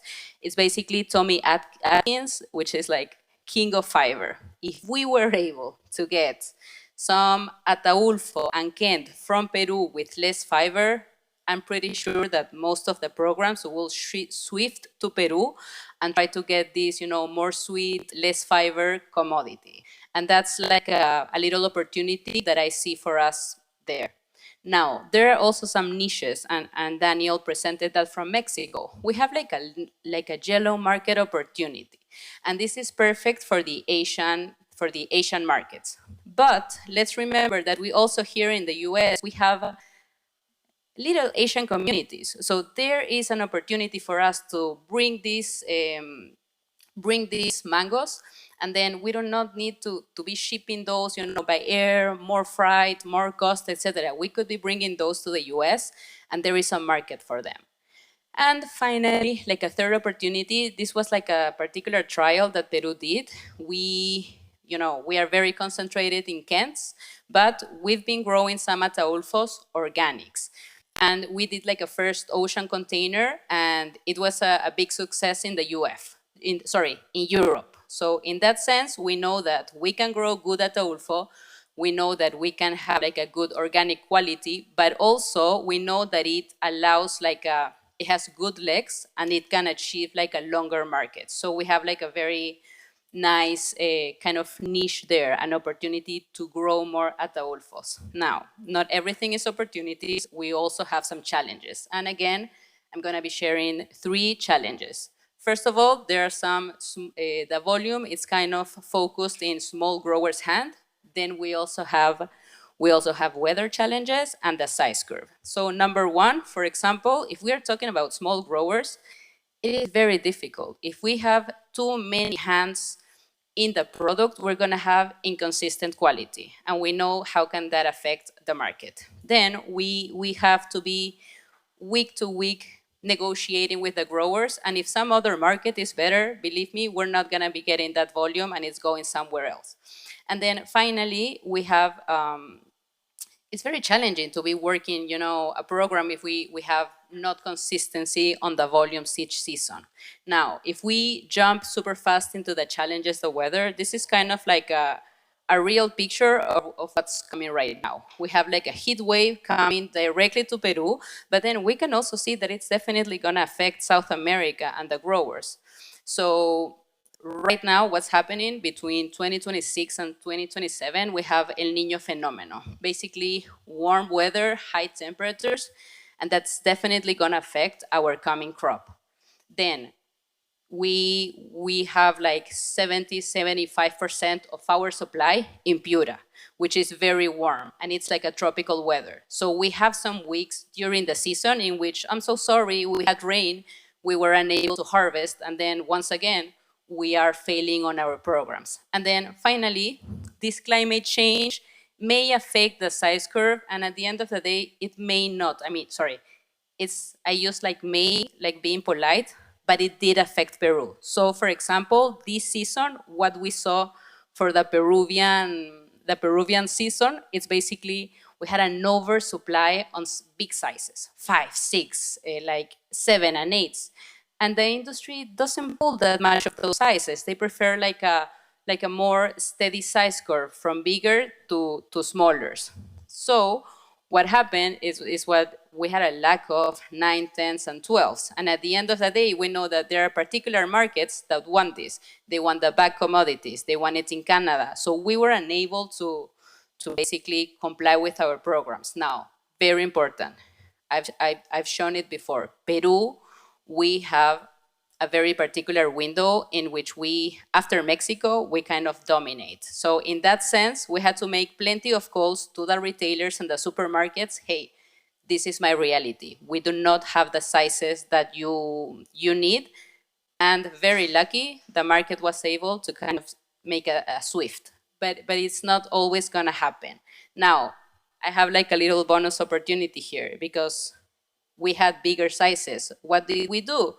Hey, since COVID, it's been growing. The IQF business, it's been growing. And we can do chunks, dices, slices, pulp. Everything is being exported. Like nothing is being left on the field. And also, hey, we can do, fresh cut, food service. This was like a good opportunity for us, and we can buy it in the supermarket nowadays. Finally, my point number 5 is basically new genetics, right? Some trials and innovations. What we want to get from here, I'm of course no expert, I'm no doctor, but we want to get more yield. We want to get better sizing. We want to have like climate resistance, and then also some tolerance post-harvest. So this is very particular in Peru. In the Piura region, there are some trials done by Senasa, which is Senasa is like similar at the Senacica, in Mexico. And we have less than 50 hectares, but we have Israeli varieties between Omer, Shelly, Orly, Tali, and Noah. And very particular, the Shelly has been a success. It gives you big sizes, good color, perfect for air shipments, and it's also like a niche variety. So if we're targeting special markets, this Shelly and these other varieties are perfect. Then this is it's commonly known, and Mission, of course, our competitor, but at the end of the day, this is Mango. So they have like a good partnership with Soundworld. So basically they are working 50 new varieties. 2 of them are ready to be on the market, and these are late varieties. So again, we try to play a little bit with the windows. And again, with the climate change, they are, warm weather tolerance. They have like a higher tolerance to hot weather, and that's perfect. And how are they working that? Basically, Soundworld brings the genetics and Mission brings the commercial part. And that's a good alliance. Now, if I may resume and I may end my presentation, how can we all collaborate together as growers? It's basically, hey, we need to get good projections, because at the end of the day, we can plan ahead, we can make promotions, and then we can all be prepared and work together. And that's it. Thank you so much. Wonderful, wonderful. Any questions? We got one.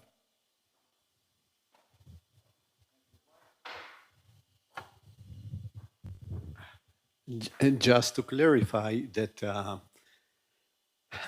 Mission and Sunworld did not create those varieties. They just bought everything from South Africa.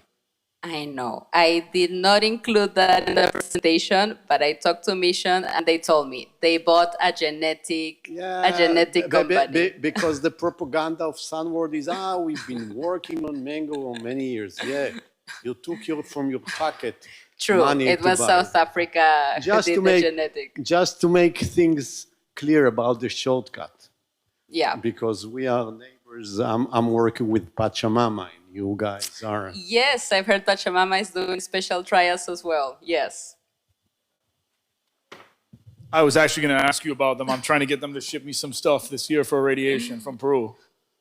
Yeah, Pachamama is doing good stuff by air, so good quality. Ramon, el presidente.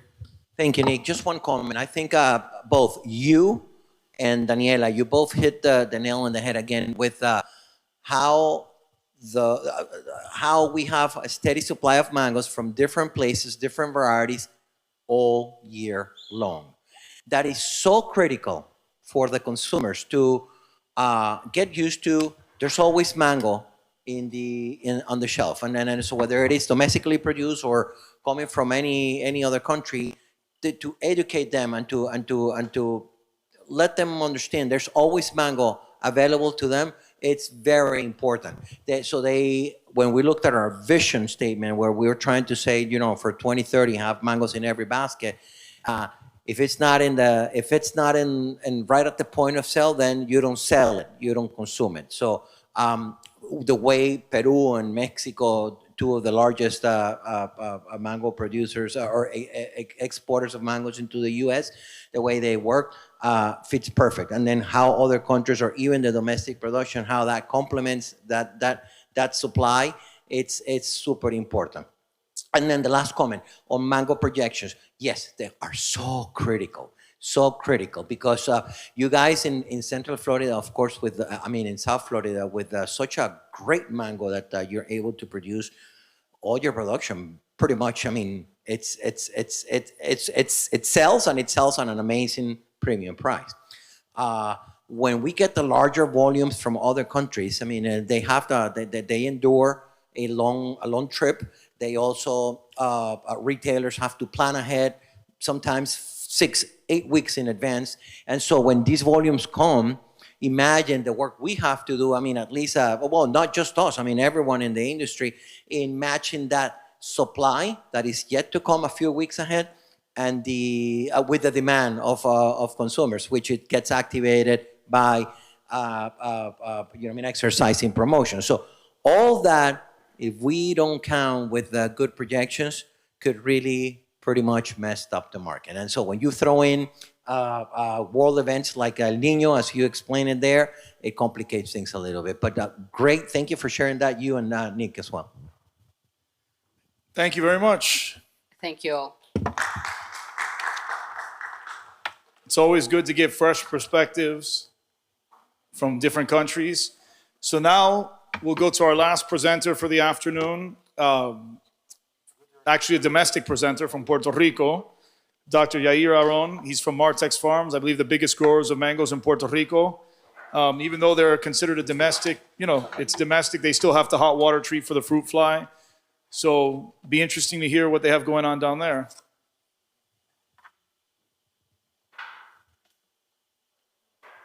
By the way, before I forget, I would encourage all of you, because we're going to be wrapping it up pretty soon. We'll have a coffee break. We'll have time to chat. But if you want to go see the mango display, we have, I don't know how many hundreds of varieties of mangoes. It's going to be just down here at the Garden House.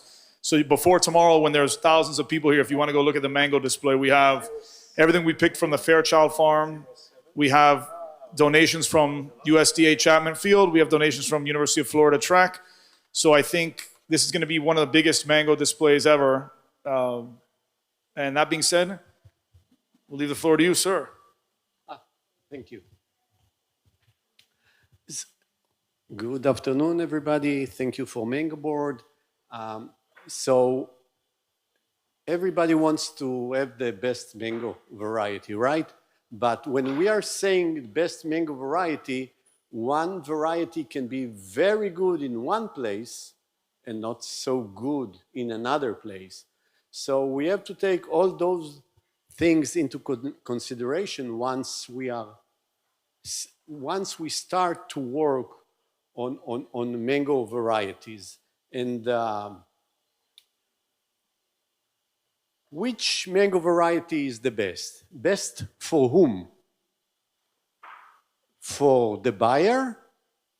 The buyer wants a sweet mango. He wants a mango that won't be too expensive. He wants a mango that when he buys it, he knows when it's ready to eat. And he wants a mango that if he will leave it on the shelf for 3 days, he won't have black spots coming on the mango. So he wants to get worth his money out of what he's buying. So the debate of what is the best mango has been forever. And unfortunately, we in the mango industry has been a little bit behind. And thanks to the Mango Board and all the efforts that are going nowadays all around the world, things are moving. Things are moving ahead. And I'm optimistic. I'm optimistic that pretty soon we will have a much, much better mangoes, because Dr. Richard Campbell was talking about the genetics. So, you know, we have a very dangerous genetic bottleneck. So about 150 years ago, mango came to the US, and everybody, it's not sure about what was happening there, but apparently everything started from one Indian variety that it's not sure what it is. Richard left the room. He is much better. Huh? Don't? Outside. I'm going to kill him later, don't worry.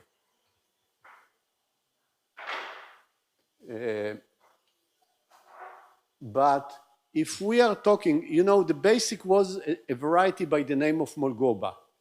The Aden came from the Molgoba, right? Palmer came from the Aden. Kit came from Molgoba.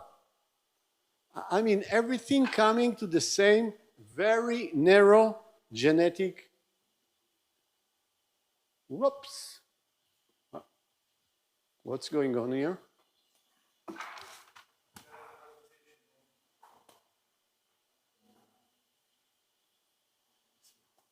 Ay, ay, ay, ay, ay. Yeah, he brought me the bad luck.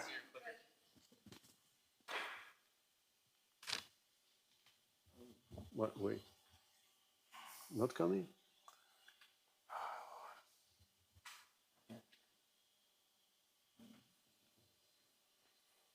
Oh, wait. Well, you want to extend it, though, right? You want it. Put it in the Only presentation. this one, yeah. There we go. Got it. Yeah, so we said the famous Molgoba, Kit came from Molgoba, thank you.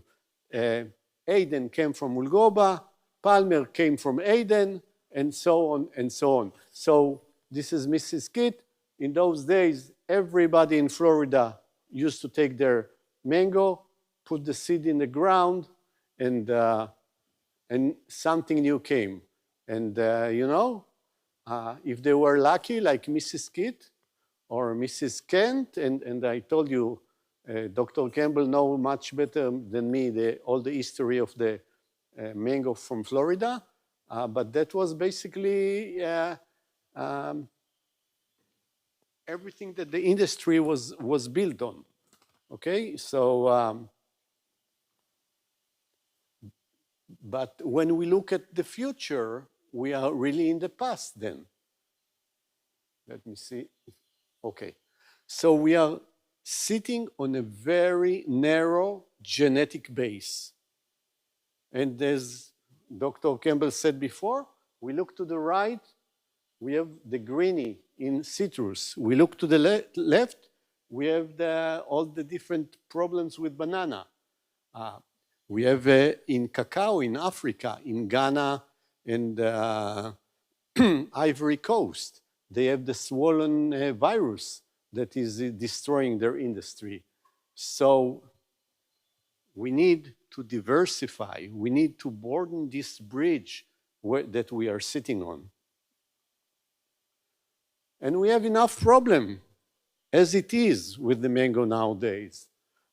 Talking about abiotic stresses, talking about biotic stresses, all those stem and rot, anthracnosis, all you pick, you grow the mango, you ship it, it comes to the market and plop, all those black spots starts to coming out after all the work that you did. And the most famous lately is the global warming. No, none of us like when his tree is coming, vegetative growth and a few flowers. We cannot sell leaves, you know, so it's a major, major problem. And it's really, that means that we have every new variety that will come will have to be adapted to a certain climate area. Again, if it's good here, it's not necessarily good there. A very good example that I would like to show you is the anthracnosis. So in the past, everybody thought, anthracnosis, the fungi, Colletotrichium gliosporidis. Nowadays, we know that there are 8, at least that we know in mango, types of Colletotrichium, which it might be in some area of the world, there's 3 types of them, and in the other, there's only 1, and in the other, there's nothing. But you have to be aware of what you have in your country, in your area, and to know whether this variety is resistant, tolerant to those fungi. This is an experiment that, as you know, I did a lot of crosses between Kit and Mangifera casturi, and Dr. Luz Cerrato from the USDA in Mayagüez did screening for all of them, and we found, we thought at the beginning that we have a resistant mango for anthracnose. And apparently is resistant for some of them, you can see to some of them, but not to all of them. So a very big screening needs to be done on those new varieties. And when somebody said, well, I have the best variety, apparently is a seedling that he's seen it for 1 year in some place. And he thinks that he has the next Rolls Royce, you know? It's not so. Nowadays, if you're gonna put a new plantation of mango and he's promising this variety where he does not have any real information on many traits, it's very, very dangerous. And as well, if you're gonna change your variety, you're gonna regraft to a new variety, that costs a lot of money. So we said that the new variety has to be good for the buyer. It has to be good for the importer, because it's not good for the importer. If he's not going to make money, he won't push this variety. And there's one thing we all forget. We all forget the grower. The grower needs to make money. Too many mango growers in the last few years in the different countries, be it Mexico, be it Peru, be it Guatemala, are losing money. And that's bring us the traits of the mango. You cannot, the new varieties needs to have good yields. Ataulfo. I love to eat Ataulfo. It's a great tasting mango. What is the production of an acre or hectare of Ataulfo? Very low. We won't go into numbers. Kit, huge, big. Ataulfo tastes much better than Kit, but we make more money with the Kit. So it has to be a compromise, because if the grower gonna go every day, another grower gonna go bankrupt, we won't be able to push this industry ahead. We cannot go palante, you know, if the grower. Now, if we have a very small size variety and the yields are low, to pick this variety costs a lot of money, because in order to fill a box, you need more mango. Now, if this variety is not flowering and maturing uniformly, and you have to come 3-4 times to the same tree, that costs money. I need a variety. I'll come one time and I clean the tree. We in Puerto Rico pay right now $10.50 per hour. I know that all our competitors in this side of the world pay less. But you know, things are changing. Start taking it into consideration. One day will come, you'll have to pay more for your workers, and it's not going to be that easy to climb on the trees with ropes and ladders and so on. You have to think out of the box how we can make things more efficient. So what should we do? We should breed and start using the new technology that we have and breed knowing the traits, knowing the chances, and making things easier. Because if I'm throwing a seed to the ground and I'm waiting 6-8 years, and I don't know, maybe it will have nice color, but it will taste bad. Maybe it will taste good, but it will have fibers. Maybe it won't have fibers, but it will be very susceptible to diseases. So we need to find the new technology which exists and bring it. We are lucky. The future, Tiago is doing all those things in apples. We just have to bring them to mango, and we are bringing them slowly but surely. Dr. Chad is working with all those new technologies, and we are doing research with him. For example, all those traits that we are looking for, color, yeah, we want good color. We have a few Mangifera species, like Mangifera casturi, on the same panicle. This one is red. This one is not ready, it's green. His neighbor is ready, pack, change into purple. Mangifera quadrifida, the same. You can see the process, how it changes. That's a question of days, not of, sometimes of hours in the hot weather. So we have those traits. We just have to find them. And Dr. Chad, with your GWAS and so on, find them. And in the crossing, then we will do how to do it. Breeding, but not, I ate mango, I threw it to the ground. No, we do breeding where we have two varieties on the same tree, or we bring one variety to the cage with another one. Dr. Campbell has shown he's been doing it as well, of course, and that's the way to go. So what is happening if we will do it the old fashion? We did the breeding and we were looking for red color, okay? We grew it for 5-6 years. That cost a lot of money. And then we're gonna come back to Ramon and to the Mango board. We need more money for research. No, guys, you will tell us. You have to use the new tools to do it the right way, because here, 25% have red color, but maybe they taste bad.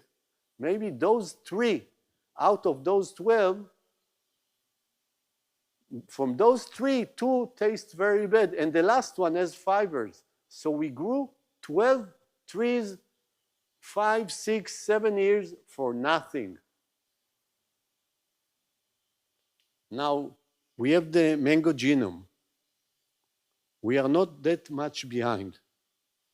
We have the mango genome. Now, we have the whole genome. Having the whole genome is very nice, but you need to know the small parts of each trait. Sometimes it can be, the easy way is having one gene controlling one trait. That's an easy job. But many times you have 2, 3, 4 genes and all the interaction between them. But it can be done. So basically what we do the cross, new seedling.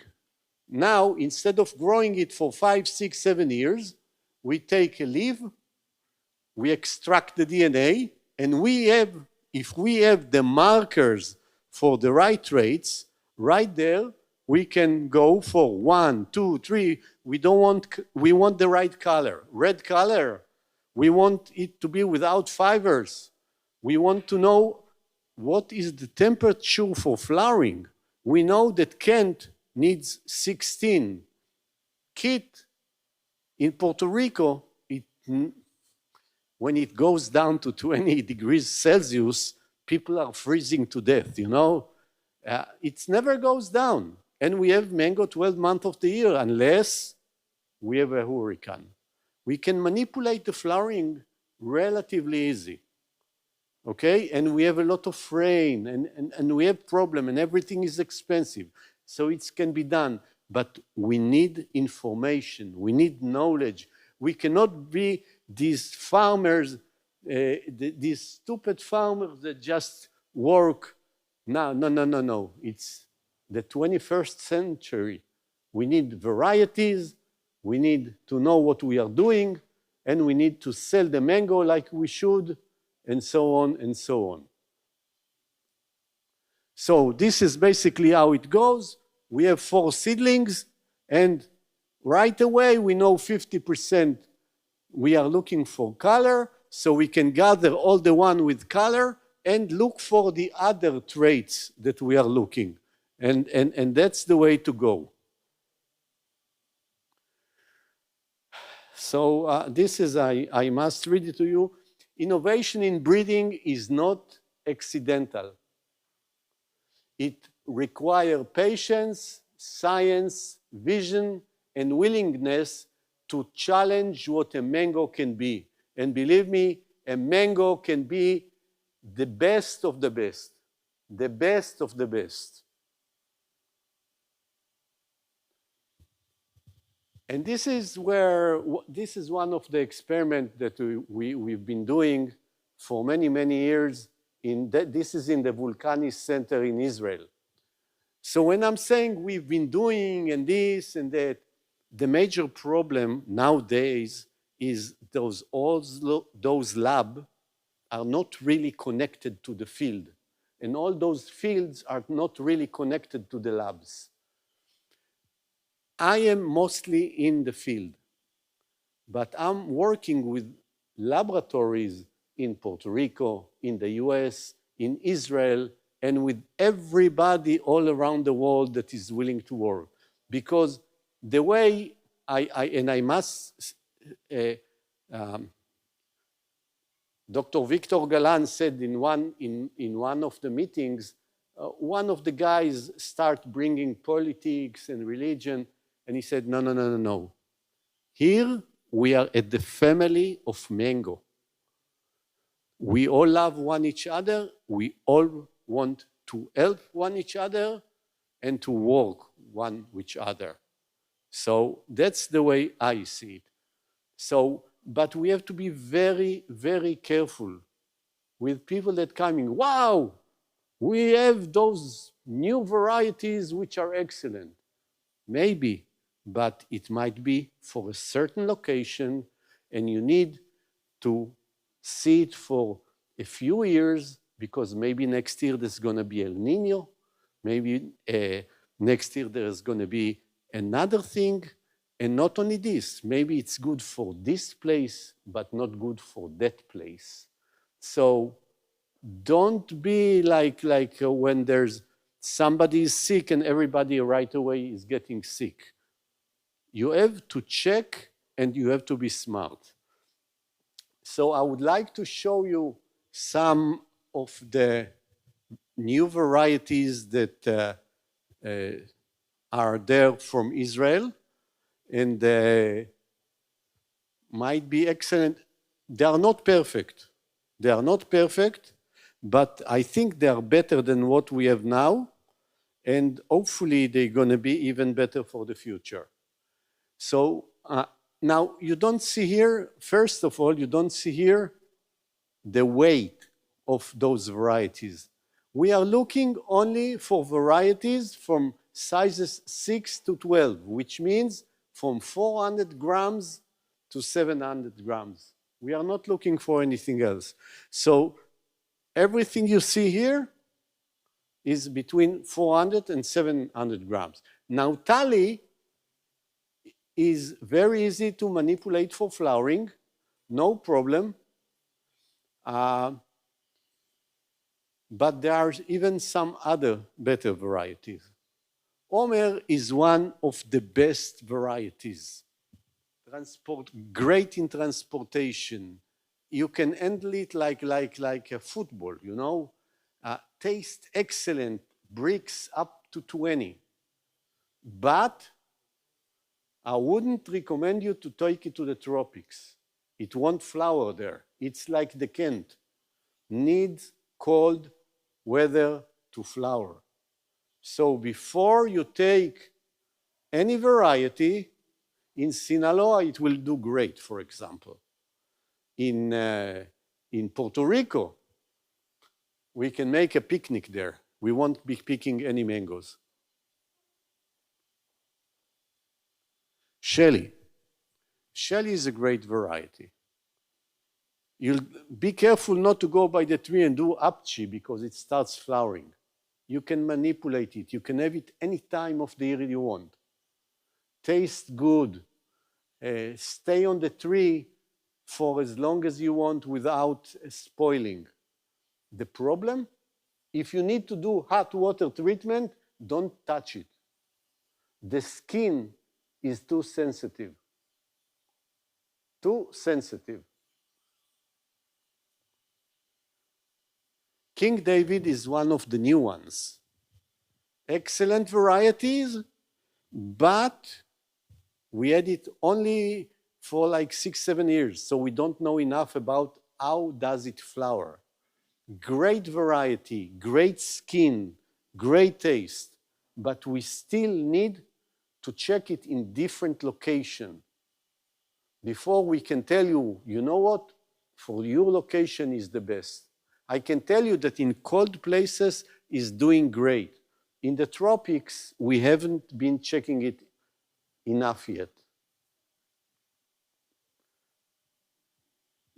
J. Ron, if you will have in Israel Maya, Kit, and J. Ron flowering at the same time, and in Israel usually everything flowers at the same time because there's a very cold winter.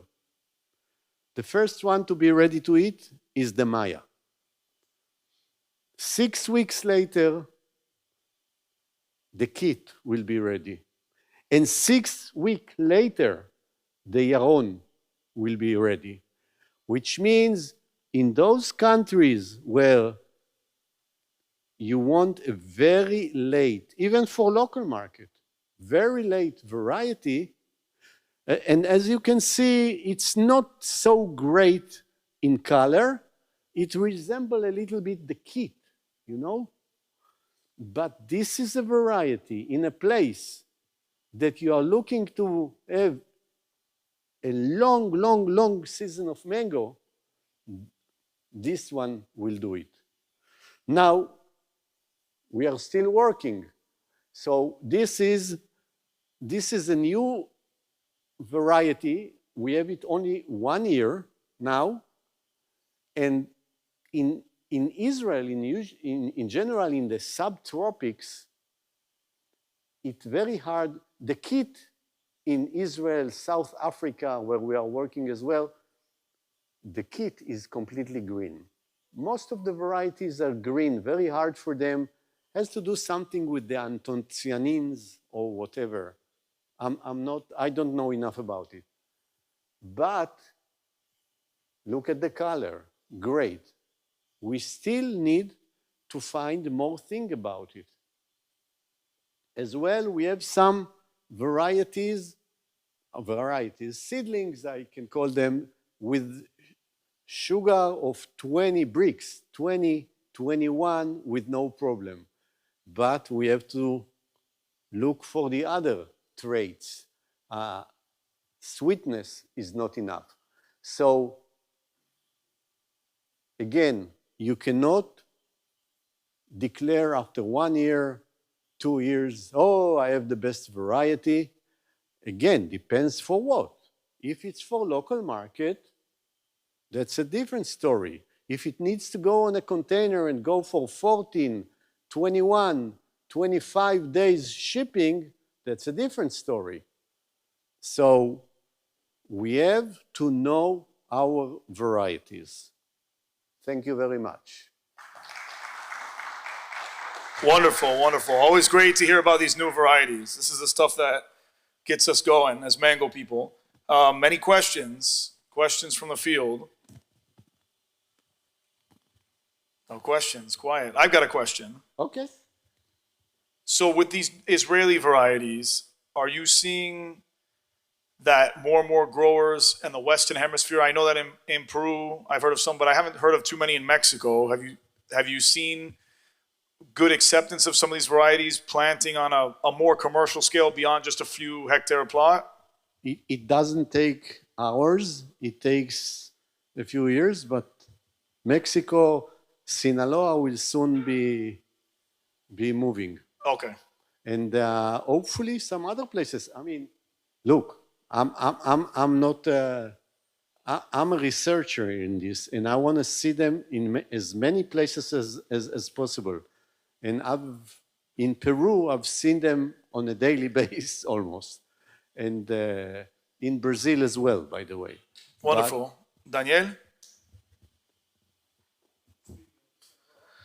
One of the main issues in Mexico, and it's also in the South Hemisphere, is that we have tummies, and tummies are not well taken by some customers because they're higher in fiber than other commodities with that other varieties. Saying this, we have tummies from October to almost by the mid-December from Brazil and Ecuador, and then it comes back in Mexico from February to April. So that early varieties, what will be something that could be a challenge there, that, well, a game changer that could help a variety that has the adaptability that Tommy does have, the strength to travel and the strength for those all those Dígame en español, no hay problema. what's that? En español. Sí, enfermedades. Okay. As I said, Shelly, in Israel, they are producing Shelly in nurseries about 10 months of the year, because even if it's cold and you close it in the nursery, you know, protected, you can put it to flower with no problem and it will produce. Shelly would be wonderful for Sinaloa because it does not have to go through the hot water treatment. I wouldn't recommend Shelly for Chiapas if it has to go through hot water treatment because the skin is not is susceptible for this treatment. Well, this is for all these all parts are for hot water treatment parts, not for Sinaloa. What I'm talking is that North Sinaloa actually doesn't have tummies. They have more cans and kits. But I'm talking about all where it's grown in Oaxaca, which is grown in Michoacan, which is grown in Nayarit, and those parts they have a lot of tummies in Mexico. Those varieties can replace a tummy, to my opinion, and of course With hot water treatment. Sorry? With hot water treatment. Yes, yes. Except Shelly, you have to be careful. But you can do Shelly, but you have to know in advance that it will have some hot water damages. I know that Ataulfo is not perfect for hot water treatment as well. So I don't know. In Shelly, just to give you an idea, Shelly is, you're talking hectares or acres? Both. I mean, acres. Shelly, we are getting in Israel 50 ton per hectare. I'm sure that in Ataulfo you don't get 50 ton per hectare. And if you say, you know what, 50% won't take the hot water treatment well, I will take it to the industry. for the dry mango or for the juice or for the IQF, maybe that's the solution. But then you have the other one. If you have a cold place, Omer will laugh at the hot water treatment. But Omer needs cold weather in order to flower. Yeah, but customers, they like treat mangoes like yellows and rounds. And rounds, they are even red or green. So it's not like the same for them. I understand, but I'm saying those ones cannot replace Ataulfo. They can replace Tommy with no, to my opinion, look, we are exporting right now mango to Europe. Europe doesn't want to see Tommy. Tommy, s'acabó. S'acabó. And the only question is the growers, that depends where you are going to export it. But the United States, I believe, it's going to take time. They're going to go out of Tommy. Especially, the thing is that we haven't found a variety that is strong enough to compete with and can be hot water treatment. And Tommies are very awful after hot water treatment. They tend to sunken. I know. We had in Puerto Rico Tommies. We did hot water, and we decided to cut them down. We don't have even one tree of Tommy anymore. Se acabó. Yes, Richard. If I could just say one more thing about the Tommy, and we were talking about it earlier, that when we started to do tree ripe programs or ripe ready to eat programs for chain stores, right? And we did it for Kroger. And Kroger's sales on Tommy's went down when you had ready to eat. And the reason is that the vast majority of the consumers who buy Tommy's never eat a ripe mango, they throw it away. And they come back and buy another. But once they got it ripe, they found out it didn't taste good. This is a true story, by the way. This is the absolute true story. What killed the ready-to-eat program for Kroger was because they once a consumer ate a Tommy, they realized that's not what they wanted. So. Sí, dígame. And Jair, do you think in the future irradiation will replace hot water treatment or another system, another irradiation, new irradiation systems, or not? I don't have any answer for this. I don't know. I don't know, because don't forget that especially small countries, look, Mexico is huge. Peru is huge. Brazil is huge. Puerto Rico, we don't have the facility for irradiation. I know we can send it to the US like the Indian do and treat it over there. It's too complicated for us. Now, I don't know, and I'm for sure, I'm not the authority to say how the public in the future gonna take irradiation, because irradiation has a very bad contents, you know. But maybe I'm not the person to answer it. I'm sorry, I don't know. That's maybe the people of the Mango Board can say what the direction they see it's going. So just a comment on irradiation, right? 5 years ago, the volume of mango that was getting into the U.S. irradiated was about 2.3, 2.4 million boxes. Last year, 2.2, 2.3 million boxes, 4 kilogram boxes. Well, mostly from Mexico, but other countries as well, right? Last year, that number topped 10 million. And so that is a sign that this market is growing. Okay. There is alternatives. There are two different. I mean, there's one treatment that it's with cobalt 60, and then the other one is with the X-rays. but there was a new plant that got developed in Mexico about last year in Aguascalientes.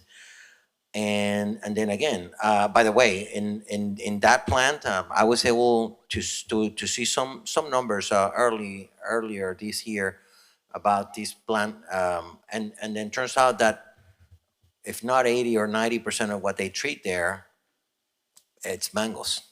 So I think there's an opportunity, and slowly but surely they will continue to grow. And then who knows? I mean, nobody knows. Nobody has a crystal ball here. But the way we see technology changes, and some of them good, some of them not so good. I see an apple hanging out on that mango tree, so I don't know whether that is a wango, a crazy wango there or not. No. That's just a sign that we have to learn from the Apple industry how to go for the future. Okay. Yeah. Well, that I mean, having said that, technology may play a critical role in the way things are developed, and who is to say that hot water treatment down the road, 10 years, 5 years from now, it's an old thing.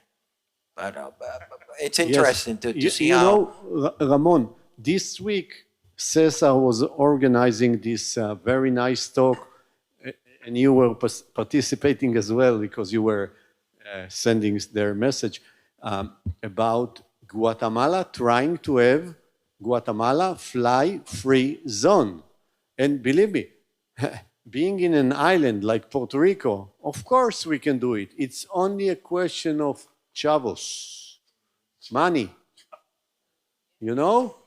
Money talk, BS walk.